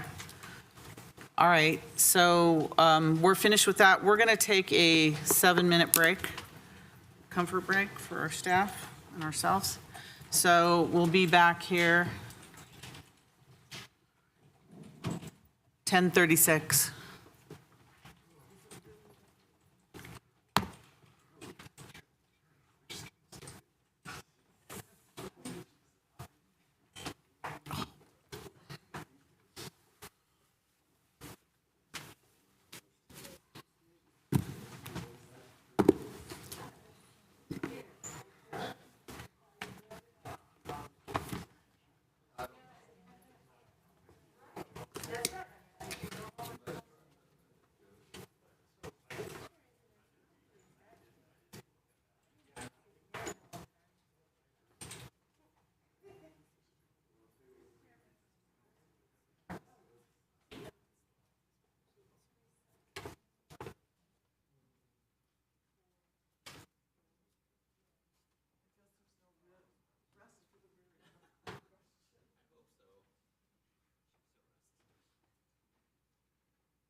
Okay, back to order. All right, the next item we're going to take is the consent calendar. All items are approved with one motion, and the city manager has an item to remove. Go ahead. Thank you, City Mayor, Manager. members of the council. That was a misstep on my part under continuances. I should have mentioned item 4L, which is an agreement with San Francisco Police Department. It's approval of a municipal law enforcement service. Or as hotline. I'm sorry. Guys, please 4I. don't scream I and out. L, they look Okay. the same. 4I, and I'm glad I was reading the title too. So I apologize. It's 4I, and in the exhibit we were supposed to attach the rate, not the rate sheet, but their hourly rate structure, which the two people we were working with, one had an emergency, the other one is out of town until next week, so we could not gather that information. So with that, we are requesting deferral of that item.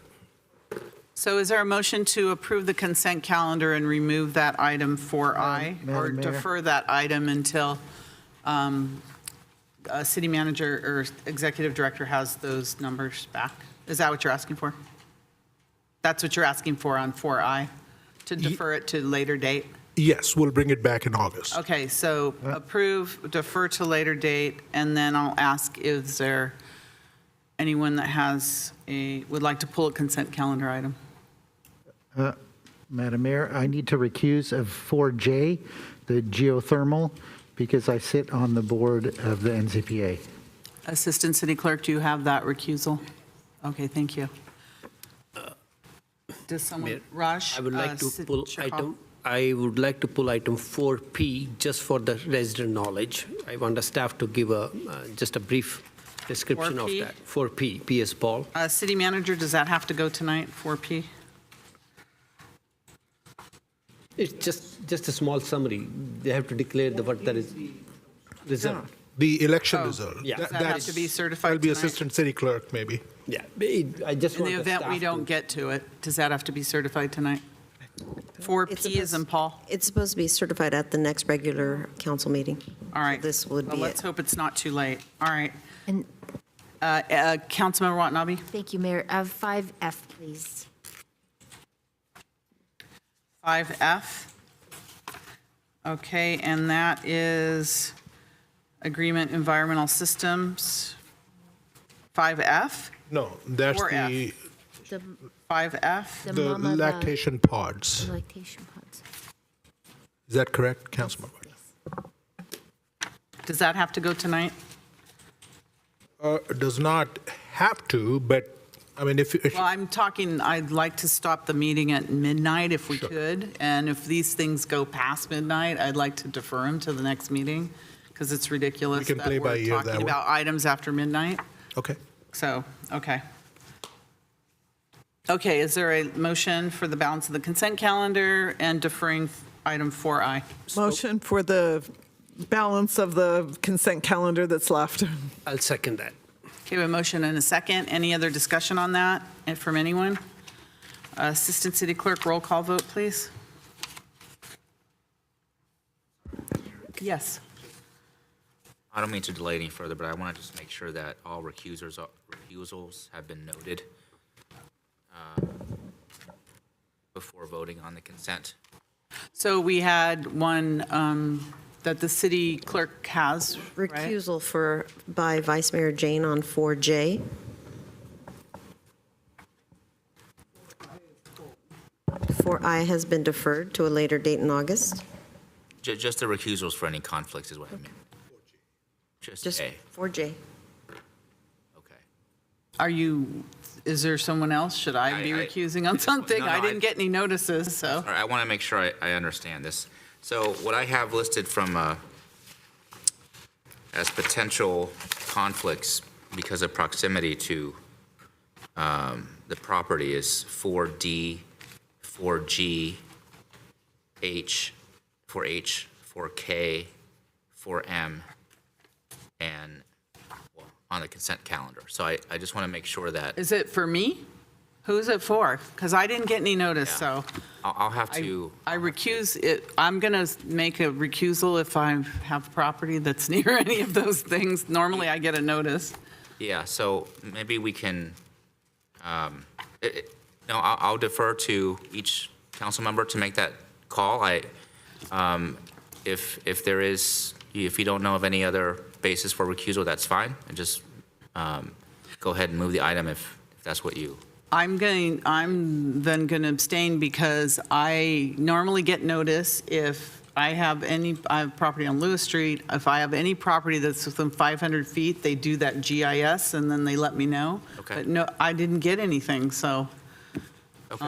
I don't want to vote on something that so I'm going to abstain on the consent calendar because I don't know.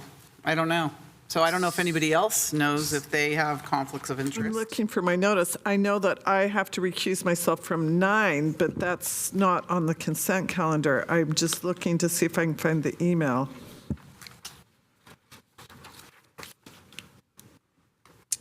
Yeah, I really didn't see Mine is only 9. Can we repeat the number and letters that we were? I have an email from Martha Martinez on July 11th identifying. Do you have an email from Martha? Do you have the names that go with those? I apologize, I don't. It's 4D, 4G, 4H, 4K, and 4M, at least for now on the consent item. There is a number 10 that's. So there's one at Harrison and Scott. Okay, I don't know if anybody has property near that. What's the other one? 4D, 4G, 4H. Santa Clara Convention Center Maintenance District? Yeah, G and H are both. Does anybody work there or have property near the convention center? 4D is closer to my property, but I don't think it's close enough. But if you. Yeah, so we don't know, Can I just, yes. Can I just interject briefly? This is Sue Reuter from the City Attorney's Office. I have the list from the city, from mayor and council. There was only one council member who was named from all that long list of potential property locations on our agenda. Only one actually popped, and that was for Councilmember Hardy on item 9, as she's already mentioned. And I was aware of that. The remainder of that list did not actually yield any actual conflicts. Okay, thank you, because usually we get notice, so that's why I'm asking. All right, Assistant City Clerk, roll call vote, please. Councilmember Board Member Watanabe. Yes. Councilmember Board Member Shahal. Yes. Councilmember Board Member Hardy. Yes. Councilmember Board Member Park. Yes. Vice Mayor Vice Chair Jane. Yes. Councilmember Board Member Becker. Yes. Mayor and Chair Gilmore. Yes. And that balance of the consent calendar passes unanimously. Okay, the next item we have is item number 8, action on proposed amendment number 1 to Lozano Smith LLP Legal Services Agreement for interim city attorney services to increase maximum compensation to $900,000 and to modify Section 8 billing standards as well as Exhibit B. I Mayor? don't know if we have our counsel on. I know Jim Sanchez, he wanted to make a statement. I saw him, Jim, and Jenica Maldonado, so those two. Yes, they're both coming over.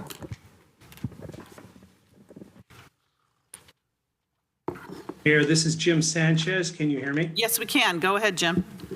So Mayor, I wanted the opportunity to just highlight for you this item is a proposed amendment to our current legal services agreement. The firm has definitely appreciated the opportunity to serve the city over the last 4 months. Our current agreement anticipated a short-term service and set a $300,000 cap, which will be exceeded sometime later this month. The city service demands have included the normal city attorney services.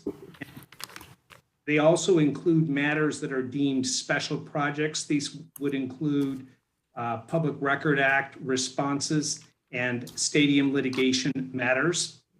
Our current hourly rate is on the lower range of comparable Bay Area law firms, and we propose to maintain that rate. Our basic city attorney services alone, the basic services, not including the special projects, are averaging less than $75,000 a month. But the special project demands that have been added to our workload have increased our monthly amount. Last month, the special project demands cost exceeded $60,000. At this point, the city has not advised us of their desire in terms of the length of our continued services, but we were asked to provide a not to exceed contract amount. So our additional $600,000 estimate that's before you tonight is to allow all of the existing services that we have provided to continue through the end of December. If council desires to limit our services to basic city attorney work, not including the special projects that I've mentioned, we could develop a reduced amendment estimate for the council. Ultimately, our goal continues to be to provide a high level of service in a cost-effective manner, and Steve and I are available for questions. I'm going to go to our outside counsel, Jenica Maldonado, for some statements. Jenica? Good evening, Mayor and Council. As my capacity as your outside counsel regarding the engagement of the attorney services, I am here tonight and available to answer questions that you may have regarding the original Lozano-Smith contract or the amendment that is being proposed by the Lozano-Smith firm to their agreement, which Mr. Sanchez just summarized. Okay, thank you. Councilmember Becker? Thank you, Mayor. So 900,000, when you read the number, it's a lot of money, but when you look in legal expertise, you start to see the truth about what legal costs are. Just like I apologize, Jenica, for how long we've made you wait, because I know the clock is running and ticking. So lawyers are expensive. That is a common fact and common knowledge. So when I'm looking at this number of $900,000 and I see certain things printed that saying that, the city is spending freely of $900,000, that this is so then it doesn't come back, correct? So basically, like, we're going to say $900,000 is an estimate, and that doesn't mean it's going to spend all $900,000. Does that mean this is so it just doesn't come back, so we keep having to give these permissions or approvals? All right, let's answer that. Yeah. So, Mayor and Council, our approach in providing the estimate is to ensure that the services that we have provided to date will be continued through the end of the year. That would include the basic city attorney services and the special projects that we have seen come up in terms of the city's needs. So it'll cover the full range of services that we have provided to date. Okay. And Councilmember Becker, I would just add the way that the amendment is drafted in terms of its language. It simply says that services will not exceed that amount. And so it's not that you guarantee will hit that amount. I mean, obviously it's foreseeable that it would happen, but the way these contracts are typically established in the manner that's consistent with your other legal services agreements that the city has used in the past is that you set a ceiling, essentially, that would require your consultant to come back and ask you for further authorization to go beyond that budget allocation. Mm-hmm. Okay. Makes a lot of sense about exceeding. I had another question and now I lost it, but I will come back to it when I think of it again. Vice Mayor Jane? Yes, I got a letter from the city attorney, as did all of the council members. But I've been told that I can reveal the summary numbers. So in April, the fees were $34,900. In May, the numbers were $60,000. In June, they jumped up to $130,000. And so I know you have alluded to special projects. I am not aware of what those special projects are, and I'm wondering if there's any way for us to find out what they are, and whether we need to approve whether we should be working on those special projects. I'd like to get a little clarification about why the numbers jumped. I know Mr. Sanchez talked about 60,000 extra, so I just am curious about how that happened and why we anticipate that those special projects will continue out till December. Thank you. Mayor, Yes, go ahead. may City I Manager. start the response and I'll let Jim jump in with more details? One of the special things was, as Mr. Sanchez alluded to, was the Public Records Act request. And there were certain ones in Tier 1, they call it. I'm not an expert in that area. However, it was very voluminous, tens of thousands of pages, which city staff was engaged in previously from various departments, from clerk's office, from your offices, city manager's office. So that's where the city attorney proposed that they could take over that Tier 1 because there was a time constraint as well. So we took that opportunity to relieve staff to do other things as well, except just doing those PRAs. So that's one special project. I cannot speak to the amount, but that was definitely a workload which was different than the normal. And Jim, you can add to that if you want. So, Mayor and Council, the city manager identified the primary driver this last month of cost, and that was the responses to the Public Records Act requests. And so we've set up a system where we've alleviated the staff from having to go through, gather the records, and then move through a review, potential redaction if that's appropriate, and then ultimately prepare for those responses. That system is set up and in place. And so we're satisfied that from the standpoint of the cost that we experienced last month, we'll probably have seen what amounts to us hitting the top end of that cost. And then we will see now just continuing to use that system as we have Public Records Act requests that meet that Tier 1 requirement. So that's one piece of it. That amount was significant. It was over $50,000 last month, and that was the primary driver. We do have other complicated matters underway in the city of Santa Clara. As you're well aware, the stadium litigation and efforts to move the city properly through that and advocate the city's position is also one of the special projects that is and will continue for this foreseeable future to drive special costs. Councilmember Becker.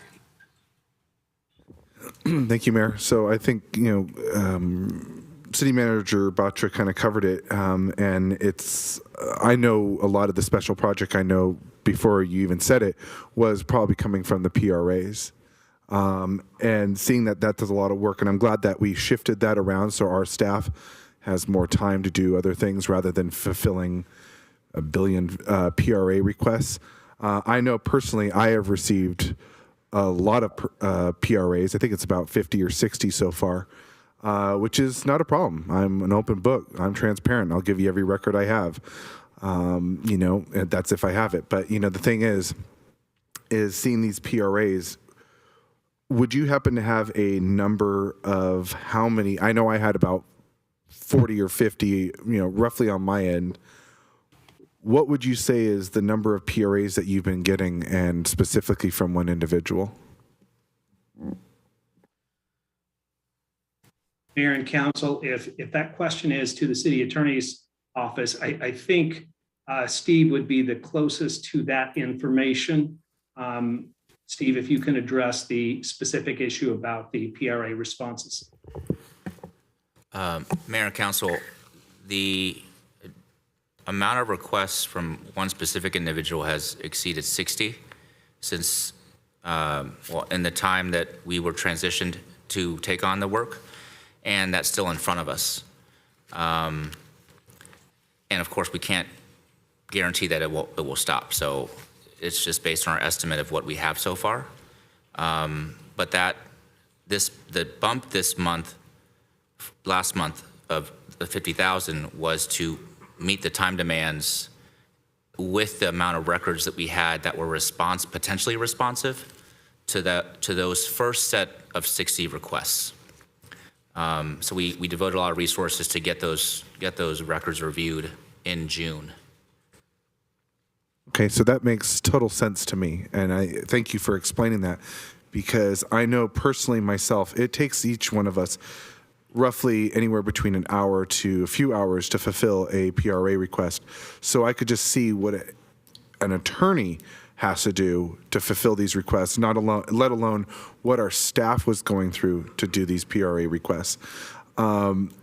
Like I said, it takes a while to get through these PRAs. And again, I'm not badgering the PRA system. I think it's the perfect system. PRA, whatever you need, we'll do what we have to. But just the abuse of it and seeing how our staff and now our attorneys are having to basically pull double duty, this explains why the bump in the cost. And I mean, when you're sitting there having to go through 60 or even such vague PRAs that have no specific definition, it's really hard to fulfill all those in a very small time frame. So I appreciate what Steve, James, what you guys have been doing as attorneys. I appreciate you fulfilling and being as transparent as possible to fulfill these PRA requests. But I do see that this is the basis of a special project, and I do also see that you guys discussed what the other issues were with special projects as well, with litigation and so on. So I, again, appreciate your work for everything you guys have been doing. I'm going to go to Jenica Maldonado and then Councilmember Watanabe.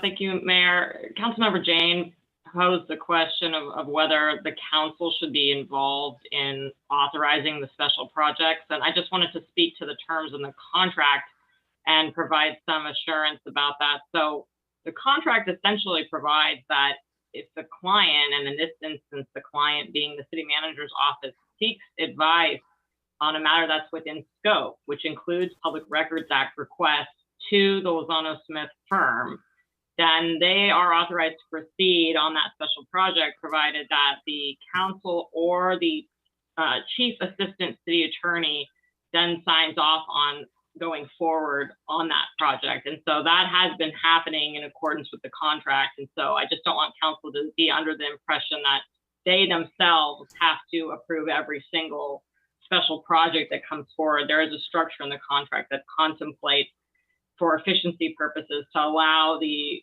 chief member of the city attorney's office to sign off should the city manager request assistance. And in this particular instance, I'm also aware just that the volume of Public Records Act requests that the city is receiving has required support from outside firms in the past. So it's not inconsistent that they have been doing that work.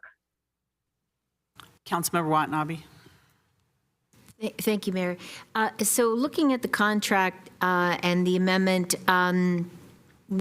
the contract that was signed back in April had a total of, there were 7 between attorneys and paralegals listed. In this current proposed amendment, there are 11. So may I ask why the increase, and are those additional attorneys going to be working on specialized projects, or is there another reason why they've been brought in? Mayor, so the additional names, there are actually changes. We took some individuals who were named, who we thought when we initially undertook the work with Santa Clara, we thought those individuals and their skill sets would be used. We have not used those individuals, but what we have done is with the special projects had the need for the other individuals that we are adding to the agreement. So that's primarily the driver for the name changes that you have. Most of them will be used for the Public Records Act processes that we have. A handful of us will stay on what I'll call the basic city attorney work Steve and I are your primary representatives, but we have Lori Evadigian from our firm. We also have an individual who specializes in some construction claims. There were some requests for us to step in and assist on some tank repair issues that were getting very close to potential litigation. And so the vast majority of the changes, though, are driven by the Public Records Act. Okay, I had a question on the expenses because our original contract had expenses capped and it looked like this one doesn't. So can you talk about that, please? It isn't our intent to have uncapped expenses. The one expense change that we have really asked the city to consider is we were not given the opportunity to bill our travel time. And over the period of our 3.5, 4 months of service, we have come to realize that came out to, for us, a significant amount of hours. And we are asking the city to allow us the reasonable travel time that we would incur. Beyond that, we are not asking for expense changes from our original agreement. So you're asking for, what does that travel, I saw it to be like 10,000 a month. So that's why I'm asking, what's the change? So yes, we have been absorbing those costs and not charging the city for any of our travel time. Right, that's what we negotiated, so, in the contract. Yes. So I just want to get the numbers correct because it's for 600,000 for 5 more months. You said it approximately, or until the money runs out. Not to exceed that amount. So that's 120,000 a month plus 10,000. That's 130,000 a month. So I just want to make sure that that's what we're talking about here. Correct? Is that correct? Approximately. Am I looking at it right? Okay. The intent would be to have not to exceed the 120,000 number. And then we would also be reimbursed the travel time, but that actually would come under the hour rate. So it actually wouldn't be an additional $10,000. The travel time would be included within our hourly rate, not to exceed. Okay, Jenica, your hand is up. Just as I see the amendment, it's not at the moment written in a manner that would cap it on a monthly basis. There is an overall cap, and not to exceed an additional 600,000, but there is not language at the moment in the proposed contract that would proportion it out such that it would be 120 per month. That's the way I read it as well, so. That change could obviously be made, but that's not what is presented to council at the moment. So further revision would be required to the document. All right, thank you. And then the next question I have is, you have yourself and Steve Noe as the main attorneys. Will that continue for the balance of this contract? Yes. So you will be the main person here? So our proposal is actually to have Steve step into the role as the primary, and I would be the secondary service provider. What does that mean for us, Jim? That means that Steve will be sitting in with the council at the council meetings. I would be available on special project needs for the city. Okay, so that is a change as far as I'm concerned in the contract. So I'll have to address that. When we talk about special projects, I know public records requests, we've always had a ton of them. I don't know, and everyone here, I'm sure I have a lot more than anybody sitting up here. I have dozens and dozens and dozens over the years. So to me, it's been part of who we are here in Santa Clara, and the public records requests just come. I mean, mine comes from one organization that has many people sending, zillions of requests about me. So I looked at that as part of city work. In terms of the Stadium Authority, we have our outside counsel that works on that as well. I see that as part of the original. I don't even look at that as special special assignments because it's all part of who we are. So I'm just concerned that we went from an attorney who was a third of what we're paying now or less to this now. And now I hear that you are not going to be our, number one city attorney, but yet this is, $120,000+ a month. I'm just a little uncomfortable with this. Councilmember Becker. Thank you, Mayor. So, before any false narratives get out there about this city council or this council making decisions on how much it's going to cost for this attorney and the final cost and what we're paying out for it, let everyone know that, and the public know that there's an individual out there that is driving this cost up. And, he's abusing the system. But, again, I want to, say that we want to honor that system. But that individual is abusing it, and that's why the costs are going up. And now, the mayor brought up a good point about, how we're switching. Steve will be here now, and Jim, will be doing special projects. Is that a real major change in the contract? Or I think that was originally stated in the contract that both of you will be here as our attorneys in that manner. Mayor and council, when we interviewed, we did speak about several things. One of them being that we would provide services both in person and virtually. The city has since that time gone to the in-person meetings. We've been ready and able to accommodate that. But we've also had an extended period of time. And in that time, we have, I've had additional service demands with a couple of other cities that I work with. And I had been trying to balance the needs of Santa Clara and make sure that we met our commitment there. Steve and I had from the outset interviewed as a team, and we ourselves to be basically the two primary service providers to the city. And we've attempted to be faithful to that through our contract services to date, and we intend to fulfill that if that's the client's wishes. Okay, that makes total sense to me, because when I was in the interview with you guys, I specifically heard you both say that you guys come as a pair. And so that pair I see as the reason why. So if Steve's here, he's fulfilling that duty, and you're still here too. So it's just we're flipping the role. So it seems like we're within the purview of the original agreement. So I don't see anything really wrong with that, considering that we still have both of you, and you guys came as a pair, and that was part of the deal. So thank you, Jim. Councilmember Chahal. Thank you, Mayor. So I just want to clarify, this is not the first time we are outsourcing the PRA.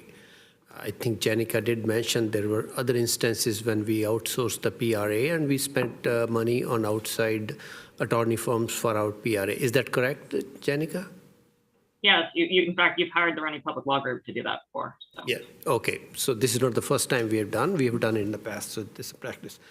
My second question is, I think I got the answer, but I just want to be very clear on that. As a team, Jim and Steve, so Jim, if we need you, you are still in the pool, right? If let's say we have a pressing issue and we need some guidance from you, you are still available, right? Absolutely. We are committed to provide the services through both Steve and myself as we have from the outset. Okay, thank you. And I had the same concerns about the project going to 900K, but when I look at the basic services plus the special projects, I'm comfortable with that. Thank you. Vice Mayor Jane. Yes, I would like to ask both Jenica and our city manager. It seems like Lozano Smith has taken on PRA work from employees. So we were paying employees to do that work. So this is not an additional cost of $128,000 because we're getting savings from not having employees do that work. Is that correct? That's correct, Vice Mayor Jan. However, the quality of work, regular city staff, we are not the experts in redactions and so on and so forth. They were, as I understand, they were going through each line item and they had to read everything, whereas Lozano Smith has a methodology, if you want to call it, to redact, which they've developed so far, and Steve can correct me. So it's not really one-to-one comparison per se. So, but there's quality as well as, yeah, you're absolutely right. The city staff has been relieved. How many I cannot quantify at this time, but there's, qualitatively, yes, city staff is available to do other things. Thank you. So from my vantage point, I can only sort of speak anecdotally from the one instance where I was involved, where we were supporting the city with a Public Records Act request. And it was my impression that, and I can't say that this is continuing. I haven't been part of the arrangement since Lozano Smith has come on board, but where our firm assisted in the past, city staff was still performing PRA work. There was just such volume that they couldn't do all of it. And so they essentially outsourced some of it, this one specific PRA request, to our law firm to support them with. And it was my understanding they had several law firms that the city contracts with in the past to do that on an ad hoc basis, but not that the individual staff members for the city who would otherwise perform that work were relieved entirely from the responsibility. It was just such volume that they couldn't keep up with it. I recall anecdotally that some of them were even working on weekends to review documents. I mean, it really was a very high volume. And so they were doing their best under a challenging circumstance where there was also some staffing issues on the city side to fill vacancies for positions that would otherwise be involved in reviewing PRAs. And so in light of those multiple sort of convening challenges, that's where a law firm would step in to try to provide a little bit of a stopgap in terms of support. So I don't know if it's necessarily accurate to suggest that by hiring a law firm, you're fully alleviating, because I don't know the answer to the question as to whether or not staff has been completely absolved of that responsibility, or whether the law firm at this point is coming in and doing work that others simply, as a practical matter, don't have the hours in the day to do. So a follow-up question is, do we have an estimate of how much in the past annually we spent on CPRA work for outside legal? I don't have it handy. We can provide that to you. Okay, thank you. That would be interesting because this PRA stuff is nothing new. This has been going on for years. Councilmember Watanabe? Yeah, thank you, Mayor. And actually, if you go back to the February 8th meeting, this question was posed about the PRAs, and Sue was not able to answer the question because it was all being done internally, and so therefore it was city staff. So therefore the cost would not be broken down. So here we are getting an opportunity to get an idea of what the actual cost is, but yet. What was interesting is, when the previous city manager tried to explain the workload in terms of the PRAs. And actually, Mayor, I don't know if you remember this summer when all of the paperwork was brought and put right out here in the previous administration, so people could see exactly the load that was put on our staff and the PRAs that they were responding to. And I remember Mary Grizzle being here and wanting to cry because she couldn't believe what the burden that was being put on our staff to respond. And so, but getting back to it, our staff was accused of making excuses because they couldn't respond, and because they were burdened by these PRA requests. They were accused of making excuses when now we can see that there is actually a big workload, and to the point where we have Lozano Smith, working it sounds like almost exclusively, not quite, but doing quite a bit of work. I mean, I looked at the bill too, and I was really, in this past month, I was amazed at how much time was spent on PRAs. And so it's really, I mean, I have a lot of issues because you know, the city is spending. You know, we have a cap of 900,000 now, but that's not. I mean, if it's going to increase, then it could come back to the council for additional approval. But at the same time, that's $900,000 that we're spending, and in a time, you know, when we had good staff here, we had a good city attorney, you know, that was doing a fine job for, like the mayor just said previously, you know, a third of the cost of what we're paying now. And, you know, don't hear me wrong when I say this, you know, Jim or Steve, but, you know, some decisions have really cost our city and having an impact on our residents. And so, you know, when I look at what's before us tonight, and I have a lot of questions. I mean, let me ask you, Jim. I mean, initially, this $300,000, did we have an idea of how long that $300,000 would last? I mean, was it going to be 3 months? Was it 4 months, 6 months? We were approached to consider an interim position while the was recruiting for a permanent. In my experience, that is typically something on the order of 4 months, maybe 5 months. So that's what we anticipated when we came into the situation, and the $300,000 cap that was negotiated with us was reflective of that. And so when we are looking at extending it beyond that time frame, that was the reason why I felt that I needed to come back to the council and make sure that we had an understanding of how long we were expected to continue to serve, and we're absolutely willing to do that. But we wanted to make sure that we had an amendment that reflected that.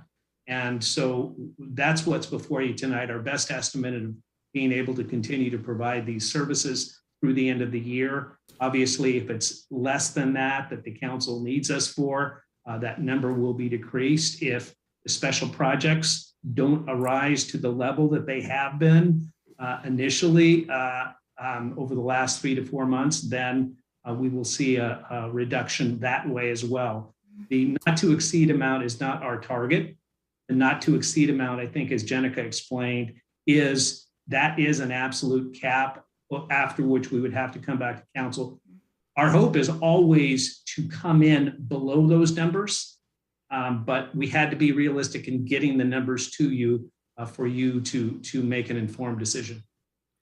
All right, thank you. So the way I just heard that is that our initial contract was about $60,000 a month. That's what was anticipated, plus a cap on traveling expenses. That's what we had. But what we have now is double. It's $120,000 a month with no cap on traveling expenses. So that's where I have the issue, is that it's now doubled. And based on this, for about 9 months, it comes out to, if you average it, about $100,000 a month plus expenses. And we were paying a third of that with our city attorney. So, and getting, you know, the same work done, because I don't think we should be paying this amount of money for public records requests. So, you know, and I do have a concern, because Jim, you're the person that we look to be the lead city attorney, an interim city attorney here, and I'm concerned that that's not going to be the case anymore. So I have a real problem with this.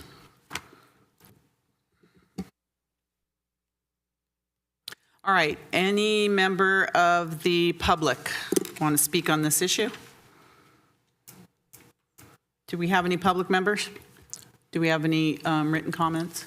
Assistant City Clerk? Nothing on this item. Okay, Council, go ahead. Yeah, Vice Mayor Jane.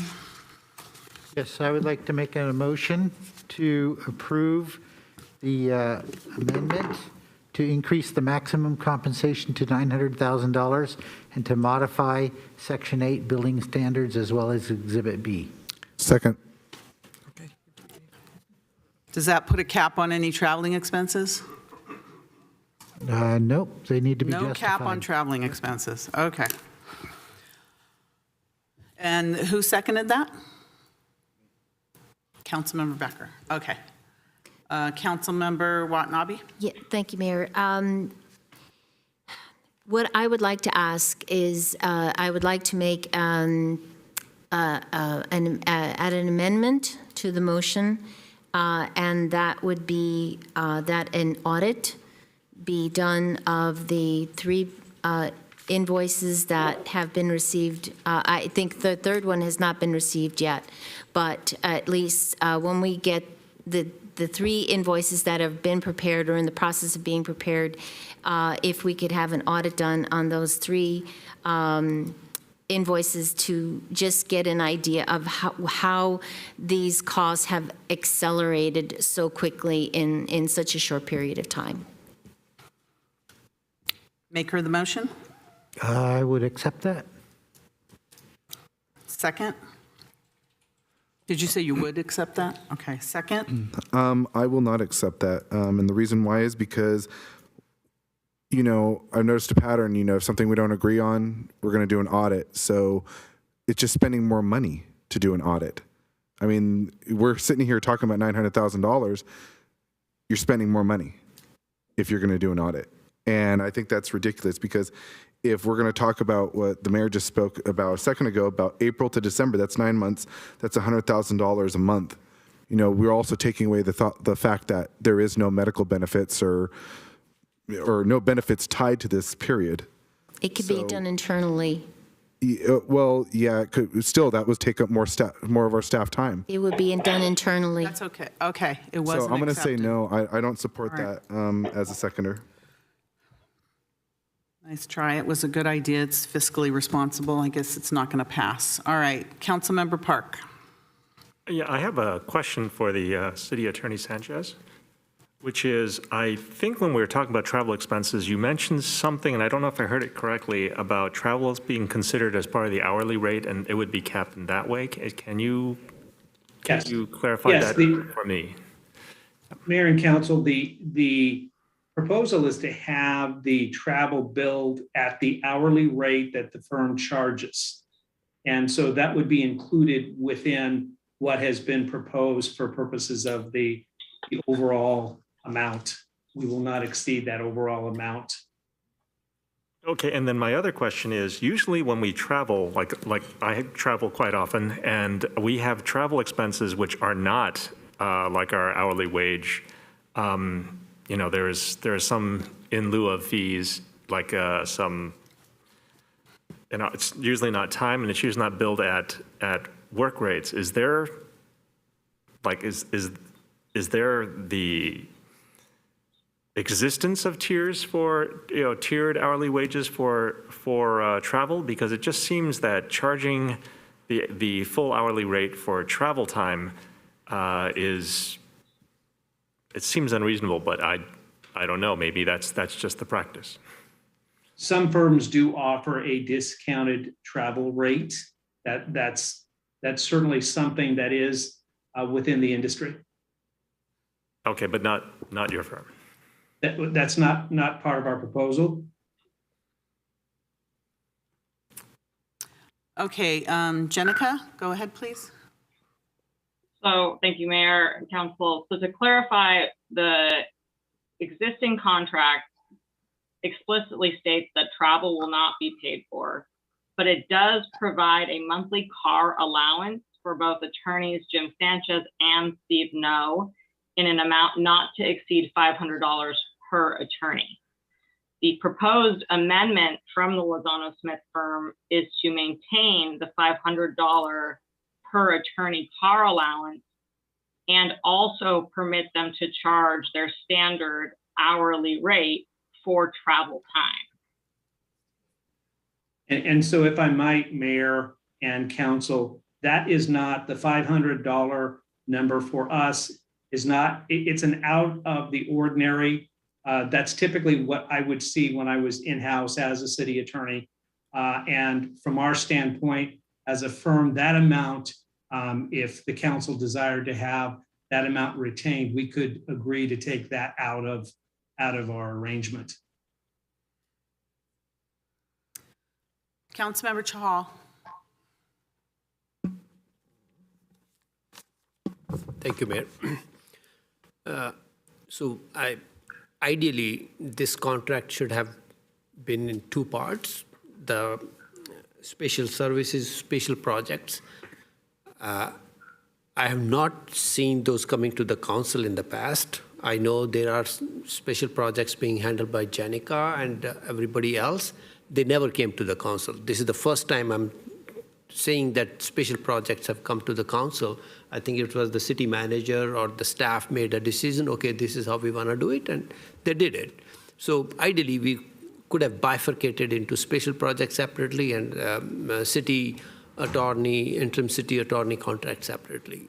So I'm not sure whether we can do that with this right now. We do have a time or not, but that bifurcation should have been there because that's creating an optics. Oh, they're charging X amount of dollars just for their regular service, and that's not the case basically.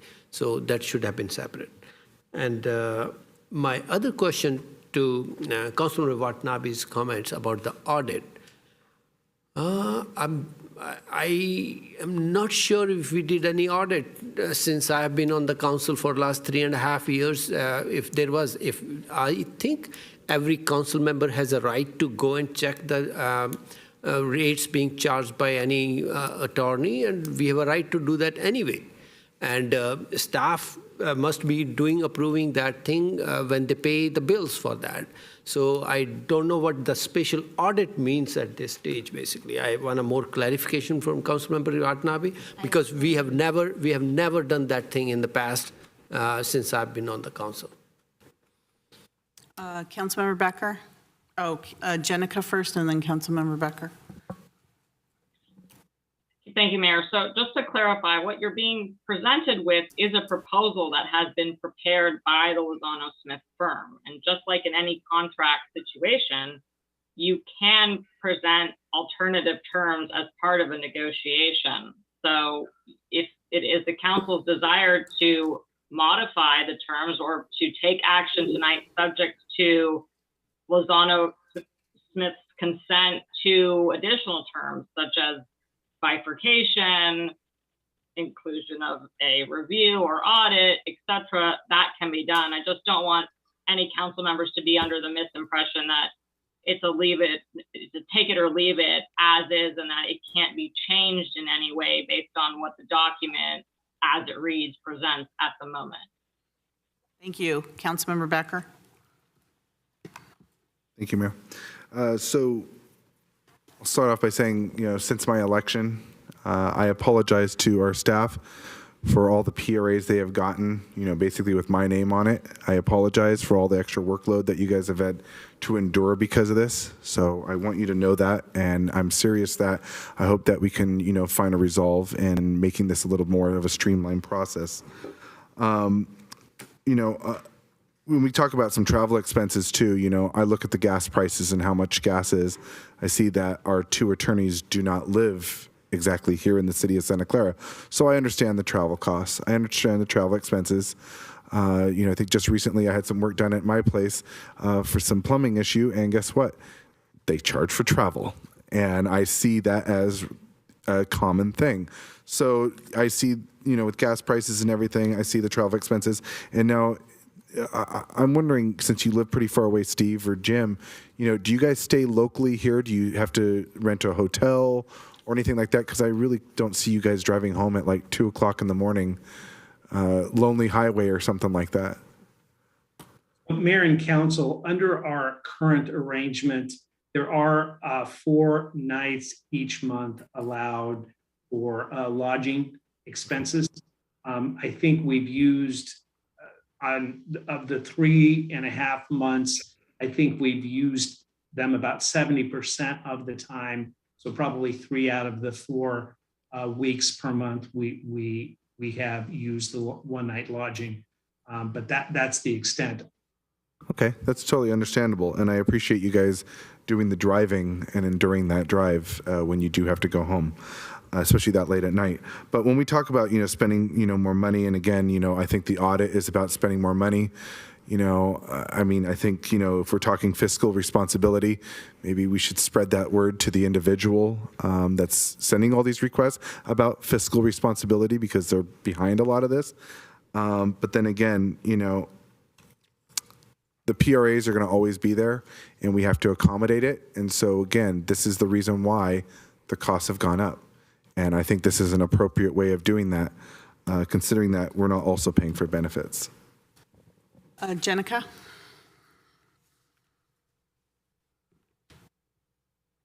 We can't hear you. You're muted, Jenica. Apologies.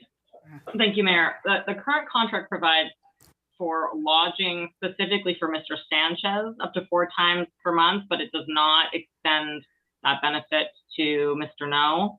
So if there's going to be a change in terms of in-person attendance at the meetings, and Mr. No needed lodging after the meeting, given the late hour, there would need to be a term revision to the agreement to account for that.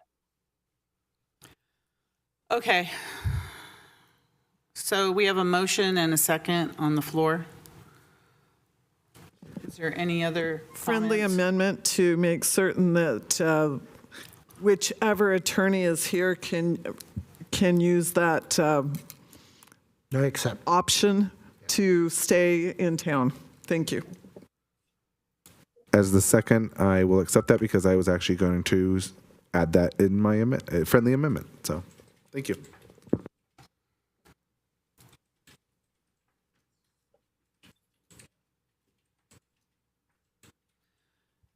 Councilmember Park? So I want to know if there's any consideration to treat travel time separately, either at a reduced rate or with a cap based on average monthly travel time from, I guess, San Francisco to Santa Clara, assuming 1 meeting per week, something like that. I mean, I'm open to any suggestions, but I just think that's a simple way to reduce costs just a little bit. So I would have to touch bases with my managing partner with the firm. One of the things that we had talked about previously was having the time from our closest office. We have an office in Walnut Creek. We have an office in Monterey. We could use one of those offices as the closest location, and the travel time be limited to that. That's one option available for the council. Councilmember Becker, again. So the way I see this is that everything's doubled, and now no cap on travel, and a change in attorneys as well, even though there's representations that they're both going to be here. Is that for I want to ask again, is that for the entire term of this proposed 5-month amendment? Because this is a lot of money for legal services. It's 3 times what we were paying before. So if this council wants to just open it up and have no caps, there's nothing I can do. I'm voting against it. But I just want to make sure I know what's ahead, because I think we should take it month by month as opposed to having it for so long, especially when I'm still unsure about the representation. So, Mr. Sanchez, are you telling us you're going to be here the entire 5 months? If the council desires that we stay through December, our proposal is to have Steve provide the primary service, and I will be available on special project needs for the city. Okay, that says it all. All right, thank you. All right. We have a motion and a second. Madam Mayor? Yes. I don't know if this is amenable, but I would like to modify the travel to the closest location, Monterey or Walnut Creek. You made the motion. Yes. Are you asking Is the yourself? second? Is the seconder? So you're talking about that would have to stay in those locations, or? No, it's just how you calculate it. Okay. All right, I'll be amenable to that. But I kind of also would like to add my own friendly amendment in there too, which is, can we get a monthly report from now on, kind of how we just got? I would like to see that monthly report just to see what we're spending and how much is going towards everything. I'm amenable to that. It would certainly be confidential, but yeah. Yeah. I don't think those reports are confidential. Are they? They are. The money? I don't think so.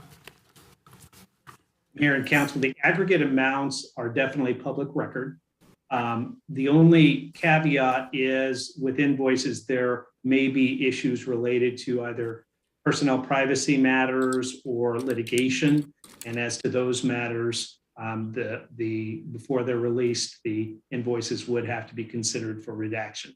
But ultimately, there would be the numbers available to the public. All right, thank you. Assistant City Clerk, roll call vote, please. Just a moment, Mayor. I am not ready for this. Vice Mayor Jane, can you please clarify the modification to the travel allowance be? Yeah, as Jim Sanchez had explained, is we could modify the calculation of the travel to be calculated based on the closer of two locations, Walnut Creek or Monterey.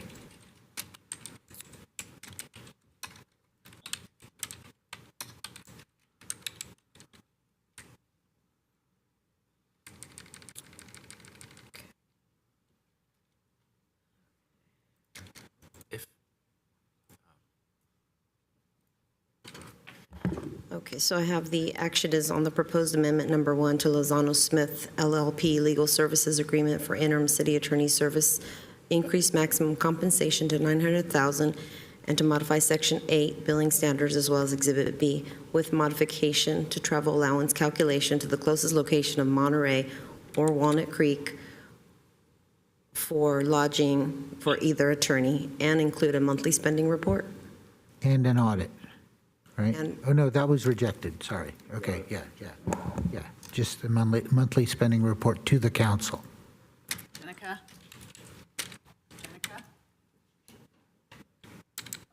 Jenica? Yes, thank you, Madam Mayor. So, Madam Clerk, just to clarify, I don't think it's an amendment to the travel allowance. As I understand it, the proposal is that the Lozano Smith firm wants to be reimbursed for travel time. And the suggestion is that travel time will be calculated based upon the distance between Santa Clara and the law firm's office in closest proximity to the city, whether that's Walnut Creek or Monterey. Correct, that's how I understood it. Thank you for the clarification, and if I may work with you offline on this tomorrow. Yes, Thank you. happily. And Councilmember Jane, it was mentioned that they can eliminate the monthly car allowance. Yeah, because we're paying for travel Right, time, yeah. The So that will be $500, taken off. yeah. The monthly car allowance will be taken off.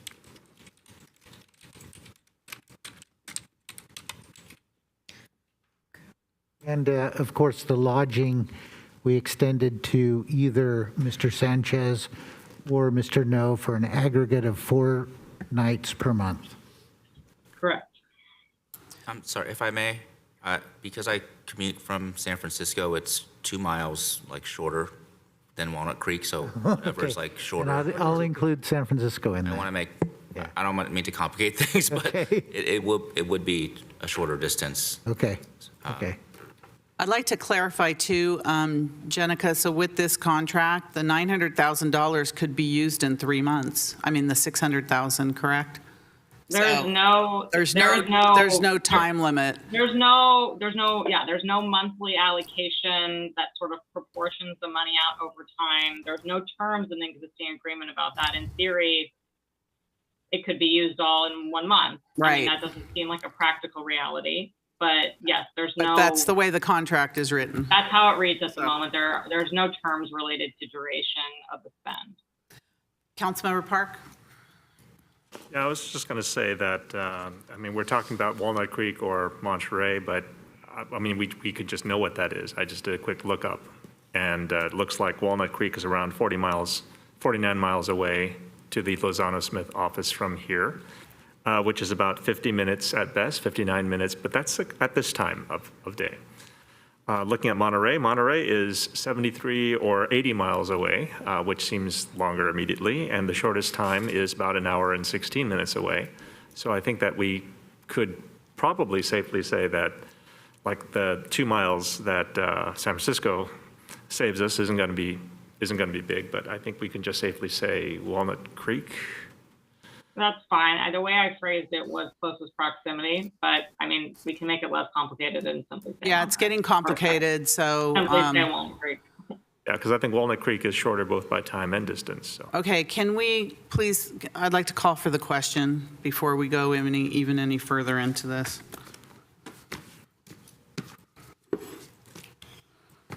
We have 15 minutes to midnight. I'd like to finish at midnight. Councilmember Watanabe. No. Councilmember Shahal. Yes. Councilmember Hardy. Yes. Councilmember Park. Yes. Vice Mayor Jane. Yes. Councilmember Becker. Yes. Mayor Gilmore. No, 5-2 passes. Okay. Next, we have a public hearing. Action, I'm going to open the public hearing. It's number 6, action on a resolution of necessity to acquire certain real property interests at 1040 DeJulio Avenue, Santa Clara, California, from John P. Anderson as trustee of the John P. Anderson Revocable Living Trust dated September 11th, 1984. Is that a city manager or is that Manuel? Manuel. Director. Madam Mayor, yes. Good evening, Mayor, members of the council. So want to make sure you can hear me. Yes, we can. Thank you. Thank you very much, Mayor and Council. I know it's late and I'll try to go as fast as I can. There are certain things I have to read. Sorry about that. Oh, it's okay. I just want to let you know there's a specific slide that we'll have to read in full detail. Okay. But otherwise, I'll try to make this as fast as I can for you tonight. So, Mayor, you described that the property we're talking about today, 1040 DeJulio Avenue. And just want to do a couple of slides on the project. So we're installing a new transmission line. It's 11 new poles and 4 wooden poles and about a little bit over half mile, 0.6 mile of a new transmission line. Overall, benefits increases the reliability and capacity. Because of time, I won't go through each bullet point, but overall, those are the benefits it provides. And it serves a new development, 1200 Memorex, as well as future development in the area. Council already has taken a number of actions on this property. April 14, 2021, funding agreement. On November 9th, 2021, you held the actions related to the development. March 22nd, you delegated authority to the city manager to negotiate and execute a substation agreement. And then you have taken multiple actions for easement acquisitions, including one tonight. And there's a total of 10 parcels that require easements. The steps for acquisition, briefly, there's a full process that we go through, and all the little check marks that you see in green are items that we have completed already. And where we're at today is we haven't reached an agreement with this property owner, and the council is considering a resolution of necessity. And I always do want to highlight, and it's bolded, that even if you approve this resolution of necessity tonight, we will continue to negotiate with the property owner. Our goal is always to come up to a resolution without having to go through a full eminent domain process. If we do have to go through a full process, that would take about 24 months. But we would receive an order of possession 7 to 8 months from now that would allow us to continue with the project. But our goal is to work it out. And we've been successful in the past with other projects working through these items, even after resolution of necessity. So here's a map of the property. We sent an offer over 6 months ago now. We're at our 7th month in a couple of days, have not been able to come to agreement. It's a fairly small power line easement. It's about 1,500 square feet. And there's also a pole at that location. So with that, I'm going to try your patience a little bit. This is the slide that I have to read in full. So the resolutions of necessity findings is that the public interest and necessity require the project. This project will support and facilitate development in the service area. The project's planned or located in a manner that would be the most compatible with the greatest public good and the least private injury. Staff consider multiple alternatives as part of the project. The property sought to be acquired is necessary for the project. The electric overhead easement on 1040 DeJulio Avenue is necessary to achieve the technical needs of the property. The offer required by section 7267.2 of the government code has been made to the owner of record for the full amount established as the fair market value of the property. On December 14, 2021, the city made an offer to John P. Anderson, trustee, to acquire the electric overhead easement upon the value determined by independent state licensed and certified appraiser in accordance with the above referenced government code. So with that, today we're asking the recommended actions. Alternative 1, to adopt the resolution of necessity for 1040 DeJulio Avenue, and of course available for any questions. And I just want to note also that Gail Connors in the audience, he can also answer any questions as well. Thank you, Mayor and Council. Okay, thank you. Do Councilmember Becker, Jane, or Chahal have questions, or are you ready to make motions? I'm ready to make a motion. Okay, it's a public hearing, so I'm going to ask if there's any member of the public would like to speak on this issue, please come forward. All right, seeing none, is there a motion to close the public hearing? Motion to close the public hearing. Second. Motion second to close the public hearing.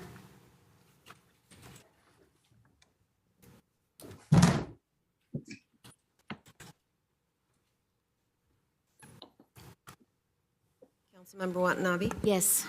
Councilmember Chahal? Yes. Councilmember Hardy? Yes. Councilmember Park? Yes. Vice Mayor Jane? Yes. Councilmember Becker? Yes. Mayor Gilmore? Yes, that passes unanimously. Vice Mayor Jane? Do you have a motion? I'd like to make a motion to adopt the resolution of necessity to acquire certain real property interest at 1040 DeJulio Avenue. Second. To Julio. All right, motion second for that. Questions? Comments? Roll call vote, please. Councilmember Watanabe? Yes. Councilmember Chahal? Yes. Councilmember Hardy? Yes. Councilmember Park? Yes. Vice Mayor Jane? Yes. Councilmember Becker?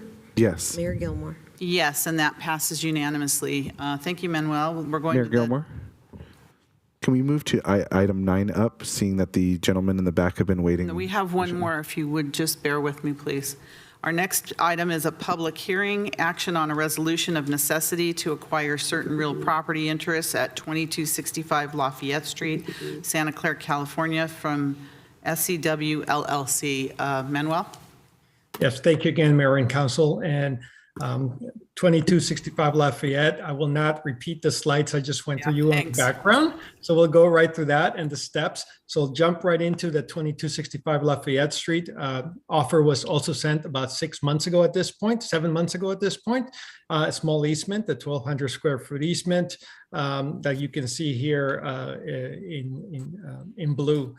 At this point, you'll bear with me again. I'm going to read the same resolution of necessity findings, but for a different property. The public interest and necessity require the project. This project will support and facilitate development in the service area. The project's plan are located in a manner that will be the most compatible with the greatest public good and the least private injury. Staff consider multiple alternatives as part of the project. The property sought to be acquired is necessary for the project. The electric overhead easement on 2265 Lafayette Street is necessary to achieve the technical needs of the project. The offer required by section 7267.2 of the government code has been made to the owner of record for the full amount established as the fair market value of the property. On December 14, 2021, the city made an offer to SCW LLC to acquire the electric overhead easement upon the value determined by an independent state licensed and certified appraiser in accordance with the above referenced government code. With that, I'm concluding staff presentation, probably one of my fastest ones ever. Alternative 1, adopt a resolution of necessity to acquire the property on 2265 Lafayette Street. You get a lot faster at midnight, so Manuel, you're used to this for us, unfortunately. So this is a public hearing, it's open. Is there any member of the public that would like to testify on this matter? City Clerk, do we have any? No written comment. No written comment. Public hearing. Motion by Second. Councilmember Chahal to close the public hearing. Second by Councilmember Watanabe. He seconded it. Well, second by Councilmember Watanabe. I didn't hear it, so roll call vote, please.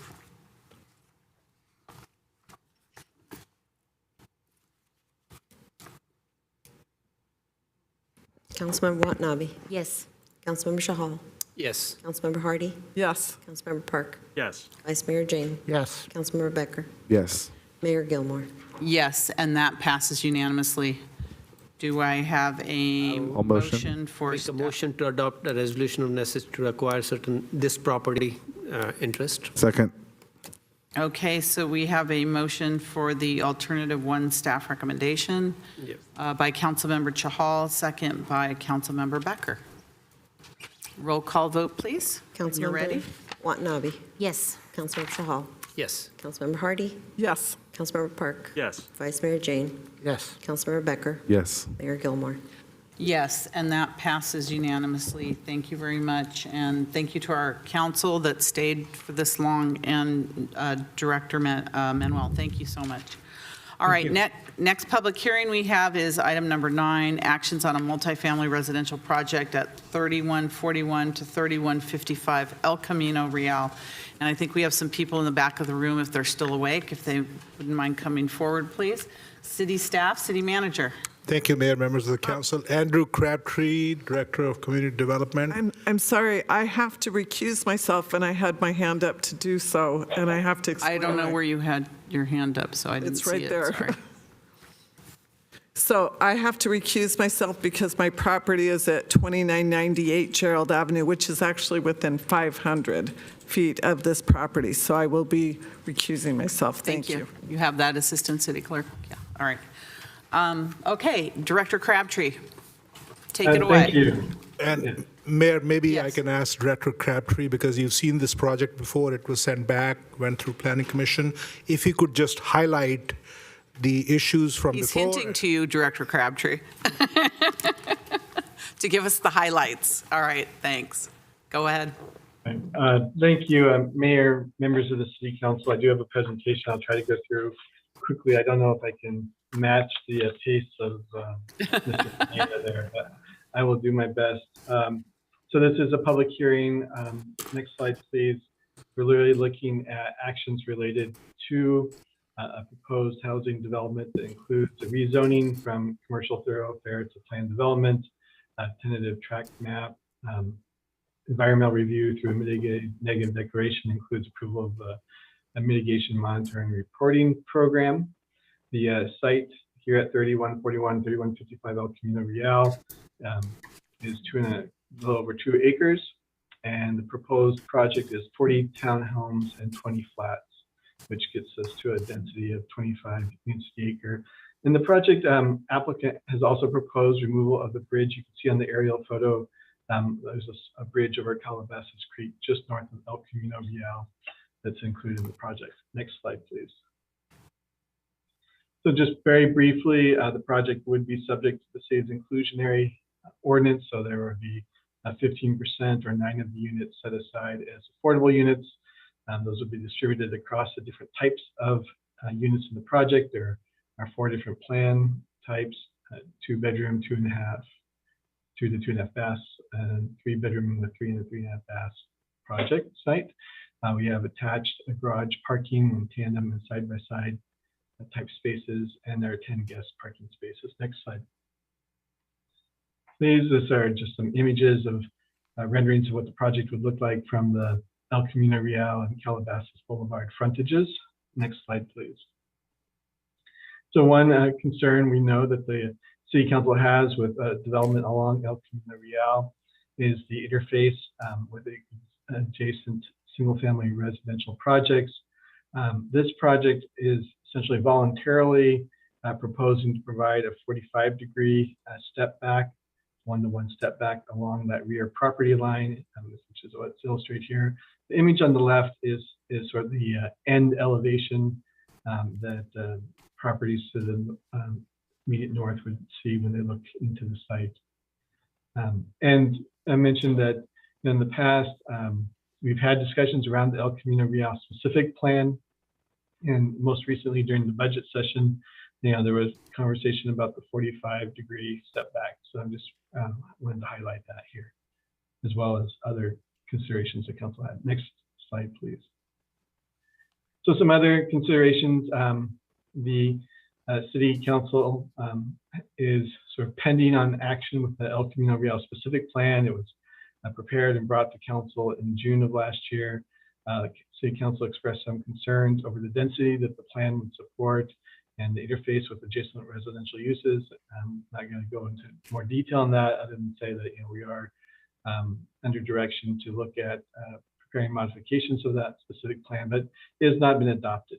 So the general plan that's in place is the governing land use policy for the city. And we're relying on the densities and heights that are in that general plan. This project conforms to that designation on the site, which allows 2 to 3 story height, as well as the density in the range that they're proposing. The existing zoning is commercial. It doesn't conform to the general plan. So the project either requires the PD zoning approach, which is what's being proposed, or potentially could go forward under AB 3194, which is another approach that's a possibility, but not the one that the applicant has proposed. The project is not subject to objective design standards because the city really doesn't have those in effect for they don't apply to a PD zoning. We don't really have much that is applicable here. So just note that. And the project is generally consistent with other 3-story type townhouse projects we've seen along El Camino Real. I would note this project doesn't include like a common open space areas to the degree that some of those other projects have been required to provide. Next slide, please. So the Planning Commission hearing was conducted on June 15th, and the Planning Commission to some degree focused in on the issue of the bridge on Calabasas Boulevard. And as part of their recommendation, they recommended that the bridge be preserved and upgraded for safety and to provide an alternative traffic so that people driving on Calabasas Boulevard could make a U-turn using the bridge rather than going out into El Camino Real or turn into the project site. But note that the bridge that's there is also being maintained by the property, is kind of tied together. So the applicant's interest in having it removed was to not have to continue that maintenance. Planning Commission also recommended that the city evaluate the VTA bike plan in conjunction with the project, including maintain 8-foot public right-of-way for a future bike path and planting trees along the bikeway. There was some interest when this project has been from both the Planning Commission and the Council from business owners in the existing shopping center in the past, and just in general about concern of loss of retail along El Camino Real. So as part of the Planning Commission recommendation, they did recommend that the city do an evaluation of the impact of local retail and address that in a specific plan or other opportunities going forward. And then they requested that traffic engineering provide additional information to council on the requirements for the bridge removal. And next slide, please. So with that, staff's recommendation is that the city council adopt a resolution for the mitigated negative declaration and mitigation monitoring and reporting program, adopt a resolution to approve the rezoning of the site from the commercial thoroughfare to planned development zoning for 60 residential units and so forth, and to adopt a resolution to approve the tenant track map to allow the subdivision that's been proposed for the ownership condominiums and the common interest lots. With that, staff is available for any questions you may have. All right, Councilmember Becker. Thank you, Mayor. Thank you, Andrew, for sticking with us, and thank you to the applicants for sticking with us too. My question is, I heard a lot about the Planning Commission meeting. I was trying to pay attention as much as I can to it and seeing a lot of the notes here as well.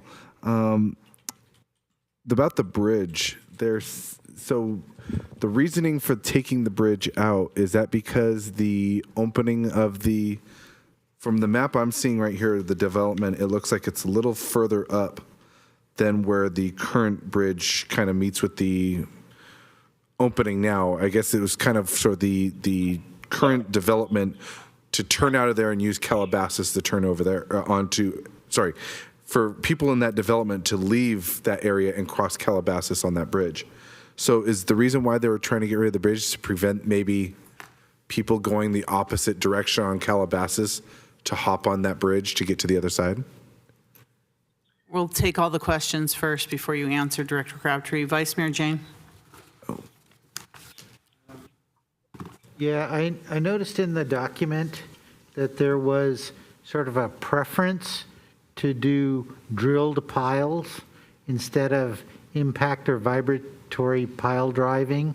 And I know there are residences around there, so this could be for the applicant or for staff. Can we clarify whether there will be no pile driving? That would be nice. All right, is there any other council questions on this? Seeing none, Councilmember Park. Hello, hi, welcome back. Sorry it's so late. I did have a couple of questions. I mean, when we looked at the last week, when we looked at the establishing standards for the SB9 standards, I really like the solar panel considerations that we had. And considering that this project is on the north side of El Camino, where the shadows from the back of the project will have a larger effect on the residential units, I guess the question is, why are we using the 45-degree standard here and not the larger standard that we put in place? I think we had a shallower angle on the shadows for the SB9 properties, right? Like, I just want to be absolutely sure that we're not too negatively affecting the neighbors in the back, because they're going to, already, even if there are no shadow problems, they're going to complain about sight lines, going to complain about, some other things. There's other issues that could be brought up. But I want to make sure that if any of them wants to put up solar panels, that they're not going to be blocked during any time of the year, and which is why I just want to consider having the shallower angle, something shallower than the 45 degrees for the north side of El Camino. Thank you. Councilmember Chahal. Thank you, Mayor. Thank you, Director Crabtree. I have a follow-up question to the same what Councilmember Park mentioned. Did we do the shadow study? Do we have those shadow study pictures, basically? Thank you. Okay, Director Crabtree, if you would like to answer those questions, if you can. And then I'll go to the applicant. Right. The first question was about the proposal to remove the bridge. And what I've understood is that there's a maintenance concern, that the maintenance is tied to the property. But I think also, as you note, the driveway is at a different location in the current proposal, so it may not have the same utility as to whether or not someone may.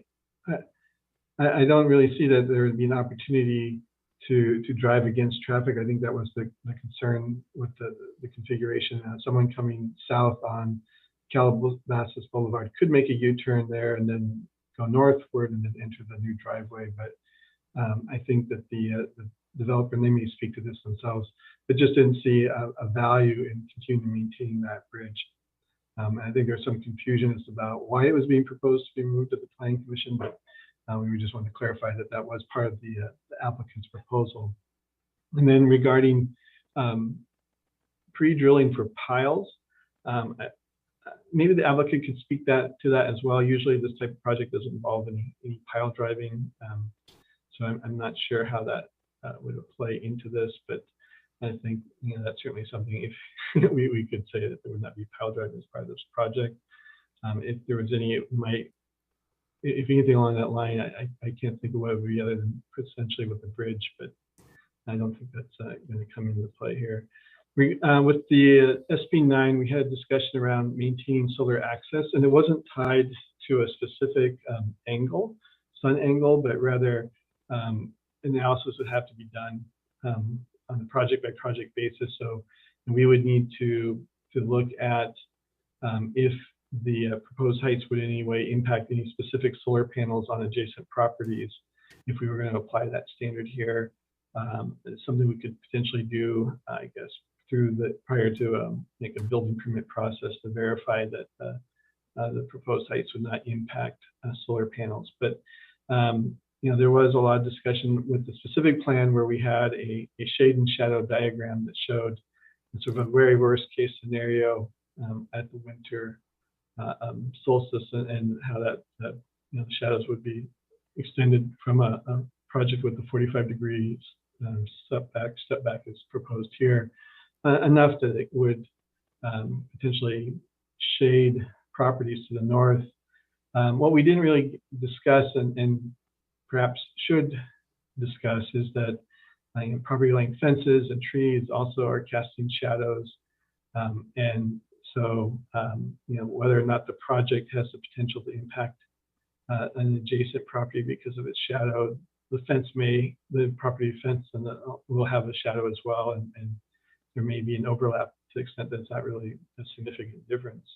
But we haven't gotten that level of detail here or in general. So I don't believe that we have that kind of analysis ready to share tonight. And I think that addressed the questions. Thank you. I'd like to ask the applicant to come forward, and he jumped up, so here we go.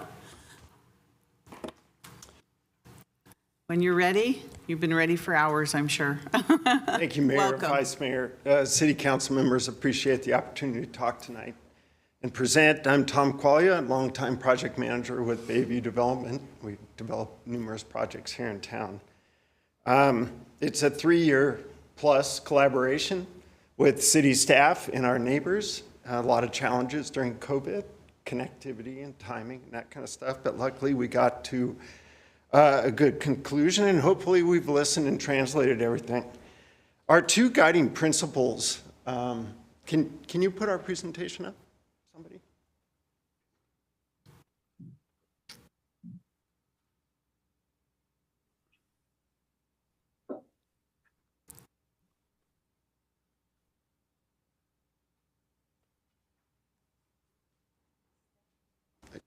We were asked to provide to the planning department our presentation electronically. Oh, okay. And we did it for planning commission, and it was seamless.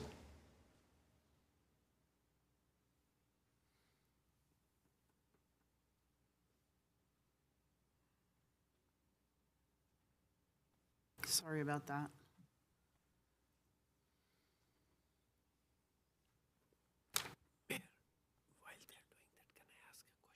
Crabtree. No, because then they'll all want to. No.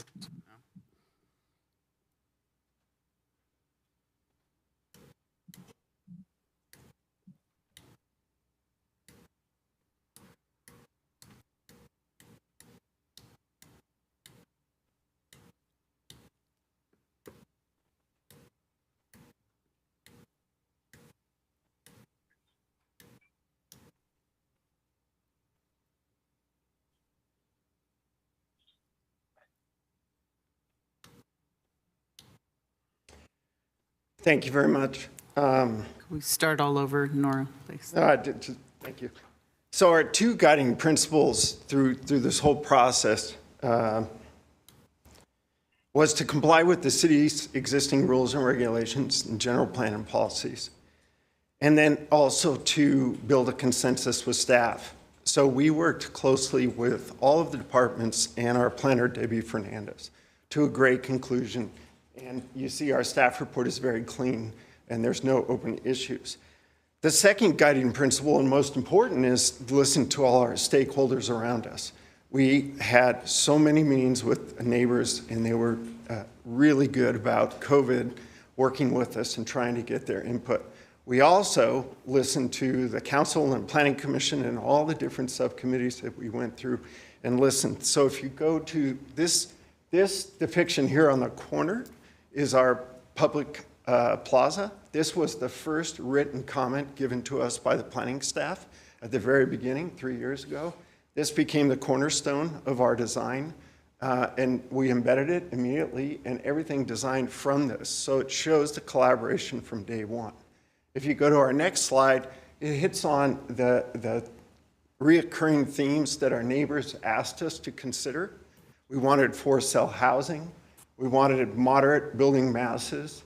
We wanted the transition of the heights, even though we could have gone more extreme. They wanted to avoid kind of theme type architecture. And then really a big point was respect this corner because it's the front door entry to this neighborhood. So all of that went into our thinking from day one and resulted in the next slide, which shows you the translation. So if you look at this, we made the decision day one to go yard to yard. On the top there, you see the two different greens. We have smaller yards to the houses, but we went with the same type of treatment. Our private open space is all along that back, and we get that great matching green to green. Next, we have the two-story transition. Those buildings there drop down to 2 stories. We made the cognizant decision to go to flat roofs to make it even better. And then the other thing that starts to come into play is the rhythm of Calabasas. All of Calabasas is a front door treatment of the single family homes. So we wanted to mimic that. So we put front doors facing out onto the Calabasas. So we had the eyes of the village continuing there. And then the primary and secondary entries really influenced the site because the fire department worked with us. And this really allowed us to concentrate the traffic out onto El Camino. And the secondary driveway really is just an ancillary to help out with the fire. This type of working with the neighbors continues in the next slide that shows you as a result of this, we get varied architecture. We have 3 different kinds of architecture here. We have the red that represents the townhouses. We have the yellow in the back that represents the drop down to the 2 stories and the variety in that. And then the 2 buildings out front with the yellow-orange shows you a completely different type of architecture. So we didn't have a ubiquitous suburban look. It has uniqueness throughout. The final thing is working with the fire department, we were able to minimize the amount of asphalt. And what this does is it allows us to have a nice architecture around the entire rim of the project, and that's what's represented by that green line out there, the public view.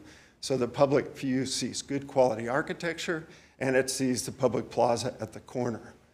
So if you take that and then translate the architecture and go to the next slide, this shows you, This highlights how we worked with the fire department and really minimized the amount of asphalt. Our turnarounds were embedded in our design, so we didn't have a big sea of asphalt or a big cul-de-sac, which is a big plus. We get more green space.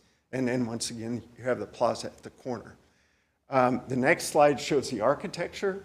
This is version 28. Our planner, Debbie Fernandez, held us to a very high standard.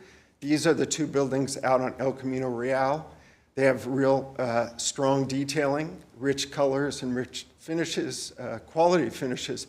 But it's also, you go to the next slide, shows how we grounded the ground floor. It's a lobby building, so you have 1 front door facing out, which is more typical of transit-oriented development.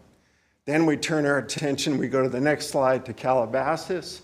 We go to a complementary architectural style, but here we go even more detailed on the ground floor to match the rhythm of Calabasas. So if you go to the next slide, it shows how the stoops, the front doors, start to get the eyes of the village on the street. It starts to mimic the pattern down Calabasas. So the next slide is pretty much our big finish. We go back to the plaza. We were very successful with the neighbors. Sadly, a bunch of them wrote letters of support, but weren't able to speak tonight because of the late hours, so I've been getting texts from everybody. So it's been a very iterative process, collaborative, with both our neighbors, stakeholders, and more importantly, the staff and all the departments. I know I'm being a little bit long, but I'm going to hit on a couple other items. So the bridge. The bridge is a one-way bridge that comes from southbound Calabasas, and then you'll go eastbound across the bridge to take you into the retail center. The bridge was built with the retail center in 1969. The bridge removal is being dictated by the Santa Clara Valley Water District. It is on their land, and they have expressly stated, take the bridge out. Concurrently, the city's traffic engineer and the traffic consultant did a study, and in fact, the existing retail center generates anywhere between 1,800 to 2,500 trips a day, and the proposed project would be about 435 trips a day. So we're cutting the average daily traffic down significantly, obviously, and the bridge won't carry any traffic in any schemes. So I just want to clarify the Santa Clara Valley Water District, first and foremost, requested removal of a bridge. Obviously, we're fine with that. It serves no purpose anymore. So it's been a collaborative effort to get to that. There are no piles with this project. These are slab foundations, so it's very quiet and very fast. And then along the back property line, we have just a two-story building, just like some of the buildings behind us are 2 stories. And we were limited, there was a question about the trees. We're limited to a species of trees that cannot exceed about 25 feet. And that's because there's utility easements there. So the safeguards are in place so that there's no impacts as it relates to the imposing on the solar access for those houses and vice versa, them impacting us. So we would hope that you would see the quality and the outreach of what we've done. Hopefully you will agree with the Planning Commission who approved it 7-0, and we'd ask you for your support. And sorry to be so long, but after 3.5 years, we figured we'd give you the full story. So thank you very much. Thank you very much. It looks like a very nice project. So questions of the applicant, Councilmember Becker? Vice Mayor Jane? Yeah. Thank you. I want to disclose that I've had meetings with Caleb and Tom, so of the Bayview Development Group. So I'm looking at conditions of approval. I'm just going to read from this. Under construction noise control plan measures, it says, if geotechnical conditions allow, drilled piles should be used in place of impact or vibratory pile driving. Drilled piles would generate substantially less noise than impact drive pile driving. And so I would like to see that should be changed to shall. And I don't know if you're amenable to that. It says if geotechnical conditions allow.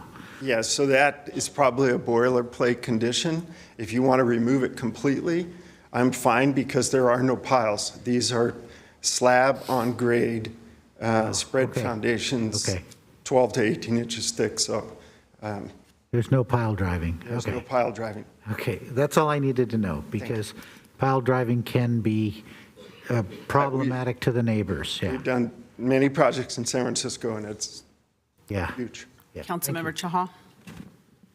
Thank you, Mayor. I'm going to the L1, I think that's the landscaping one. So the back trees on the back of the single-family residences, how tall are those you mentioned? They're a species, and I'll just use a pittosporum, I'm just making this up, that cannot exceed about 20 to 25 feet because we're limited to the choice because they're being planted adjacent to a utility easement on the back of our property. Okay. So they're lollipop trees, for lack of a better description. Okay. And the residents on the back, I think there are 3 residents, right? A single family. 3.5. 3.5, yeah, one on the side. So they are okay with that? That was discussed with them and they are perfectly fine with that? Yes, in one of our 30 meetings with different neighbors, that was discussed, yes. Okay, perfect. I would just wanted to make sure that the height is not too dominating also that they... Exactly. So there's no sycamores, there's no Modesto ash, there's none of that for that reason specifically. Okay. Perfect. Thank you. So I don't see any other questions. Thank you very much for your presentation. This is a public hearing. Is there any member of the public that would like to speak on this project? Assistant City Clerk, do we have any? And if anyone here would like to speak, please come forward. Also, do we have any written comments? No, Madam Mayor. Oh, may I have a motion then to close the public hearing? Second. Motion by Councilmember Becker, second by Councilmember Chahal to close the public hearing.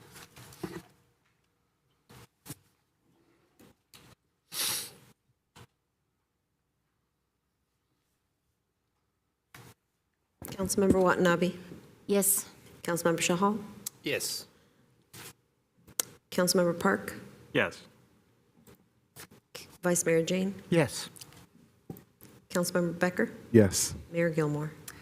Yes, and that passes unanimously.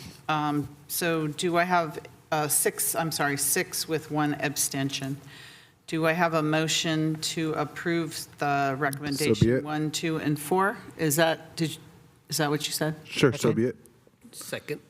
Okay, approval by Councilmember Becker, second by Councilmember Chahal. I have a quick question in regards to the discussion, in the document about what the Planning Commission was saying. Request that traffic engineering provide additional information to the council on requirements for the bridge removal. Does that need to be required, or can we ask that for that? You can please come up and explain. The city's Hexagon did the report, and it was attached and came to the conclusion to leave the condition as is to remove the bridge. Okay, cool. Just want to make sure so we don't have to include that. Thank you. Thank you. Motion by Councilmember Becker, second by Councilmember Chahal to approve the recommendation there, 1, 2, and 4. We don't have to read them, do we? We don't have to read it out loud? City Attorney? Okay. All right. Assistant City Clerk, roll call vote, please. Councilmember Watanabe. Yes. Councilmember Shahal. Yes. Councilmember Park. Yes. Vice Mayor Jane. Yes. Councilmember Becker. Yes. Mayor Gilmore. Yes, and that passes unanimously. Thank you very much. Good luck on the project. Thank you.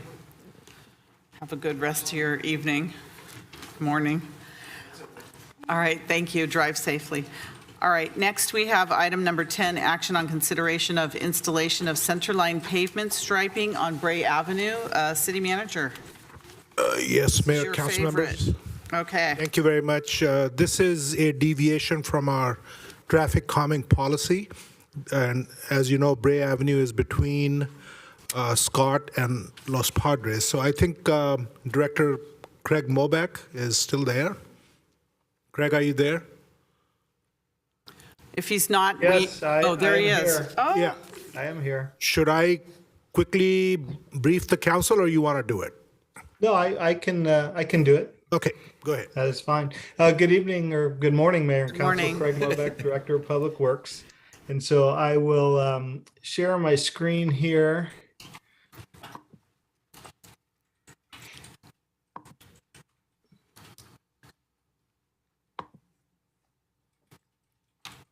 And let me know when, do you see the? yes, we see it here. Okay, Yes. perfect. So this is the area in question. So we had received a request several years ago on Bray Avenue. Bray Avenue located in between Scott and Los Padres, and just behind the strip mall there on the El Camino Real. And so there was some requests to review the corridor because of complaints of speeds and vehicles. And so the city did a study of the area and ultimately found that the volume of traffic in that area is residential in nature, so it's very low.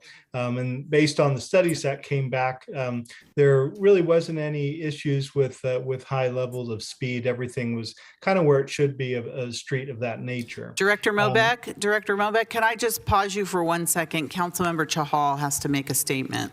Okay.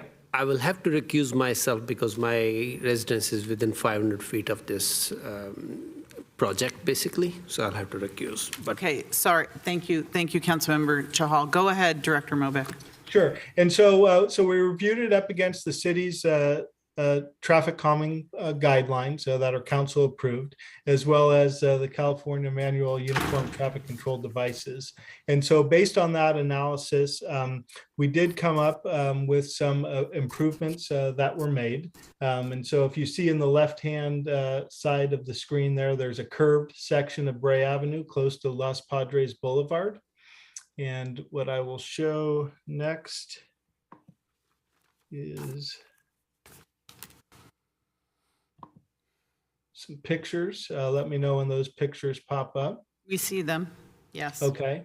And so here is an aerial of that curved section of Bray Avenue. And as I scroll down, you'll see that we did add a centerline stripe and some 25 markings because of the curve at that location. And then I will just give another view of how it looks from the street. And so we did those modifications on the straight section of Bray. It did not require anything per, as I mentioned, the traffic calming or the MUTCD. But afterwards, there was some requests to do some striping on that whole straight area. And so basically, since that doesn't meet any of the requirements, the request still came through, so it would be something that council would have to approve.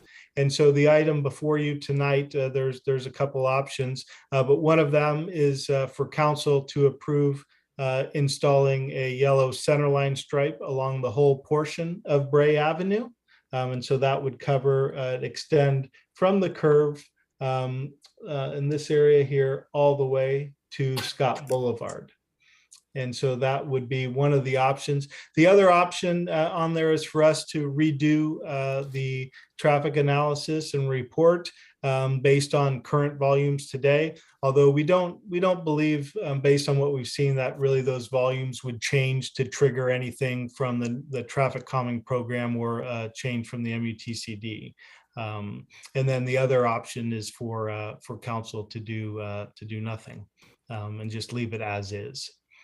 So those are the options before you, and obviously I'm here for any questions. Thank you. Do we have any questions from the council? Councilmember Vice Mayor Jane. Yeah, do you have any estimates of costs of traffic studies and striping, and do you have to slurry seal before you do striping? I know we had this issue with, I guess there's no striping there, but we were going to do the diagonal lanes for parking on Civic Center Drive. It would have to be completely re-slurried or repaved. Yeah, for this particular street, because like you mentioned, there is no striping. We would have city crews just go out and do the striping. So we'd be able to take care of that in-house within our existing staff and our existing budgets, and it would not require any additional slurry seal or anything like that. Any other questions on this? Do we have a motion to install this? I'm happy to make the motion, Mayor.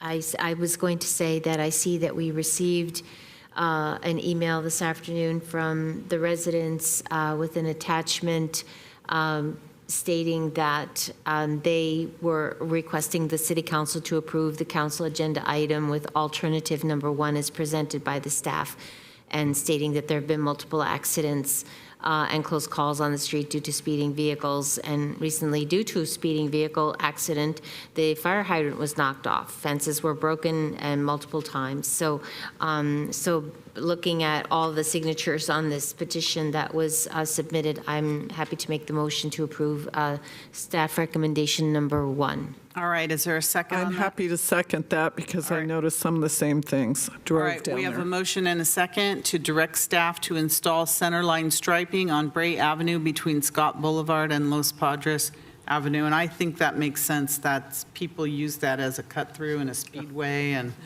and that'll really help the residents in that area. So we have a motion and a second. Is there any other discussion? If not, a roll call vote, please, Assistant City Clerk.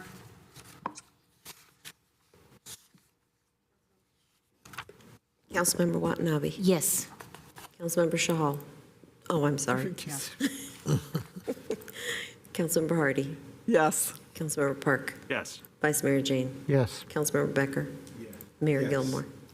Yes, and that passes 6-0 with 1 abstention. If someone would like to get Councilmember Chahal to come back. Thank you very much on that. Next, Thank you. Thank you. Thank you, Director Mobeck, for staying up so late with us again. All right, next we're going to go back to the consent calendar. It's only those 2 items, right? Is that all I have left here? Did I skip something? Yes. Did I miss an item? I was going to go the items not that we pulled. Did I? I know that, but was there anything else I missed? No. Okay. All right. 4P, that's you, Councilmember Chahal. You pulled that item. Adopt a resolution declaring the results of the canvass of returns of the consolidated special municipal election held on June 7th with the statewide direct primary election. I just pulled this for information of the residents so that we can declare the result of the last election. And that measure D passed with 78.70% voting, and measure D was the dividing the city into 6 districts as directed by the court. And the opposition to that was just 21.30%. So I just wanted to let the resident know about this result. That's why I pulled it up. That's it. And you have a motion to approve it? Make a motion to approve this. Is there a second, please, on that? Second. Okay, we have a motion by Councilmember Chahal, second by Councilmember Hardy. A roll call vote, please.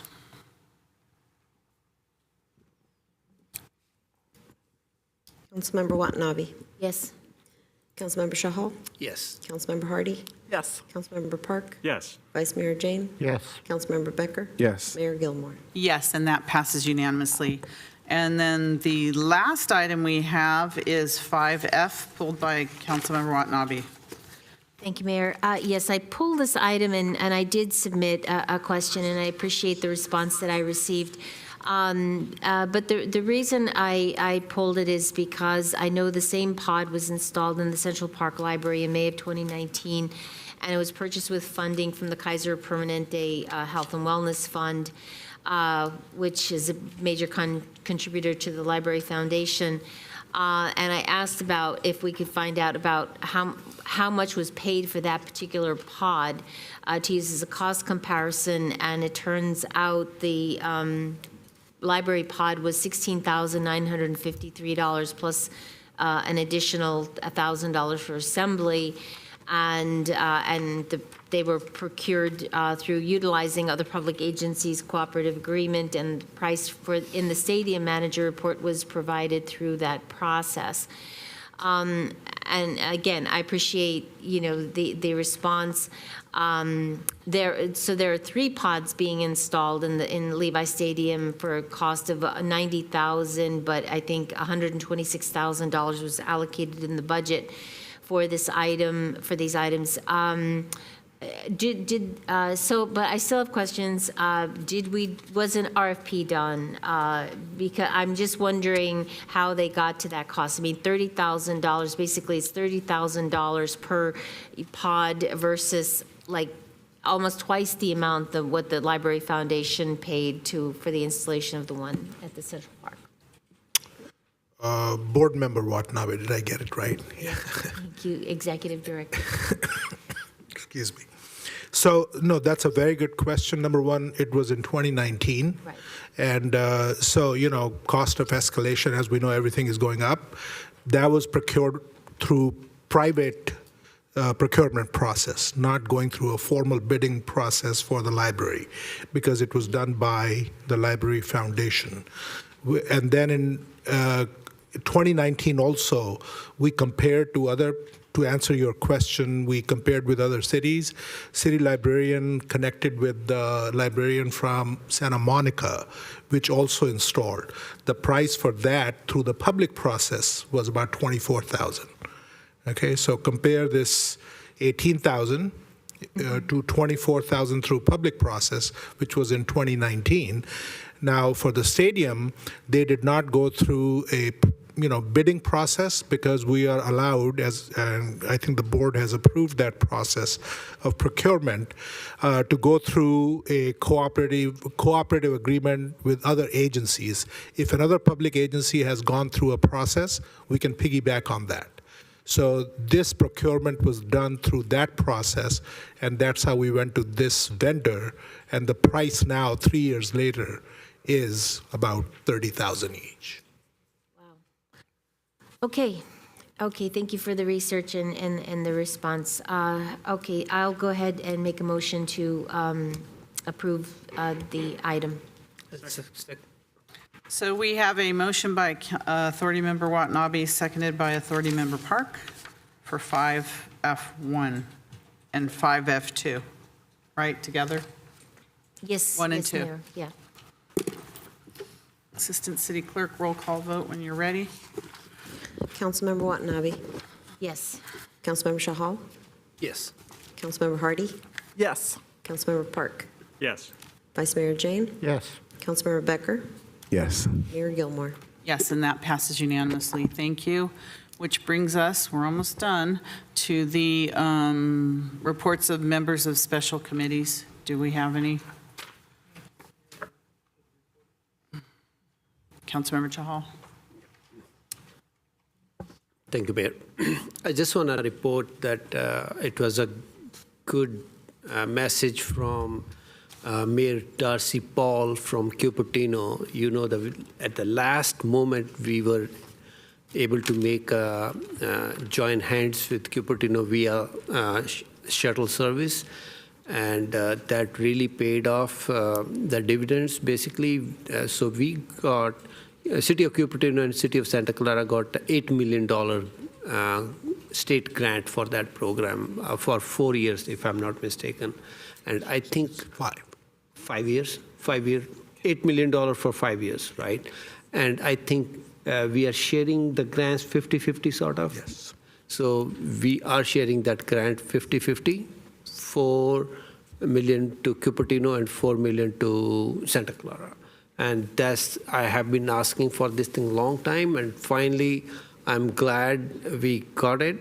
And here we go. We will soon have a shuttle service in City of Santa Clara. And I thank our staff, Mayor Darcy Paul, with whom I have been exchanging emails and coordinating this thing, and also the staff at Cupertino with whom I exchanged some emails on that thing. So that's a good news. Thank you. Okay, City Manager, do you have any reports? Nothing special, Mayor. This is your last meeting before the break. I just wanted to wish you all a happy month break, and we'll see you on August 16th. Thank you. So I have two things here. One, I have one adjournment, and then I have a moment of silence to end this meeting. I'm going to ask the council that we adjourn tonight's meeting in honor of longtime Santa Clara resident Tilly Goldsberry. Tilly Goldsberry was born on October 2nd, 1924, the daughter of Dolores and Joseph Rodriguez, immigrants from Spain. She was married to Tex Goldsberry, who predeceased her in 1992. They were both active in the American Legion post-419. They raised 3 daughters and were longtime Santa Clara residents growing up in Spanish Town. Tilly was a multi-year volunteer with the Police Activities League. She organized the Lou Pyro, the girls softball tournament, and Goodie Wagon, and was a member of the Santa Clara Women's League. For over 30 years, she volunteered at the Senior Center and was active for many years in lead positions for the Santa Clara Unified School District's PTAs. Tilly was 97 years old when she passed away on Tuesday, June 28th, 2022. She is survived by her daughters, Donna, Gloria, and Linda, 5 grandchildren, and 4 great-grandchildren. Tilly Goldsberry will be deeply missed by her friends, family, and all those whose lives she touched through her dedicated volunteer work in Santa Clara.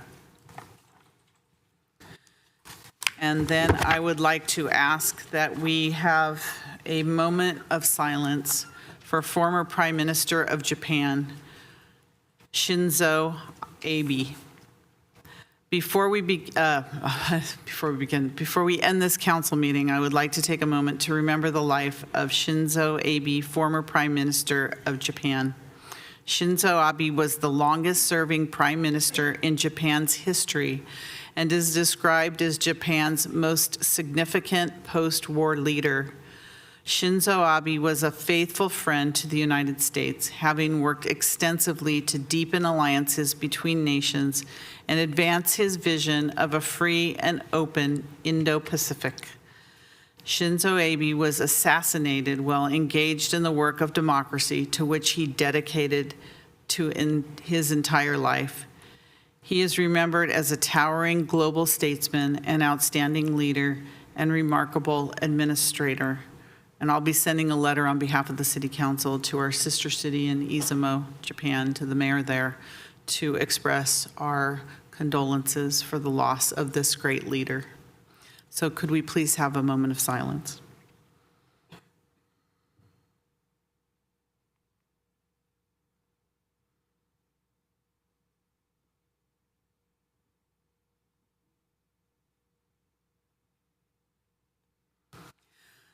May I please have a motion to adjourn the meeting in honor of Tilly Goldsberry and the former Prime Minister of Japan? Second. Whatever. Motion by Councilmember Becker, second by Councilmember Park. Councilmember Watanabe. Yes. Councilmember Shahal. Yes. Councilmember Hardy. Yes. Councilmember Park. Yes. Vice Mayor Chen. Yes. Councilmember Becker. Yes. Mayor Gilmore. Yes, and that passes unanimously, and this meeting is adjourned. Good night, good morning, everyone.